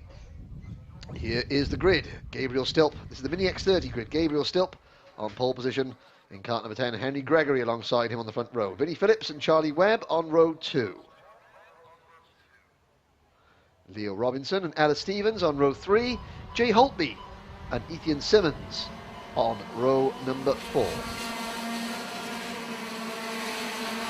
Row 5, Rylan Ashford, who retired in the opening race. Wesley Swain, Harry Hannam, who came through well to finish in the top 5. From 11th on the grid, and Lewis Bird. Cian Getty and Leo Brown are next. Joe Rippin and Hayden Eldridge are on row 8. Then it's George Robinson and Charlie Morrison-Jones, Thomas Carter and Freddie Allen. Jack Hobson rounds out the Mini X30 grid. Pole position is Mini Max. They're the drivers with the yellow plates and the black numbers. Harry Linden, Pearson Bullock Carter on row 1. Alfie Gallagher will share the second row of the grid with Mackenzie Douglas. And it is Stephen Duncan and Callum Graffin. Mikey Porter is up next alongside Max Taylor and Chloe Chong. So there is your Mini-Max starting lineup. The Mini-Max drivers will be starting behind the Mini X30 contenders. Number 10, Gabriel Still leads the Mini X30 drivers. Oh, it's a false start. So it's a false start. No, it's going to be a false start for the Mini-Max drivers. So the Mini-Max drivers are they're in half a lap behind. So we will go around again.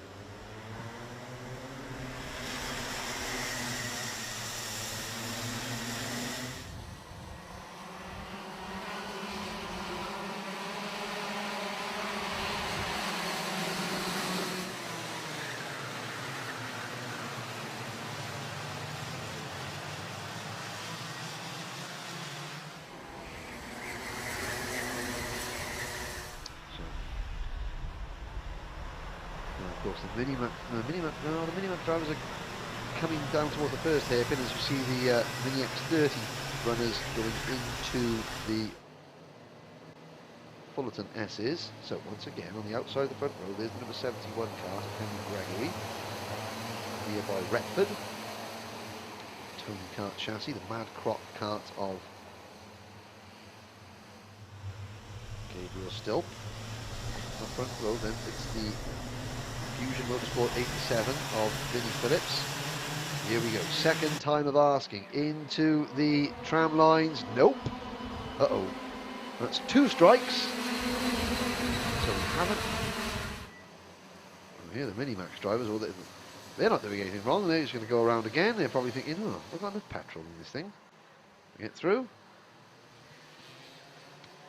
So, the first time in Kartmasters 2020, we're going to see race director Nigel Edwards seen standing in the short chute in the middle of the track. You'll see him on your screen there, and he is saying to them, one more time, boys and girls, and the front row drivers will go to the back. So let's behave ourselves and get this race underway. We have a timetable to adhere to. There's the threat of rain. Let's all play nice until turn 1 at least. It's the Bobby Game corner we go. Bobby Game, the inaugural Kartmasters champions in 1996. So here we are, third time lucky.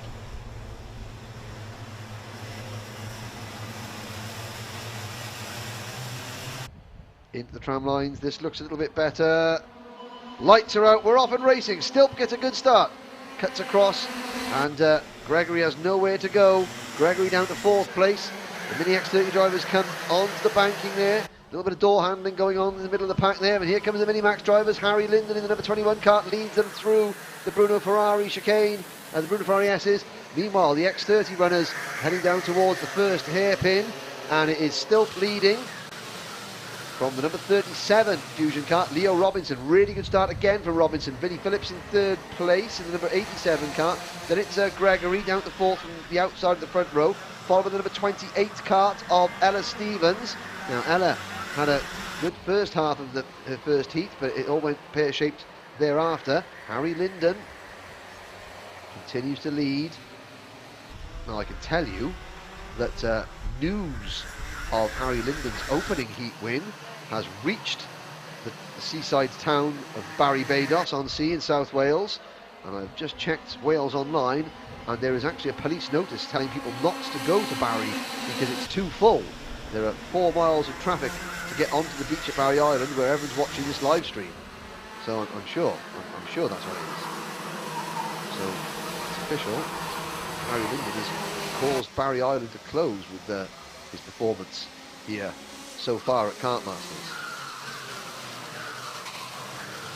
Gabriel Still leads Leo Robinson in Mini X30 out of the first hairpin. Oh, 3 wide back outside, I think, and there's somebody, that's Rylan Ashberg. You can see the kart park there. It's Rylan Ashberg as gets going again, but he's down in amongst the Mini-Max battle. Harry Linden leading from Mackenzie Douglas.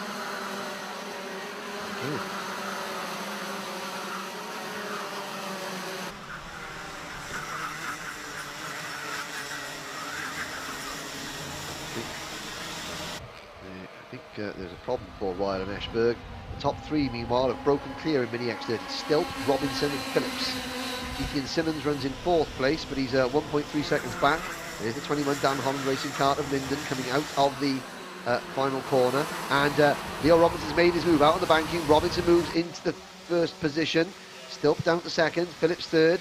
Stilp just saying to Vinnie Phillips, oh, come on, let's think about this. And Phillips is saying, hang on a sec, my teammate is in the lead, and if I pass you, then my teammate and I'll be first and second. That surely is a better option than you sticking in the middle. There we go. So Gabriel Stilp told Vinnie Phillips to think about it, and Vinnie Phillips go, I thought about it, and I'm going to pass you, and he did. So Fusion, 1-2, Madcrock, third. Stilp checks over his shoulder. No, there's no one behind. Well, they are. Ethan Simmons, Charlie Webb, Ella Stevens, Wesley Swain and Henry2 are still about a second and a half out the back.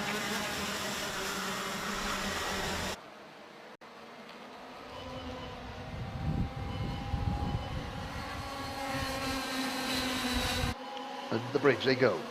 So you see Phillips content to push his teammate along, and Robinson will know that it is his teammate in P2, so you won't see him start to defend or anything like that. They can try and get their heads down and go, and now it's down to Stilp to not lose the draft. Stilp doesn't want to lose the slipstream. Vinnie Phillips, 61.320 second lap. In 4th place, that is the number 24 Precision Racing kart of Charlie Webb, getting almost a helping hand around that first hairpin by Ethan Simmons in the number 123 Coles Racing kart. Behind them is the number 92 of Swain, and Swain's teammate Ella Stevens in the number 28. And another gap back to what looked like, it was Cian Garrity's kart, number 22. The Jack Dex Racing, number 22 in 8th place. Jay Holtby's 9th. Harry Hannum is 10th. Here's a look back to the Minimax action. There's number 14 kart of Alfie Gallagher. He is 5th in Minimax. 74 kart of Max Taylor is 6th. And the number 54 kart of Mikey Porter is 7th in class. Harry Linden still leads that, but only by 0.3 of a second from Mackenzie Douglas. Now, what's this? This is Gabriel Stilp trying to spoil the Fusion parade at the front of the field. Robinson still leads, Phillips is second. Stilp has not only managed to hang on to the slipstream halfway through this race, but he is really now starting to force the issue once again. And will Stilp try and push Phillips along, or will Stilp try and get between Phillips and Robinson to stop them working together as a team? But he does have to be mindful of the fact that Simmons, Webb, Swain and Stevens only 1.7 seconds behind this group. The more that they argue at the front, the closer that the chasing pack will get. So here are the three leaders. In Minimax, the top two, Linden and Douglas, have broken clear of Stephen Duncan, Alfie Gallagher and Pearson Bullock Carter. So it's North South Wales too. We'll get into geography of my home area. Obviously the next town over to Barry is Penarth, which is where Mackenzie Douglas is from. Depending on which part of Barry you're from, I'd like to say you're from Lower Penarth, because Penarth's quite nice really. It's got glass in the windows and everything.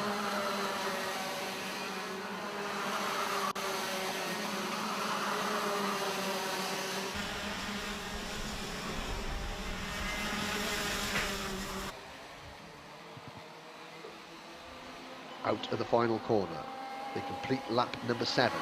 New fastest lap, Leo Robinson, 60.94 seconds. That gets broken straight away though by Lewis Bird, the ST Racing team, number 44, 60.73 seconds. Bird is 10th, chasing Cian Garrity. And you can see the top three, they're all looking over the shoulder again. And this is Gabriel still thinking, nope, I'm not clear enough. If I start fighting, then they're going to catch us. The same goes for Vinnie Phillips, and this is sort of how drivers communicate with each other in kart racing. They're all on the same page. There's the Minimax race leader, Harry Linden. They're actually going at a fair old rate of knots. They're catching Thomas Carter, who is 20th in Mini X30. There's the battle for what is, I think, 3rd place in Minimax. Yes, Stephen Duncan in the 16, Alfie Gallagher in the 14, and Pearson Bullock Carter in the 15. Oh, Mackenzie Douglas there in cart number 24. He's chasing his countrymen. They both started, well, Mackenzie Douglas and Harry Linden, they both started racing at the Landau's IKR, International Karting Racing Champions. IKR, that's what it stands for at Landau.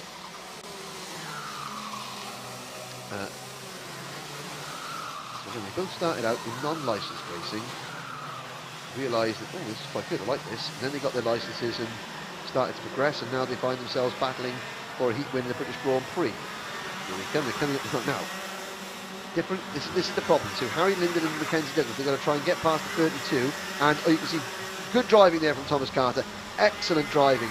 He saw the two different class, he saw them coming, he said, no, I'll get out your way, and you carry on. And so Harry Linden breathes a big sigh of relief. Mackenzie Douglas thinks to himself, oh, that would have been nice if just Harry had just tripped over that slower cart there that was just meandering about. But Thomas Carter gets out of the way very sensibly. Still Leo Robinson leading Vinnie Phillips and Gabriel Stilp with 90 seconds to go in Mini X30. But out of the final corner now. Can Mackenzie Douglas do anything about Linden? He's right on Linden's rear bumper. And Linden goes through turn number 3, over the bridge, down turn 4.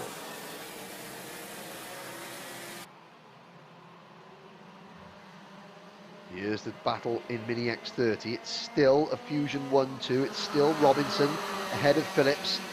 Stilp watching, but now we've got less than a minute to go, and this will be the start of the penultimate lap. So Stilp has got to get a good run off this corner. He runs a little bit wide. That's not great, but he's in the slipstream of Phillips. Phillips has had a bit of a tardy lap as well because Robinson, but look how much, look at the closing speed. There goes Stilp. Almost like a catapult up the inside. Takes 2nd place. 30 seconds to go. Behind them, Ethan Simmons in 4th place, holding off Charlie Webb, Wesley Swain, Ella Stevens, Lewis Bird, Jay Holtby, Harry Hannon. There's a huge battle for 4th place in class. Stilp checks over his shoulder. He's got to make it about 5 or 6 kart lengths. Now, because they're battling over 4th, they're now 4 seconds behind this lead group. Through the Fullerton S's. Stilp has got to get this next couple. He shakes his head and he knows that he wasn't happy with that. He knows he's not close enough just yet. Understeers a little bit coming from the Mike Wilson complex. Ooh, Vinnie Phillips bounces over the curve there. It's not going to do the balance of that kart any good. So, now, Stilp, 10 kart lengths back. Can he close in? This is where you'll see the camera angles, a great camera angle. They come through the Bruno Ferrari S's under the bridge, and Stilp isn't in the slipstream. He wasn't in the slipstream at all. Now, Robinson, if he checks over his shoulder coming off turn 4, he'll see that Stilp isn't close enough, and he knows he won't have to defend. He checks over his shoulder. There's the check. He knows that there's no challenge with Stilp. He doesn't defend. Good stuff from Leo Robinson. Through the first hairpin. No change in Minimax. It's still Harry Linden leading Mackenzie Douglas by just a couple of tenths. And Stilp is not happy. He's well, Gabriel, I've got to say, he'll do better just by holding the steering with both hands to start with. Oh, he is a good scrap for 4th place in class. This is the 24 kart of Webb, who's just been passed by Ethan Simmons. But up at the front, Leo Robinson comes through the Mike Wilson complex. Out the final corner. And he's going to take the win in Mini X30 from Gabriel Stilp and Vinnie Phillips. Here comes the battle in Minimax now into the Mike Wilson complex we go. Harry Linden has led Mackenzie Douglas all the way. And if they stop letting people on the Barry Island because it's too crowded already, then it's going to kick right off because he's now won 2 out of 2. Good strong drive from Mackenzie Douglas now behind them. So first of all, we'll do the Minimax result. We've just seen that Linden and Douglas 1 and 2. Alfie Gallagher took 3rd in class from Pearson, Bullock Carter, Stephen Duncan and Mikey Porter. On your screens there, you can see the Mini X30 result. 4th place was Ethan Simmons. Then it was Charlie Webb. Wesley Swain was 6th. Jay Holtby 7th. Lewis Bird 8th. 9th for Ella Stevens. Harry Hannum, Harry the Lion 10th. Then it's Hayden Eldridge, Jack Hobson, Cian Geraghty, Joe Rippin, then George Robinson, Leo Brown, Henry Gregory. Oh, poor Henry Gregory, from the outside of the front row all the way back to 17th. Then it's Freddie Allen and Charlie Morris Jones. The only driver that failed to finish that race was Ryan Ashberg, who went out early on in the number 73 Litchfield Motorsport Mini X30. So that is the end of the mini group racing, and that is the last time we'll see those two classes on track together. Tomorrow for the pre-final and for the Grand Prix itself, they will have separate races. I can hear the director breathing a sigh of relief, so we can focus on. But good job, excellent job there of keeping you on the live stream, viewers, up to date on what's happening in both classes. Of course, you know, even though that Mini X30 has got a few more drivers than Mini Max, you want to try and give them equal coverage. You know, they're both equally as important to each other. Mission accomplished, and we're now going to head on. 4 races to go. The next one up will be race number 11, the second heat in Junior Rotax Max.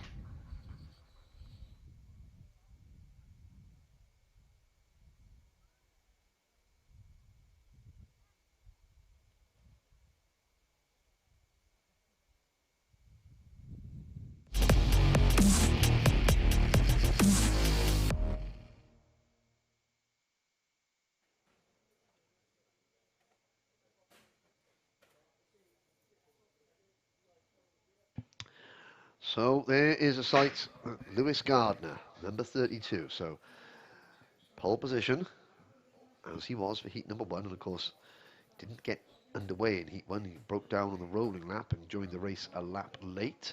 So it's one of those things. He knows he's quick. He's on pole position, but with the shorter format of Kartmasters this year, normally we'd be racing on Friday, and there'd be extra heats and things like that. This is just 2 heats, then the pre-final, so he's lost 1 chance of getting good heat points. So this race is critical for Gardner in kart number 32.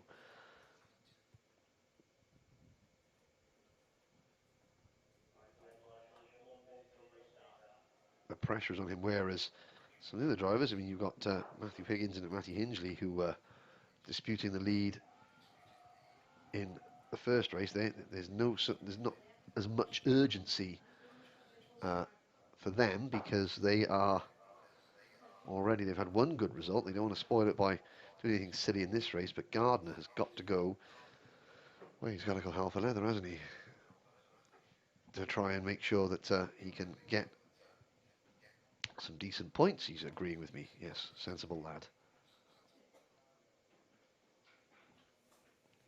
He's probably thinking to himself, no, Dad, you did plug it in properly, didn't you? You did that wire, you know, that wire that you didn't put in last time. It is there.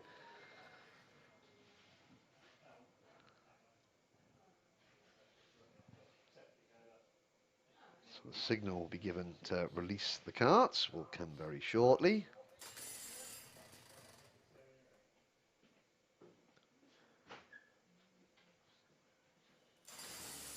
There we go, there's the signal, and first sigh of relief for Mr. Gardner.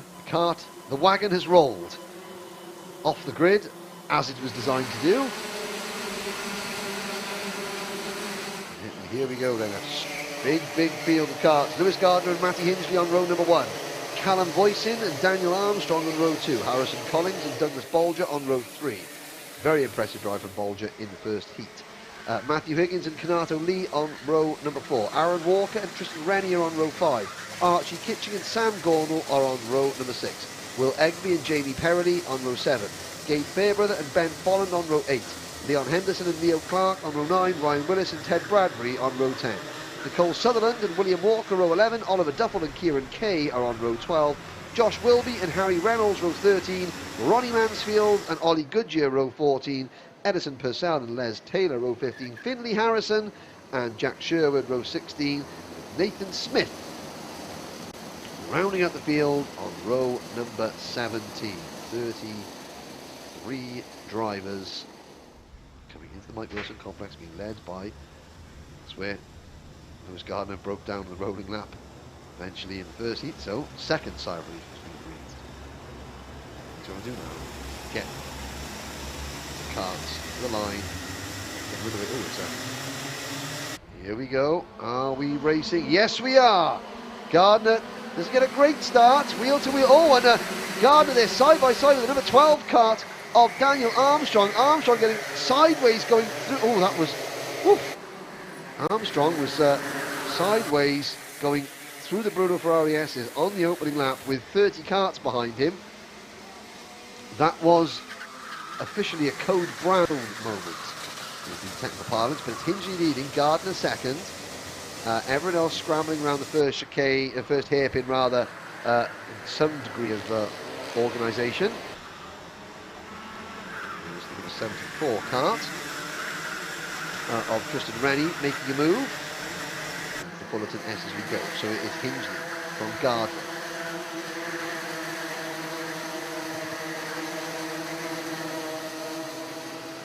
Through Wilson complex. There's their Project 1 kart. There's very distinctive red, white and green karts. It's Will Egby was one of those. On to lap number 2. Hingley and Gardner trying to pull away. Sam Pollock racing with 32. Gardner just trying to push that ultimate R, number 11. Hingley far away from this snarling pack behind as possible, and it is snarling because there's lots of defensive driving going on all over the shop. Into the second here, but again it looks like the opening lap of the race, but it's not. And there was always going to be someone was going to run out of tarmac, and that. Oh, and there's at least one person. Ted Bradbury getting a 5-second penalty, and there's number 53 Sam Pollock kart and Ted Bradbury. He's already had a 5-second penalty, and he's looked like he was trying to go for double or quits there. And it is the number 18 kart was the driver that didn't make it around the first. That's Neo Clark, and Neo Clark, the Sam Pollock driver, trying to get back. Apparently he has made it back out there, so he's 3/4 of a lap down, but he's still in the race. And of course, you've got to be in it to the salvage point there. Oh, and there's a bundle of karts coming off the first thing. That is Hingley being pushed all the way back to about 6th position. Gardner made the move. That's opened the door for Armstrong. So Armstrong takes the lead for Dan Holland racing in the number 12 kart. Gardner is second still, but he's got a different driver in front of him now. Hingley is down in, Higgins is third in number 75. Then you've got the 51 Strawberry Racing kart of Aaron Walker. There's Callum Boyson in the number 35 Coles Racing kart going through, and that is then the number 5 kart of Harrison Collins making his presence felt. Oh, this is all looking. There's Hingley trying to get his way. This is lap number 3, and it's one of those situations where you're not quite sure what's going to happen. It's looking, it can go one of two ways: very good or very wrong. Let's hope they settle themselves down. The top 4 have now managed to break away from the madness behind. That would be Armstrong, Gardner, Higgins and Walker. Hingley finds himself back in about 7th or 8th place. Yeah, there he is, the 3rd kart on the screen now, and there was somebody making a massive move, Tristan Rennie. That's the Vision Motorsport kart of Rennie on the outside, and 39 kart looking over his shoulder. That's Douglas Bolger. Douglas again. And the Fusion Motorsport team just very calmly sort of picking karts off one at a time, and I didn't even notice him coming up into the top 5 during the first race, because there was lots of other battling and drivers tripping over each other, and Bolger sort of calmly made his way through. That's a sign of a very, very good driver indeed. Where you don't know, you're almost not even sure he's in the race until the last lap, and he pops up in the top 5. Now he's got a problem though, because he's got the number 5 kart, and there's Gardner looking for the lead. So he knows the problem. That's the number 5 kart of Collins making his way through. Bolger runs a little bit wide. Hingley now coming up to try and pass Bolger for 6th position. But up at the front, we've got Collins defending the race lead from Aaron Walker. Gardner in 3rd place. Then the number Actually got, it's nice. Higgins now in the race lead. Armstrong is third. Sorry, I was getting my Dan Holland carts mixed up there. It's Higgins.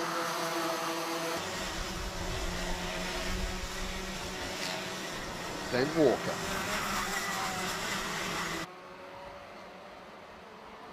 Behind them. Then it's Armstrong and Gardner. No, it's now Walker leading. So Walker moves to the inside, takes the lead going into the Bruno Ferrari S's. Calm as you like. Runs a little bit wide, but gives him a good line into turn 3 and across the bridge, so Higgins can't come straight back at him.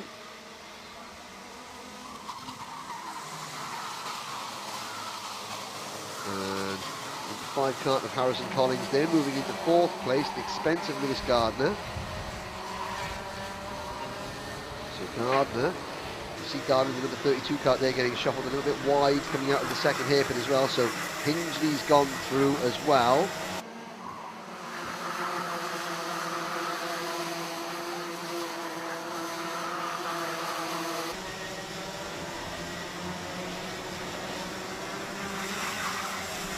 Hingley brought back to 5th position. He did lead the race earlier on.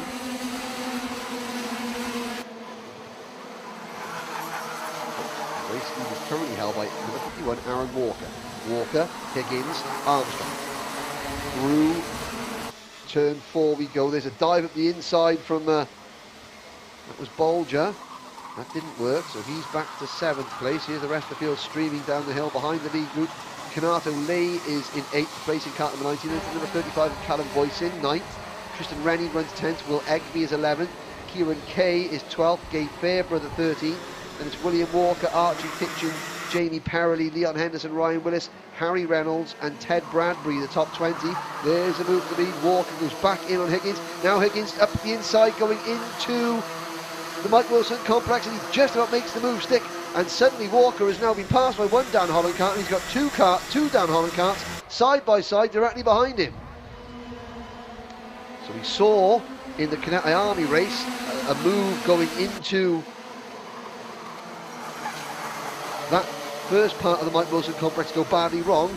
Matthew Higgins shows that it can go very nicely. Oh, and there's Matty Hingley there getting shuffled a little bit wide. Bulge in the middle of a 3-cart sandwich. One of the Dan Holland carts there almost got spat across the front of Hingley and Bolger. I think that might have been Harrison Collins, the number 5. Somehow get away with it. The top 4 have broken away again. Hingley in 4th place, Gardner in 5th. Lee is now up to 6th, Bolger 7th, 8th is Collins. 9th is Voisin, and Tristan Rennie now rounds at the top 10. But the Project 1 number 77 of Will Egby beginning to come into play. Matthew Higgins, Aaron Walker and Daniel Armstrong are trying to escape in front of this chaos. And they're actually taking Matty Hingsley with them. So the top 4 have now got a bit of breathing space over Lewis Gardner in 5th position. Then it's the 2 fusion. Kanato leads the inside of Gardner, makes the move. And now coming up the inside as well. Over Gardner fights back, wheel to wheel between Gardner and Lee coming off the bridge. Who's going to be in front? It's Lee in front. So Lee moves into 5th, Gardner back to 6th. Now Gardner's having to defend that 6th position from Harrison Collins. And as he does that, that was what I think that was Douglas Bolger in the background there, just tripping over the rear bumper of Gardner's cart. Oh, there's 2 more have gone off. Another Ultimate R cart, number 38 of Finley Harrison, facing the wrong way going into things. And here comes Hingley now to the inside of Walker. So a minute to go. Hingley suddenly finds himself back into 2nd place. It is Daniel Armstrong who leads. Higgins is 2nd. Armstrong leads by over a second. So, the time ticking down.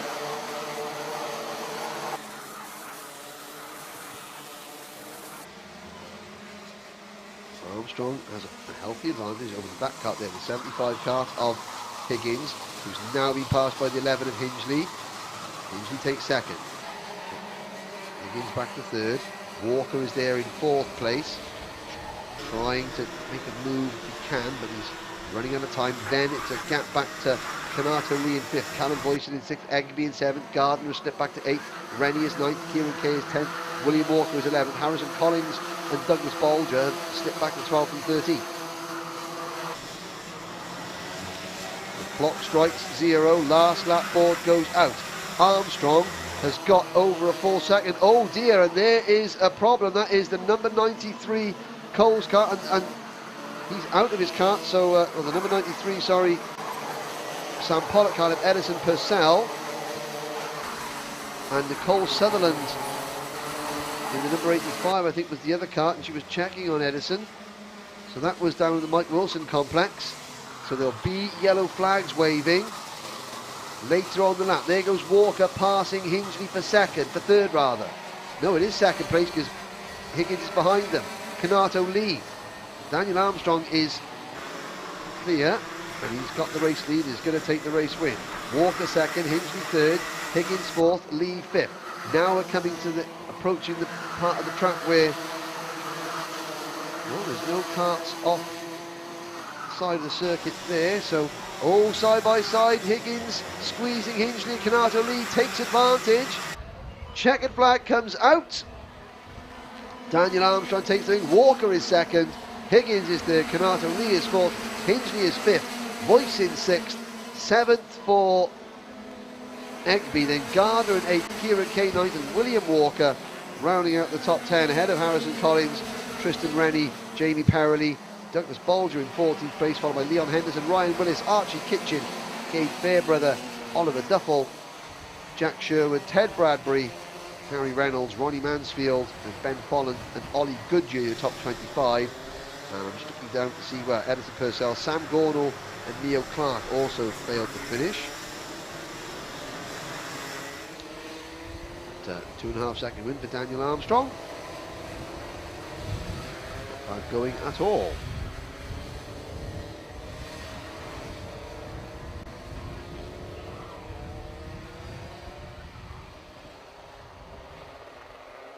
Here's a look at the results as they scroll through your screens. Again, that race, there were a couple of occasions where things looked like they could get out of hand. Certainly, the difference between having only 2 heats in Kartmasters is noticeable, because the panic station sets in that little bit earlier. You know, in years past there have been 3, sometimes 4 heats for the drivers over the course of 2 days. Yeah, we've had 4 heats, so drivers have been, you know, less desperate. There's the back end of ouch, and that is Edison Purcell's kart, and that has made heavy rear end contact with something quite substantial, and the team will, well, they got all night to get it fixed and sorted. I'm sure they will. But next up will be race number 12, Junior X30.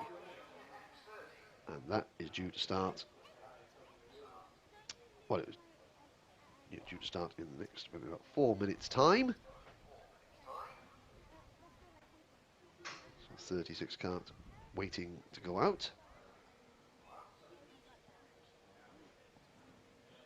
Junior X30 up next.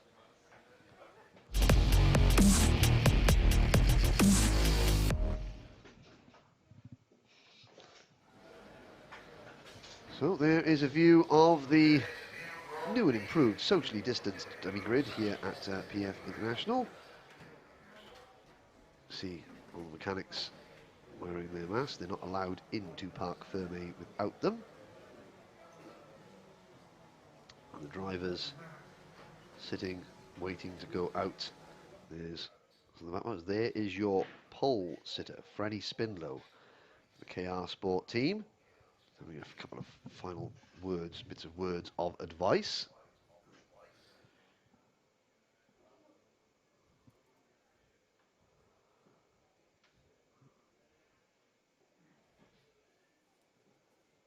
So Spindlow, He will be starting alongside Oliver Greenall on the front row of the grid.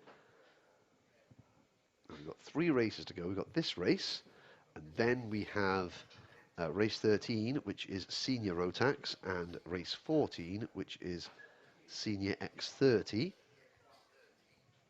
The weather forecast that we saw on the screens earlier, the Alpha Live Meteorological Service, said that there was a threat of rain at 5 o'clock, which would be in about 10 minutes' time. I have to say the clouds have lifted.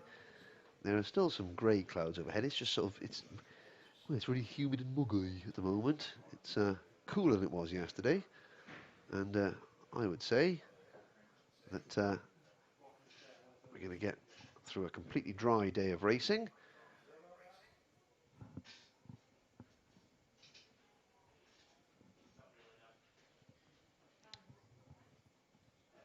So Freddie Spindlow, KR Sport, alongside him will be the Fusion Motorsport number 64 of Oliver Greenall.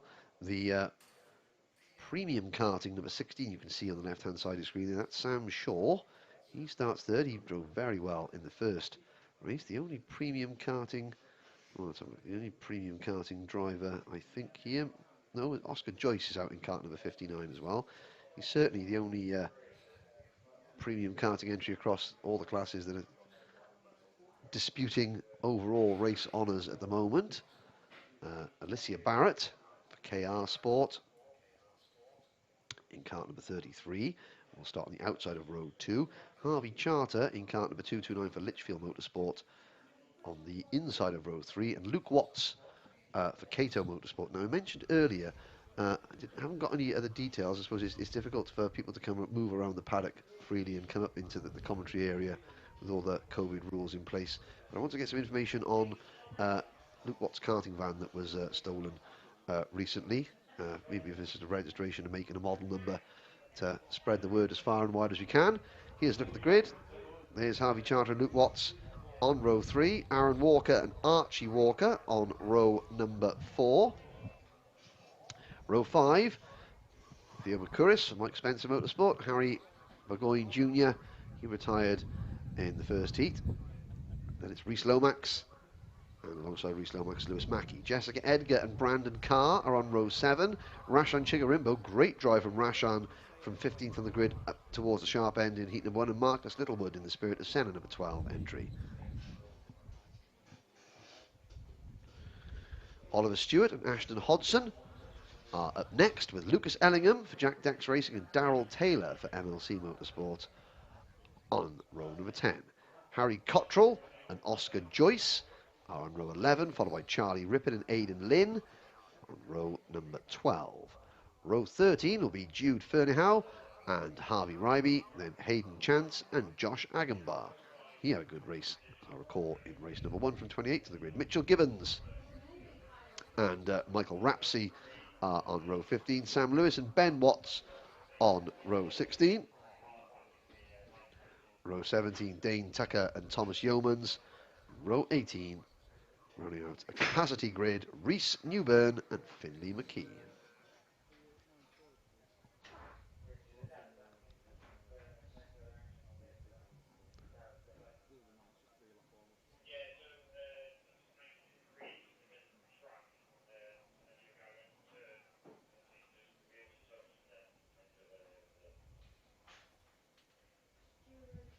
So 36 drivers. 10 minutes plus 1 lap. They'll be getting the signal to fire them up very shortly. Here we go, on command. Out onto the circuit we go.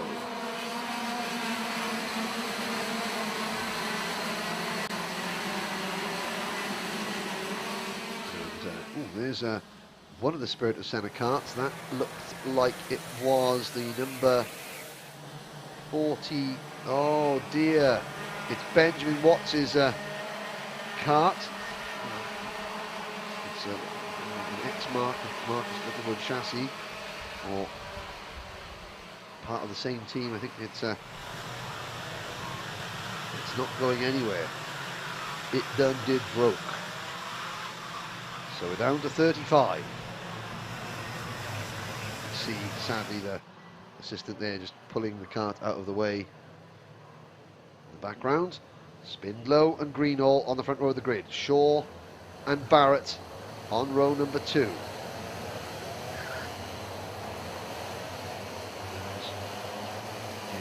race very, very competitive indeed. Saw a little bit of racing that teetered on the side of over-aggressive, shall we say, in the first heat. And it's fair to say it's only going to go one way in this one as drivers vie for that all-important grid position for the pre-finals. Here we go. Lights are out. We're away at the first time of asking. Into the Bruno Ferrari S's under bridge. 35 carts go in, and one or two take the grass, but 35 carts come out onto the banking. Good start from Spindlow. He's got a great lead over Greenall. Greenall also now trying to make sure that Sam Shaw's not in a position to challenge him for second, and Shaw's not. Shaw settles into third. Then it is the Litchfield Motorsport number 229 of Harvey Charter. So up from 5th of the grid to 4th. Everybody rounds the first hairpin cleanly, and leaders coming out of the second hairpin. There's number 9 Strawberry Cart of Aaron Walker breaking rank to try and defend the position. And Luke Watts, he goes through the Fullerton S's. Luke Watts for Cato Motorsport, number 37. Challenge Walker, and side by side going into the Mike Wilson complex there is the 17 on the outside. That is Oliver Stewart. The Jade Racing team. Now we saw Oliver's sort of senior teammate Danny Kildominic in senior X30. Oliver's got his hands full in the junior class.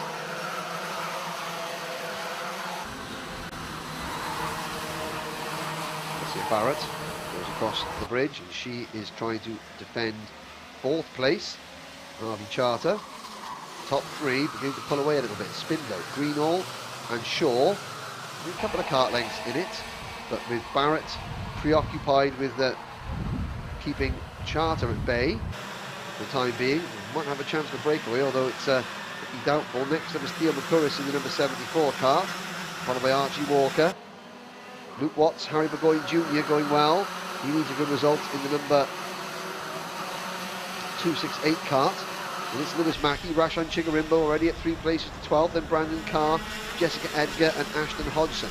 Reese Lomax, Marcus Littlewood, Darrell Taylor, Oliver Stewart and Lucas Ellingham round out the top 20. Greenall literally pushing the race leader along. Spindlow, happy to let him do it. Shaw in the slipstream, watching to see if anything goes wrong and there's an opportunity to take the lead without making much of an effort, but no, Shaw has now got company behind in the form of Barrett, Charter, McCurris and Walker. There's a move. Shaw decides, I don't want to be in the middle of the pack. Oh, and somebody spins on the outside of the first. Oh, it's Greenall. Greenall went. I saw it. It was a Fusion kart, and Greenall stuck it on just off the racing line, and he gets going stone last. So Greenall, while Shaw had made the move for second place, and I think probably as Greenall was offline, he tried to get back online, and there was about 8 of the karts taking advantage of the fact that the door had opened.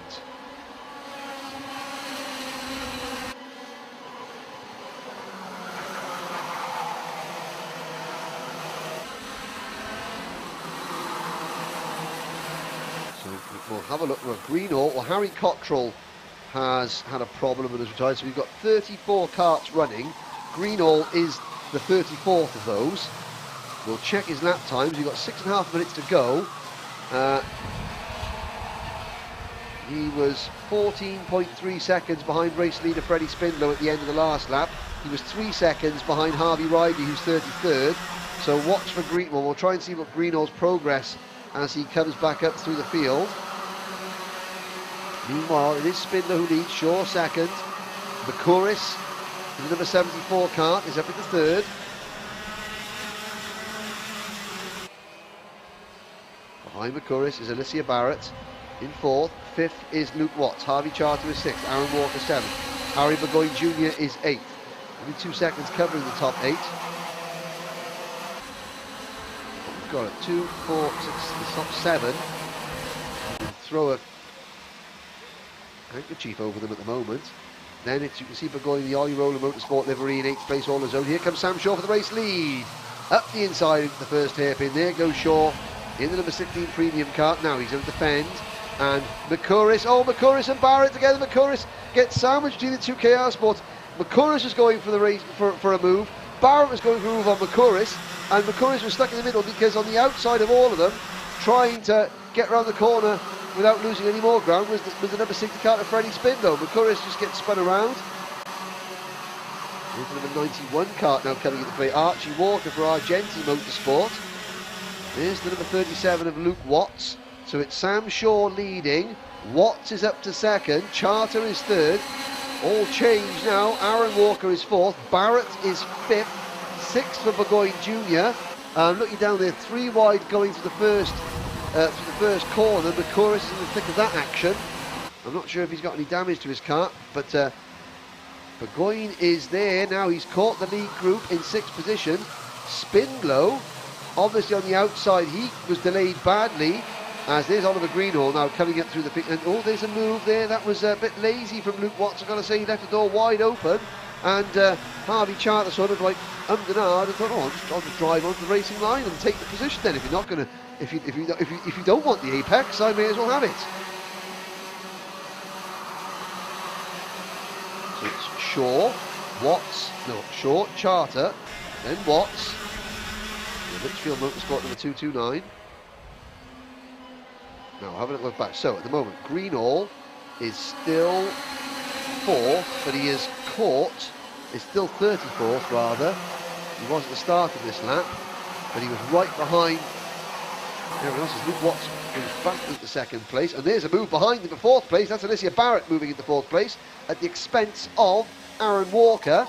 Now, Burgoyne Jr. doing a very good job here.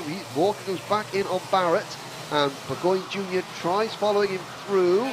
And did that work? Yes, it did. So Barrett back to 6th position. Rashan Chigarimbo up into 7th place. He's having a really good set of heats, is Rashan. Archie Walker is 8th. Jessica Edgar back at the 9th. Spindle down to 10th. Mackie 11th. Carr 12th. Then it's Ashton Hodgson, Darrell Taylor, Lucas Ellingham and Marcus Littlewood. Now, Theo McCurris has obviously got a problem. He's down to 32nd. He's behind Oliver Greenall, who is up to 31st. And now Watts and Charter chasing down race leader Sam Shaw. Walker, Burgoyne Jr. and Barrett, 3rd, 4th, 5th and 6th. So Chigarimbo all on his own in 7th. With a gap back to the Argenti Motorsport number 9 of Archie Walker. He has got Freddie Spindle and Jessica Edgar right behind him. So a couple of key moments there, a couple of Greenall spin, and then the incident between Barrett, Spindlow and McCurris, which has really shaped this race, or that shaped the leaderboard of this race as things stand with 2.5 minutes to go. McCurris has retired, obviously with a problem with a mechanical issue.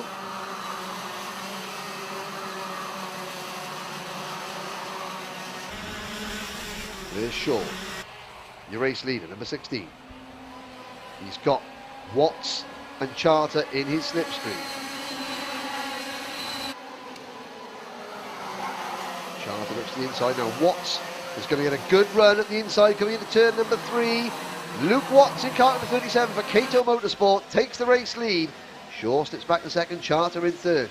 Burgoyne Jr. is 4th. Here comes Shaw back for the race lead, though, 90 seconds to go, and Charter sweeps through as well. So Watts goes from 2nd to 1st to 3rd in 2 corners. And these are just the heats, ladies and gentlemen. A couple of questions coming in on the comment section, and looking at the kart, the junior X30s. Are these the youngest drivers? No. We've had the cadets out. The cadets are just between 8 and 12 years old.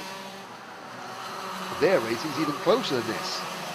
You've got a 6-kart battle for lead at the moment. You get 12, 13, 14 we've had today in cadets. There's Chigarimbo at the back of that group coming into play again. Very, very solid drive from Rashan Chigarimbo. Poor qualifying, but this is the 2nd heat where he's sort of played himself, kept out of trouble, and has moved into the picture because you've got 45 seconds to go. a group of 6 karts, all disputing the lead. Now, Sam Shaw's going to have to defend. If he opens the door for Luke Watts, Sam Shaw's not going to lose the lead and go back to second. He's going to lose the lead and go back to 6th. Charter tries the undercut, but nope, can't make it because Charter can't fully swing out wide going into the corner because Harry Beaudette Jr. is there. Therefore, he can't get the run. 17 seconds to go. They'll get the last lap board. They'll get the last lap board next time around. Here we go. It's Shaw, Watts, Charter, Burgoyne Jr., Barrett, Walker, Chigarimbo. Through the Bruno Ferrari S's, under the bridge. Shaw defends, round the outside goes Luke Watts. What a brilliant move. Luke Watts just send it high, wide and handsome around the outside. Great move. Now, can he hold on coming through turn number 4? Shaw was busy defending the lead. He's defending second place now. Luke Watts checks over his shoulder. Luke Watts doesn't drive defensively into that first chicane. That could be a really key move. Here comes Harvey Charter trying to go around the outside of Sam Shaw for second. They're going to slow each other down. Luke Watts has just won this race. Charter and Shaw will slow each other down. Burgoyne Jr. in 4th place. You're thinking, I got out of cadets a year ago. It's worse in this. There's 4 drivers behind me. He's trying to defend. He's got 4th place. There goes Walker. Chigarimbo has passed both Barrett and Walker. So the number 92 of Rashad Chigarimbo is now into 4th place. But the checkered flag comes out. Luke Watts takes the win for Cato Motorsport. Sam Shaw, a fine second place for Premium Karting. Harvey Charter, great 3rd place result for Litchfield Motorsport. Harry Burgoyne Jr. 4th for Oliver Roller Motorsport. Rashan Chigarimbo 5th for Fusion Motorsport. Alicia Barrett 6th for KR Sport. 7th for Aaron Walker for Strawberry Racing. There you go, that is the top 7 positions, 7 different teams. Freddie Spindlow comes home in 8th, and Archie Walker and Darryl Taylor. Archie Walker for Argenti Motorsport, Darryl Taylor for NLC Motorsport. So that's 9 different teams in the top 10.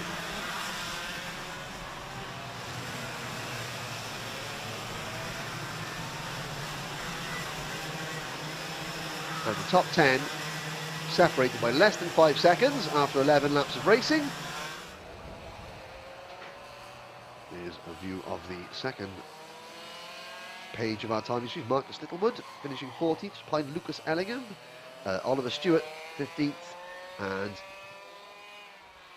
Oliver Greenall comes home in 25th place. Well, okay, so the first lap after Oliver Greenall spun, he crossed the line in 34th place, and he was 14 seconds behind the race leader, who at the time was Freddie Spindlow. He finished 25th, and he finished 10 seconds behind. So he gained 4 seconds on the race leaders after his spin. Looking down to see Spindlow again coming home in 8th place.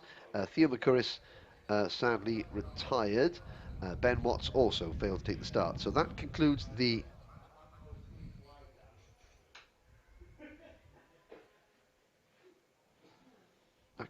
junior racing for today. So the junior X30 drivers have completed their second and final heat race of Kartmasters 2019. 2 races to go. The first of those will be senior Rotax, and then it'll be senior X30. So the senior Rotax race due to get underway in 5 minutes time. And once again, you're watching the 2020, the 25th running of the Motorsport UK Kartmasters British Kart Grand Prix.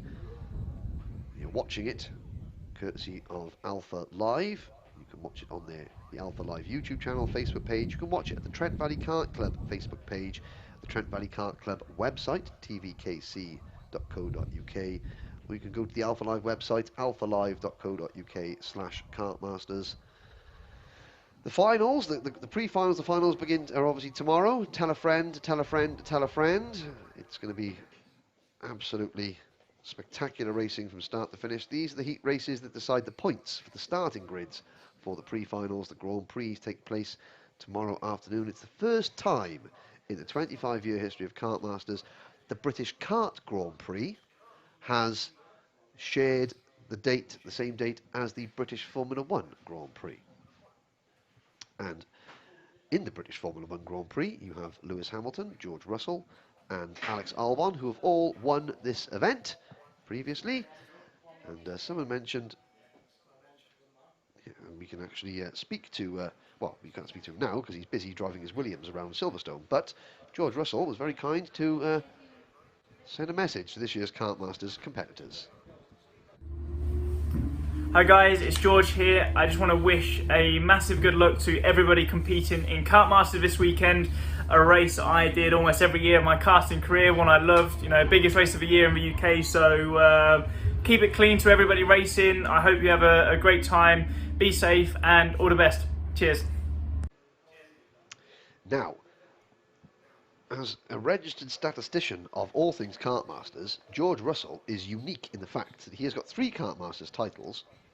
They came in consecutive years, 2008, 2009 and 2010, and they came in 3 different classes: Cadet WTP in 2008, Cadet Coma as it was then in 2009, and Minimax in 2010. Nobody else has ever done that. Won 3 Kartmasters titles consecutively in 3 different classes. Here we are. Learn something new every day, don't you?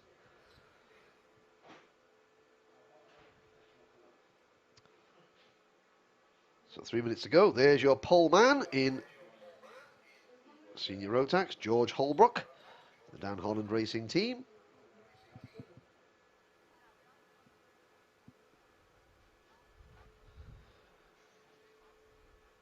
So he will be starting this next race alongside his teammate Kai Hunter. And just behind the 2 Dan Holland carts in the front row will be Kai's older brother, Reese Hunter.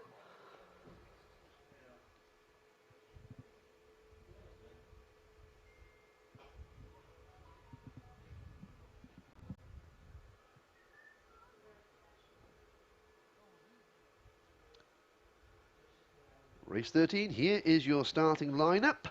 George Holbrook, cart number 60, will start from pole position. Kai Hunter, cart number 97, will start on the outside of row number 1. Reese Hunter, Kai's older brother, will start on the inside of row 2 alongside Alex Pendlebury for Strawberry Racing in cart number 29. Guy Cunnington, the reigning British champion, he will start on the inside of row number 3 alongside Teddy Clinton. Tom Edmonds and Nelson King will start on the outside on row number 4. Row number 5, Morgan Porter and Charlie Turner. Row 5, Will Ellsberg. Last year, he won the Junior Rotax GP plate for KR Sport. He starts 11th in his first outing as a senior, and he starts alongside Oliver Greetham for S8 Racing. James Lingard and Luke Wooder. Luke Wooder, the E-plate holder, the English champion, and a former winner of this event as a cadet. He starts on row 7. Tom Adams and Oliver Meadows are on row number 8. George Smith and Masish Hamera start on row number 9, and Ben Casely and James Lowther start from row number 10. Jake Douglas and Oscar Houle will go from row number 11. Row 12 is Nathan Chafer and Lewis Smith. Spencer Shinner and Brandon Nagelvort are on row 13. Row 14 is James Winter and Chaz Heighton. Lewis Fleet and Jamie Rogers are up next, with Kaylee Cole and Nathan Glenn on row 16. Row 17 is Madison Foley. That's your 33 kart starting lineup. There's a question coming in about, you know, why didn't Lando Norris win this event? Well, he competed in it many times during his karting career. Never quite got the win. Came close.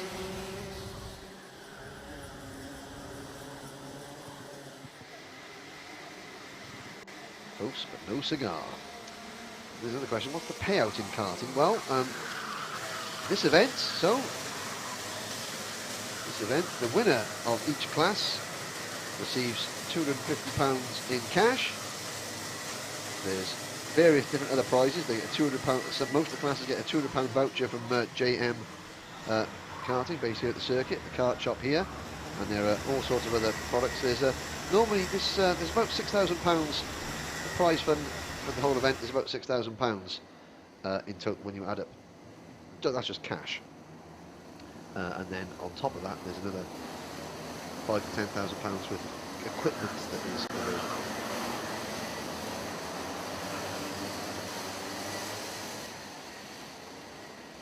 So, into the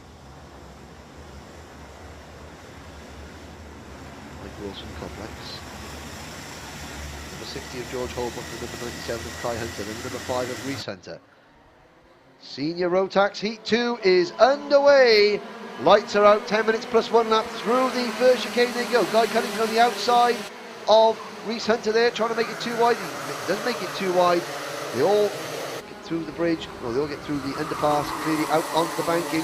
Cunnington there has to settle for 4th place, and he's got his teammate Alex Pendlebury right alongside him now, just behind him, but it's a Dan Holland 1, 2, 3. It's the pole sitter, George Holbrook leading.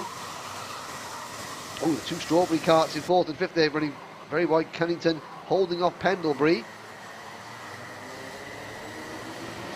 But Reese Hunter has passed his younger brother Kai to move into 2nd position. Holbrook leads from Reese Hunter, then Kai Hunter with a gap back to the number 1 plate card of Guy Cunnington and his Strawberry Racing teammate Pendlebury. Behind them is the first of the KR Sport cart, number 25 Tom Edmonds. Oh, and there's a problem for the number 77 of Nathan Glenn, privateer driver from Dungannon, out of the race. The top 3, those distinctive blue Alonso chassis. Oh, well, there's been a change there, and that's a problem for the race lead. The previous race lead, Holbrook is gone. George Holbrook, he came out of the underpass, the bridge, going slowly, and that is his race over. But it means, the Hunter brothers run 1 and 2, British Kartmasters Grand Prix. Kai Hunter graduated the senior class this year, so he's not been racing. Oh, that's a wheel tyre smoke. And oh, that's Morgan Porter in the Argenti Motorsport number 46, having his graphics kit well and truly scuffed up there by Guy Cunnington. And Porter then guides Guy out of the way going into the Mike Wilson complex, and Guy is now going to scramble back across before the number 95 cart of Nelson King makes a move. And all this is allowing the God, there goes Guy Cunnington. Now he got a bit squirrely under braking there going into the banking, and that was again both him and Morgan Porter and Nelson King had a spirited discussion over 4th place over the previous lap, and that is Cunnington now has to fight back. I'm trying to see where he is. He's back in 17th place in number 1 cart. So Cunnington's chances of a win here have gone. Holbrook out for the race. Lewis Fleet is also retired, as well as James Winter, so the mice getting at the machinery. Early doors here. And there's another one on the start-finish straight right in front of me. That's the number 27 cart of George Smith, driver from Bury St Edmunds, pulling off the side of the circuit. So we started with 33, we're down to 28. Meanwhile, up the lead, number 5 cart, Reese Hunter, pulling away from his brother Kai. Kai getting a little bit predisposed with defending from Alex Pendlebury. Now Pendlebury gets to the inside, no, he can't quite make the move up the short chutes. Through the Fullerton S's. Morgan Porter is there in 4th place, but he has got Nelson King right behind him. Charlie Turner, very experienced driver Charlie Turner, former British champion in this class, 61, kart 61 on the Sodi kart, privateer entrance. See where that red and white Sodi kart is. There he is, the Charlie Turner with a bright red, very distinctive crash helmet.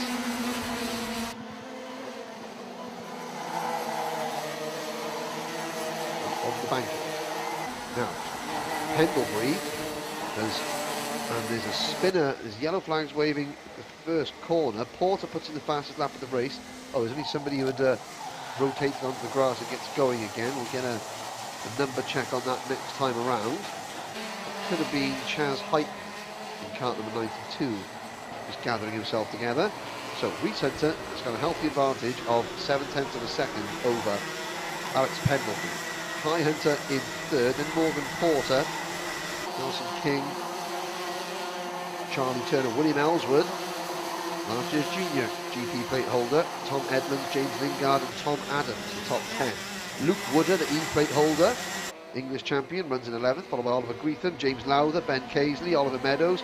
Guy Cunnington is running 16th at the moment, but the kart looks undamaged and with no mechanical issues. And there is Morgan Porter losing the place to Nelson King. Nelson King using the slipstream to get the fastest lap of the race, and then now signalling to Porter saying, right, come on, I've passed you, let's go get the ones in front of us. And Morgan Porter's thinking to himself, well, why couldn't you just push me up to the ones in front of us? It's always the same. You know, the minute a driver passes somebody, they turn their signal to driver, now come on, let's think about it, don't try and pass me back.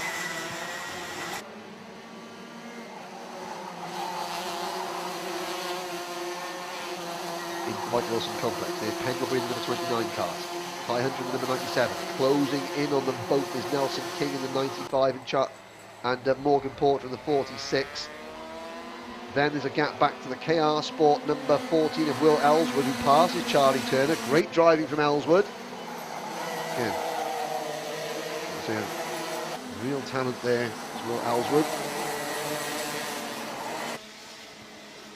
Nelson King getting a 5-second time penalty for, I would imagine, the incident with Cunnington out on the bank a couple of laps ago. So King has now got to really get his head down.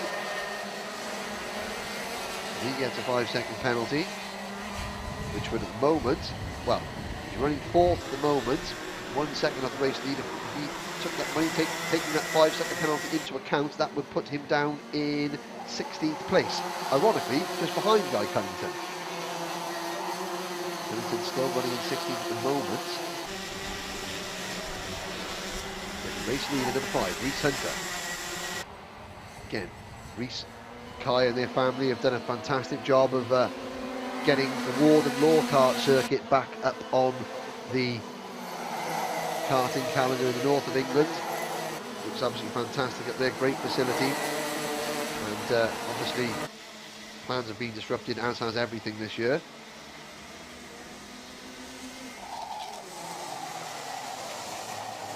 But oh, and there's a move from Pendlebury up the inside of Rhys Hunter. Hunter fends him off. This is going to bring Kai Hunter. There goes King. Now King, I'm not sure if he's aware that he's got a time penalty. Porter as well. No, he's still signaling to Morgan Porter, saying, you know, don't pass me. He's like, well, the drivers don't know necessarily that he's got a time penalty, but all Nelson King in the number 95 kart has got to do is get his head down. 97, Kai Hunter, third of the row, second in the race. Then it's Porter. Behind Porter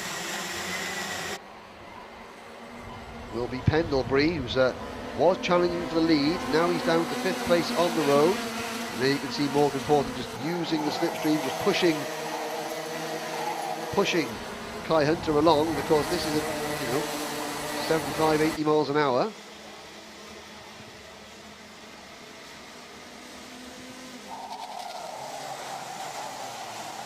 Around the first hairpin. Under 2 minutes plus a lap to go. The top 5 nose to tail. Now Nelson King in kart number 95, second on the road with his 5-second penalty. That would put him back in 15th position, just behind Guy Cunnington. So Cunnington's moving up. The moment he's 15th, that will become 14th as things stand. Cunnington in number 1 plate kart.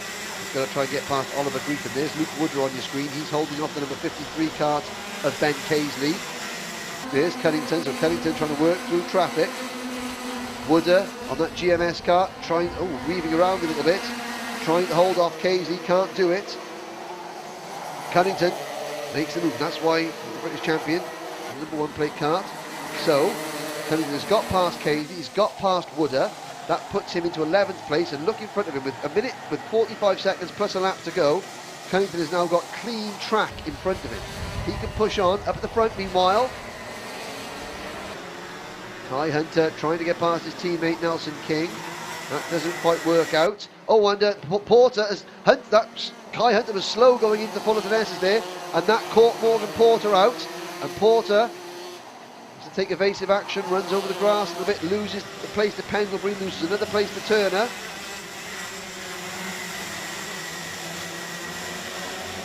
Alex Pendlebury looks to the inside of Charlie Turner now.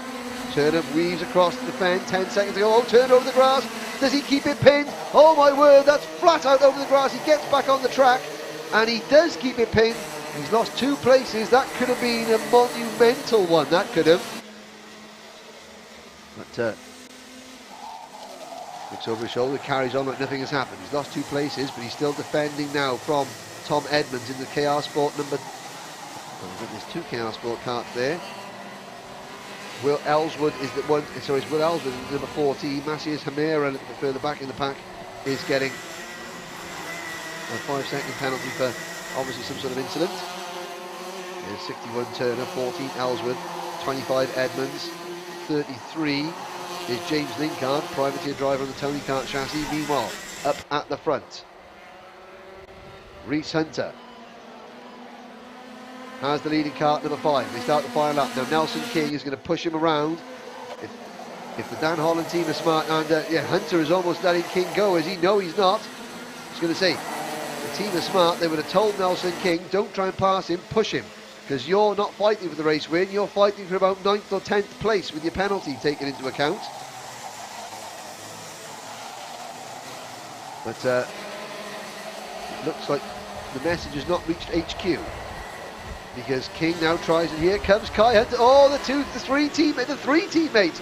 Kai Hunter's going to get a good run at the back straight now. Reese Hunter has to defend the number 5 kart. Kai Hunter's going to get a great run in the number 97, but he can't get past Nelson King, who's defending. Now he can, up the inside, into the Mike Wilson complex, and it's going to be Hunter Brothers 1-2 on the track, as well as, for the first time in Kartmasters, there we go.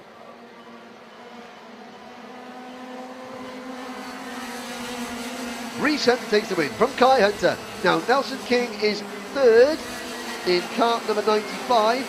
My timing screen has tripped over itself, so I can't tell you exactly where he comes once that penalty has been taken into account. But on the road, Morgan Porter finishes 4th. Alex Pendlebury comes home in 5th position.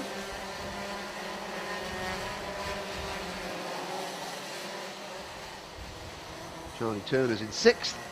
7th for William Ellswood, 8th for Tom Edmonds, 9th for James Lowther. Lingard rounds out the top 10. Guy Cunnington finishes 11th. So Nelson King plus 0.64. He finishes 5.64 seconds. So that would be, so Cunnington moves up to 10th. Ben Casely moves up into 11th place.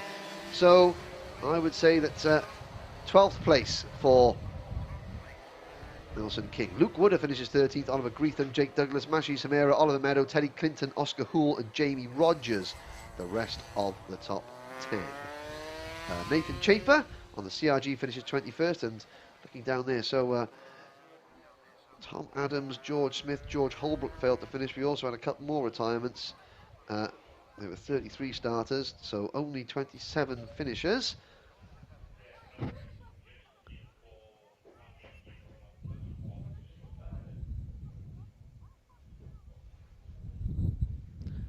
So we now look ahead to the final heat race of the day, and indeed the final heat race of Kartmasters 2020. Senior X30. What a field we've got here.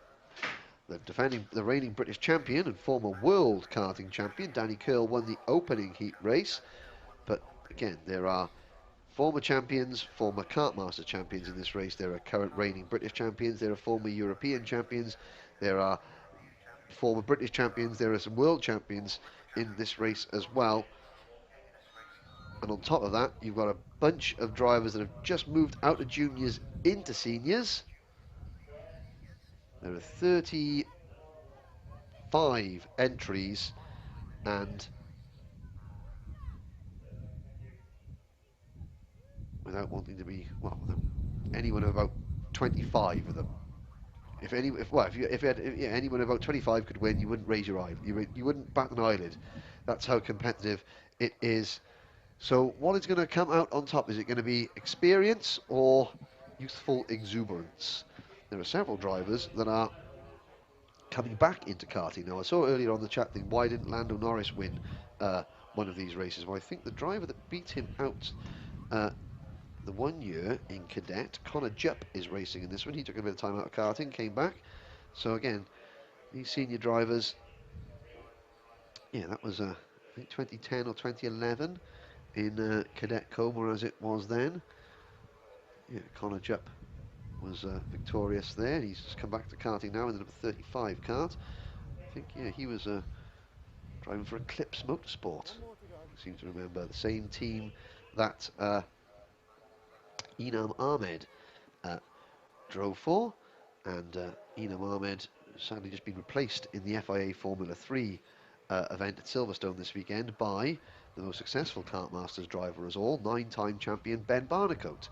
There's another driver of extreme ability, Ollie Westover, watching, I imagine, from his new home in Spain. Still not as good as Barry Island, Ollie. But good to see Ollie again in Spain. Hope you and your family are well and safe. Although I do believe that you've had the unfortunate pleasure of Clayton Ravenscroft and his family for the last week or so, so I do apologise for that. In fact, Britain apologises for that. It's amazing, some of these drivers that are, again, karters, they move into different classes. Not all the classes in karting are represented here at Kartmasters. Drivers race out in Europe. They race out for, you know, it's a lifestyle. It's like a travelling circus.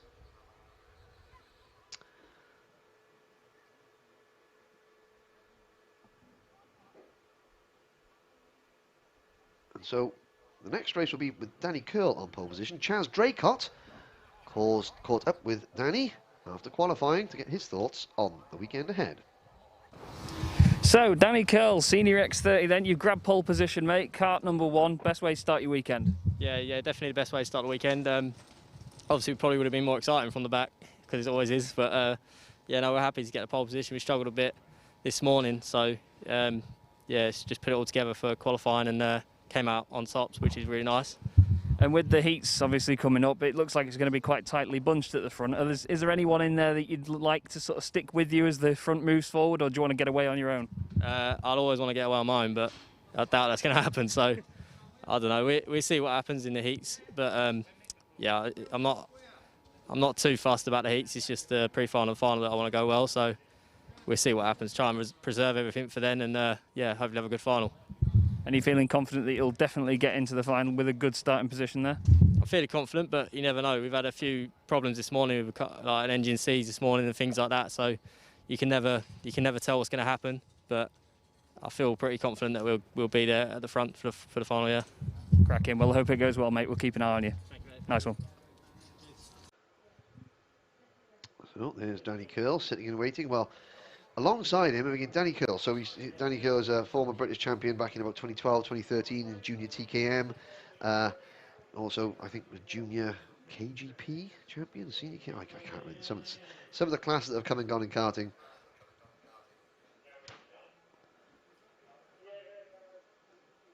But Danny Curl was champion at least 2 times, the British champion, before being picked almost out of not out of obscurity. That would be completely unfair to him, but he was given a place with the Zanardi team for the 2017 World Karting Championships here at PF International, and Danny has always run with the Jade team, or nearly always run with the Jade team. Mark Allen, Scott Allen, and all the Allen family. And when Danny was running out money to race as a junior, the Allen family knew how much of a talent he was, and they would literally go into the parts bin and build the kart for him out of the bits of karts that other people would throw away. And they kept him racing because they knew he had talent. And then on that day in September 2017, where he literally showed the entire karting world a clean pair of heels and broke the best that karting had to throw at him in one of the most gripping and thrilling races I've ever seen. The sight of the Allen family as well as Danny's family, bouncing along the spectator area all in tears because their faith in him had been paid off with a world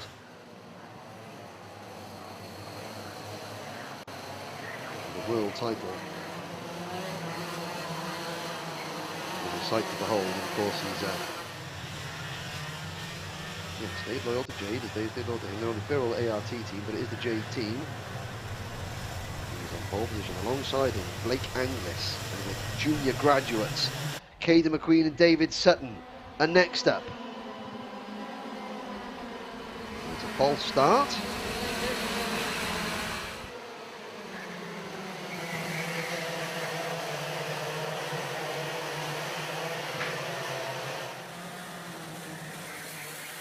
Now, obviously,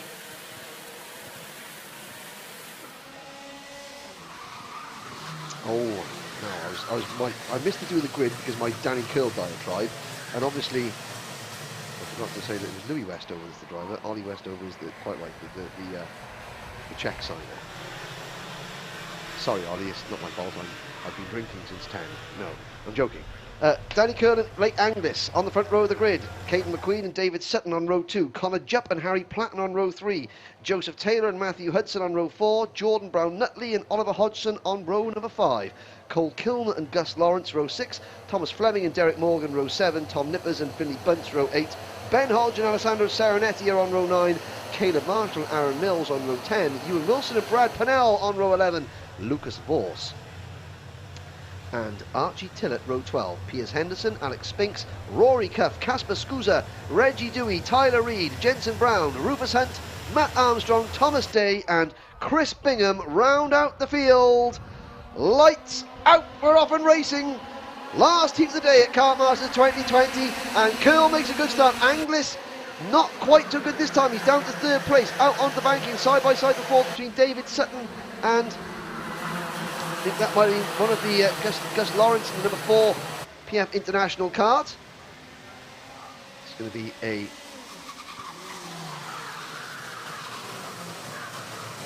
my timing screen has fallen over, so I haven't got any time to give you, so that's going to be a bit of a tricky one as the race progresses. But yellow flags waving at the back of your screen there as somebody, that was Derek Morgan. And there's a problem a little bit further back there, and that is at the exit of turn number 2 outside of my remit. There's a cart on its head, and there we go, that's the number 8 cart of Jensen Brown, and fair play, number 27 Tyler Reid was straight out of his cart. Now Tyler Reid's cart looks undamaged, but instead of trying to get there, he was straight, and now he gets underway again, but he was straight over to tip the number 8 cart back on its wheels so that the driver wasn't trapped underneath. The Battenberg flags are out.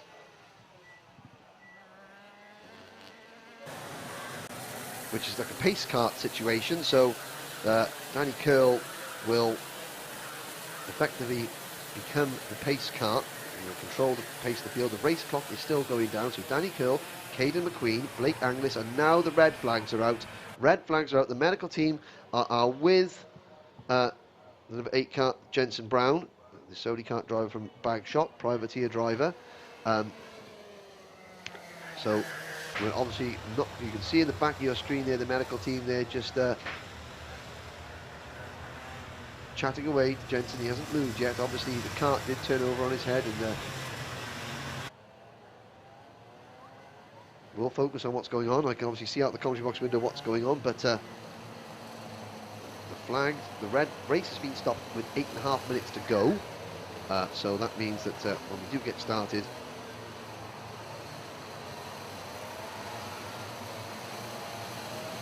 it'll be full regrid. And now obviously, because the restrictions this year, and I've seen a couple of comments saying why isn't it 3 heats and a final? Well, obviously normally in Kartmasters it's 4 heats. We race yesterday, we race today, and we race tomorrow. Because of the COVID restrictions, because of the things are very different this year. Yesterday was an optional practice day, and we've had to cut down the amount of racing. So this year, the amount of grids is only a maximum of 1 grid per class, so no more than 36 drivers. So there's no B finals or anything like that. It was the best way that Trent Valley Kart Club could run the event offering the drivers a good amount of track time, and obviously making sure, above all else, that everyone is safe. So each driver had to register them and their two sort of other people that were coming to the event, including the mechanic. So it was a driver plus a maximum of two other people, including the mechanic. So obviously the amount of people here, there's no spectators allowed, and the Kartmasters is traditionally the biggest spectator event of the year in karting, and so there are obviously a lot more family and friends watching of each driver, because each driver would have lots of family members here. That's not possible this year, so each driver has got more family and friends watching back home. We're looking at the grid.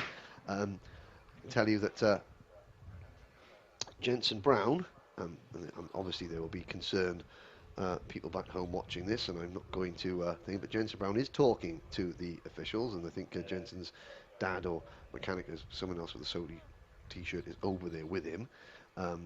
He hasn't moved around a great deal, but I think there's probably, there's taking things very slowly, but he is talking to the medical team. And but obviously I'm not going to say anything else. We don't know exactly what has gone on. The paramedics were there very quickly. The officials there very quickly. The drivers are all now re-gridding, so less than 25% of the race had been completed, so there'll be a full restart. And you can see, but again, that there was an incident with the other driver involved in the incident was Tyler Reed, driver number 27, the Argenti Motorsport driver from Whedon. And I'll say again, Tyler, before thinking of his own kart, which is undamaged and is back in the race, he made sure he got over to the number 8 kart and lifted the kart off Jensen Brown. Very sportsmanlike, that's and then once the medical team were there, then he sort of continued on. So a massive props there to Tyler Reed. Because you'd be surprised how many times karts flip and nobody stops, and it's just not because people are heartless, it's because people are racers, and that's the thing. So yeah, I can see just whilst the Alpha Live cameras understandably focus on the drivers on the track, on the grid, lining themselves up for the restart.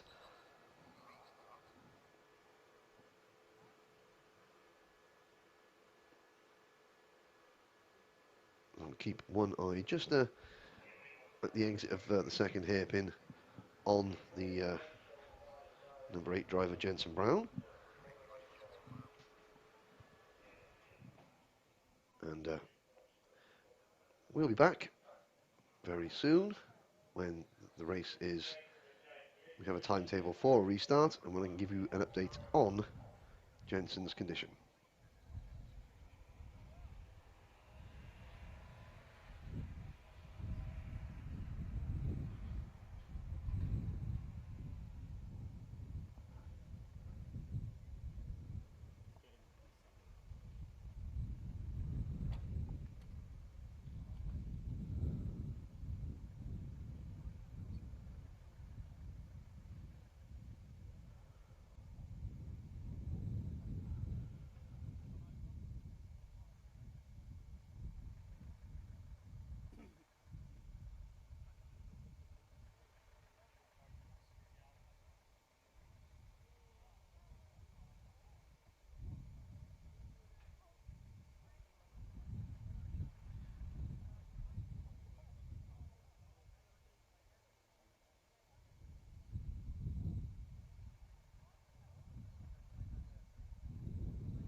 So there's a look down at the grid as it's being reformed. I can tell you that Jensen Brown got into the back of an ambulance under his own steam. So you can see the ambulance just returning back to Parc Fermé with Jensen in it. And the paramedics will obviously give him a thorough examination before they decide whether or not he is cleared to race again this weekend. But good news for any family members and friends that are watching this. Jensen was up and walked into the back of the ambulance gingerly, but under his own steam. So we now wait for the restart.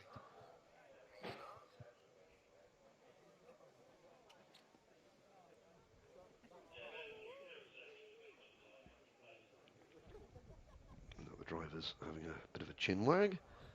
See what's going on, what happened there, who upset who on that first lap and a bit of racing. So Danny Curl, he made a good start. And now he's going to try and do it all again. Blake Anglis, who didn't make a great getaway, and of course in the first race, Blake was off at the races and into the lead. But there we go. So the remaining runners, 34 of them I would calculate, are going to go back out for a full restart, I think.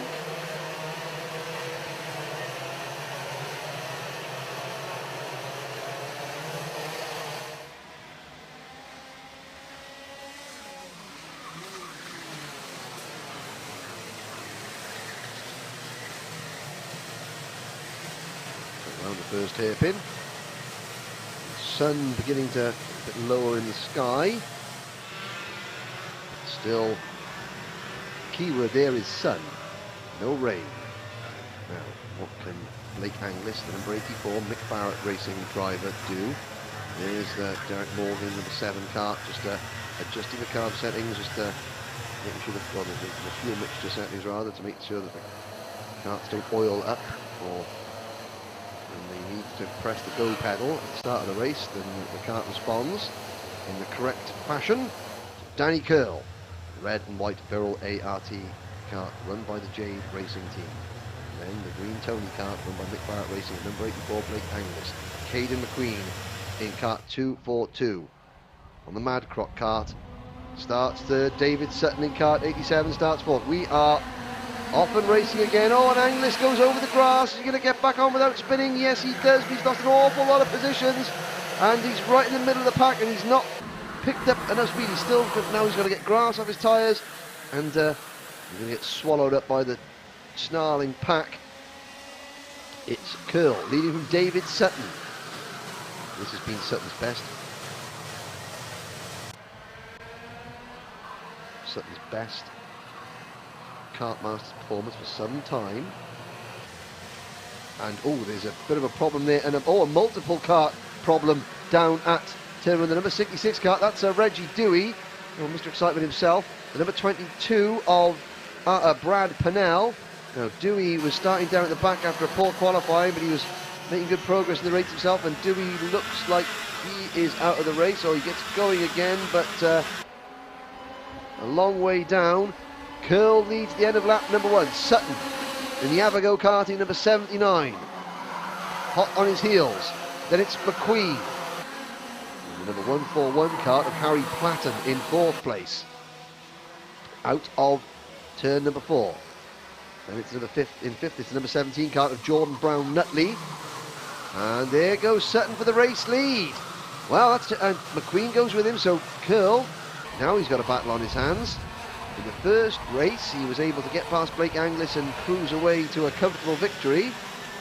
But Sutton and McQueen through. So he's now in the middle of a 5-kart pack. So, Curl won't get flustered. And he will be now looking at the characteristics of McQueen's kart and Sutton's kart to see where they're strong, where their kart's weak, where he's better than them. So he'll be using this to, like, you know, if he had time, he'd get a pen and a notepad out to take some notes about how to deal with them tomorrow. And he's going to watch things unfold for a couple of laps and then make his move. McQueen goes to the inside of Sutton, takes the race lead going into turn number 3, over the Litchfield Bridge, down the hill. See the drivers are checking over their shoulders to see where the nearest competition is.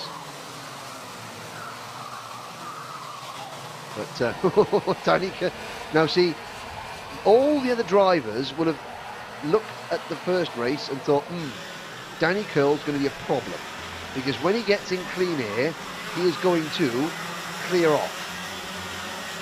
They have to stop that, and oh, Danny Curl's the right-hand side of his nose cone there looks like it's a little bit askew in the air. So all of the drivers, the minute they get a chance to force Curl back into the pack, they will. So it's McQueen, Sutton, Platten, Brown Nutley, Curl. Then, Genty Motorsport number 21, Joseph Taylor.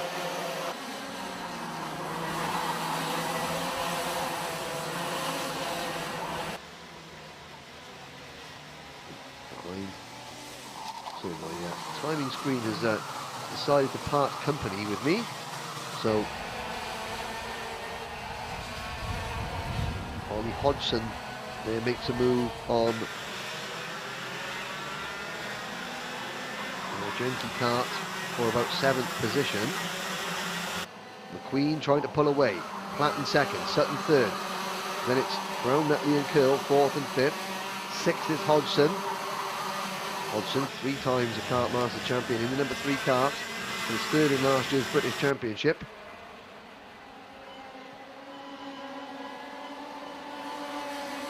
And it's number 173 kart, Thomas Fleming.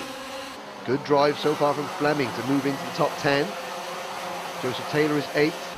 Cole Kilner in kart 10 running in 9th place, and it's Connor Jupp in 10th. Gus Lawrence runs 11th, and the number 63 of Caleb Marshall is next in line.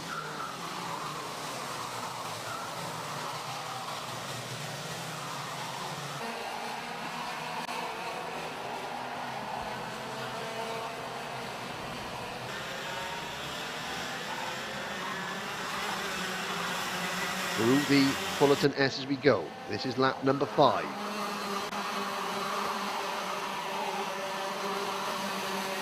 Blake Anglis, meanwhile, is down in 25th position. So that issue that we had at the start, Ewan Wilson down in 28th. Rory Cuff on his return to karting. And about the 30th position. Of course, Rory Cuff, the grandson of the late, great Bruno Ferrari, whose first corner here is named after. Sutton in the number 79 kart sets the fastest lap of the race. Curl has gone back past Brown Nutley in kart number 17, so back into 4th place, but Caden McQueen in kart number 242, as there's Hodgson passing Brown Nutley now. And here comes Curl. Slides the inside of Sutton. Sutton hasn't got much of a choice. He let's give him a little bit of room, a little bit of a gesticulation from Curl, saying, "Oh, come on, what are you trying to move over on me for?" And David Sutton's reply would be, "Well, I'm a nice guy, but you've got to work for the positions. I'm not going to give you a position."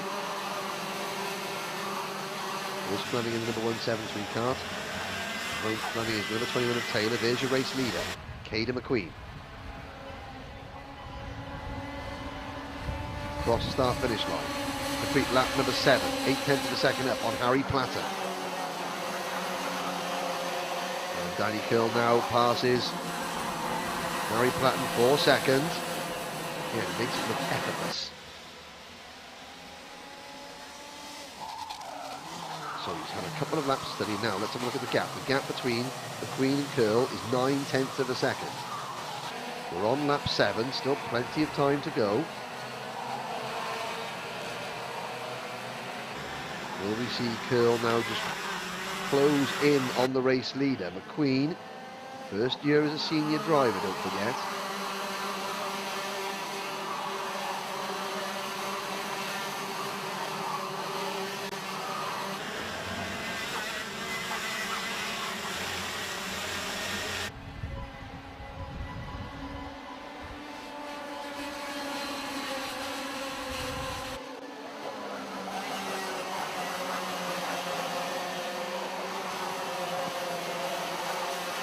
Turn number 4. There's Hodgson in kart number 3.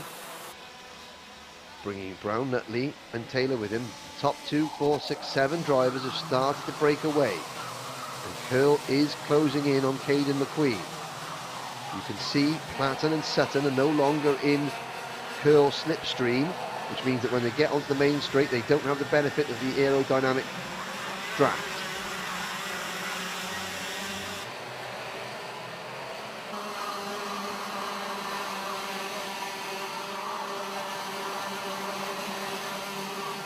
Through the Mike Wilson complex.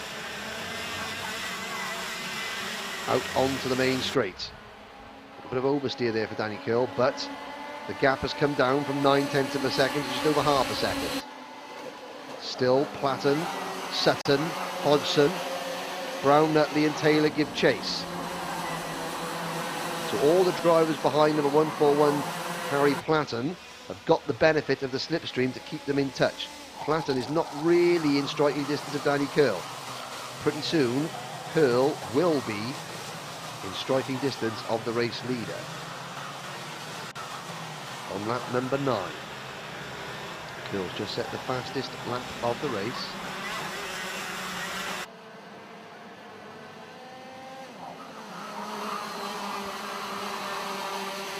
And of course the drivers in third, those are Platten, Sutton, Hodgson, Brown, Nutley. They'll all be working hard because they know that when Curl does catch McQueen, and it does look like he will, McQueen's not just going to hand over the race lead without a fight. The minute they go side by side, they'll be slowing down they'll be slowing themselves down. That will give this chasing group a chance to capitalise and close in.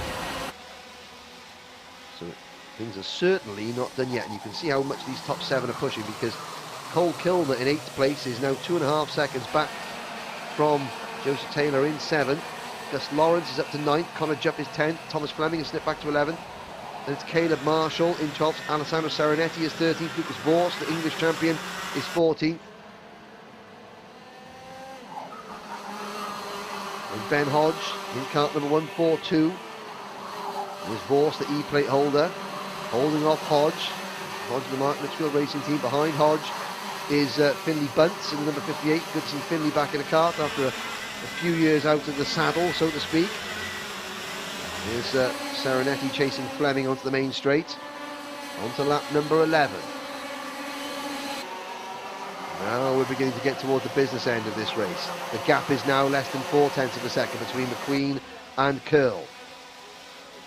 Curl checks over his shoulder. Platten is not yet in a position, to capitalise yet. Oh, and there's a problem for fourth place. Hodgson slides up the inside, and a little bit of door in there. David Sutton onto the grass. He loses 2 places. Brown, Nutley and Taylor go through. Taylor picks up 2 places, so Hodgson has to make his move. Now, through the Fullerton S's, onto the back straight. Hodgson in 4th, Taylor 5th, Brown, Nutley 6th, Sutton 7th.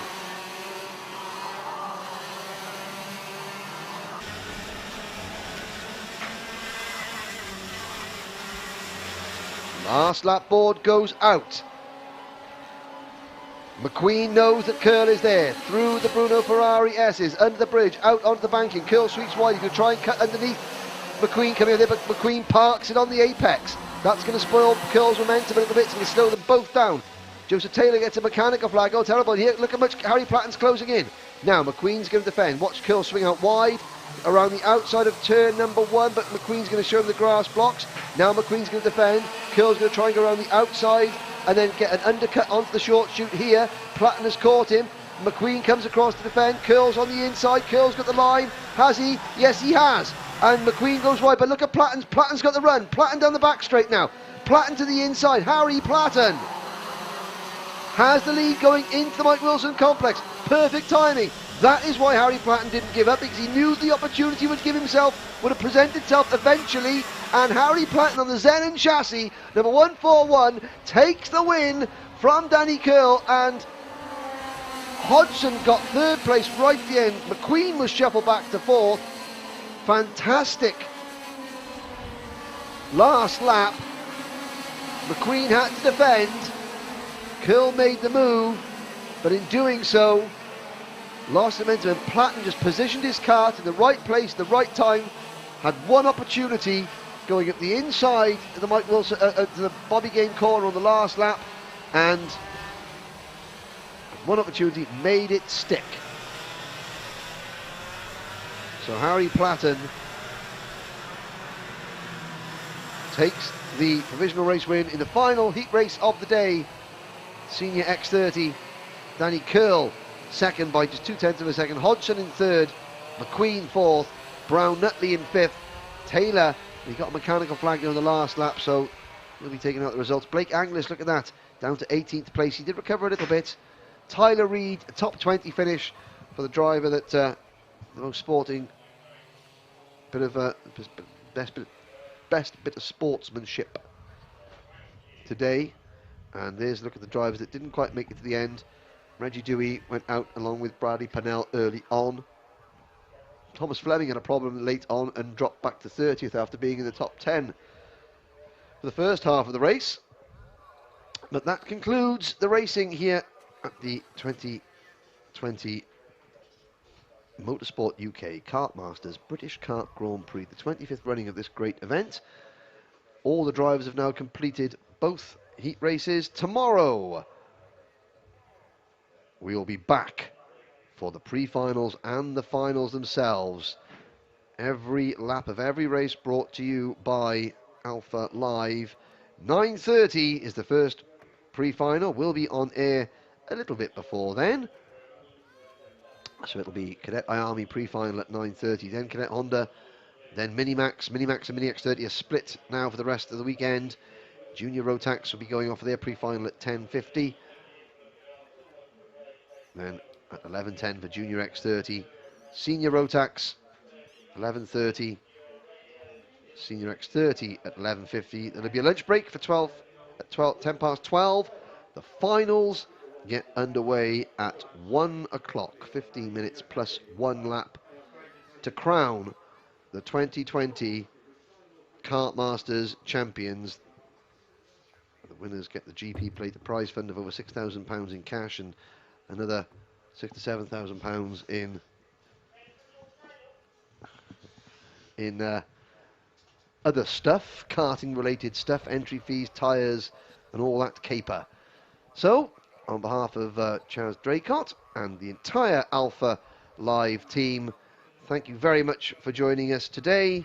Please don't forget we'll be back tomorrow bright and early at about 9:15 for finals day at Kartmasters 2020.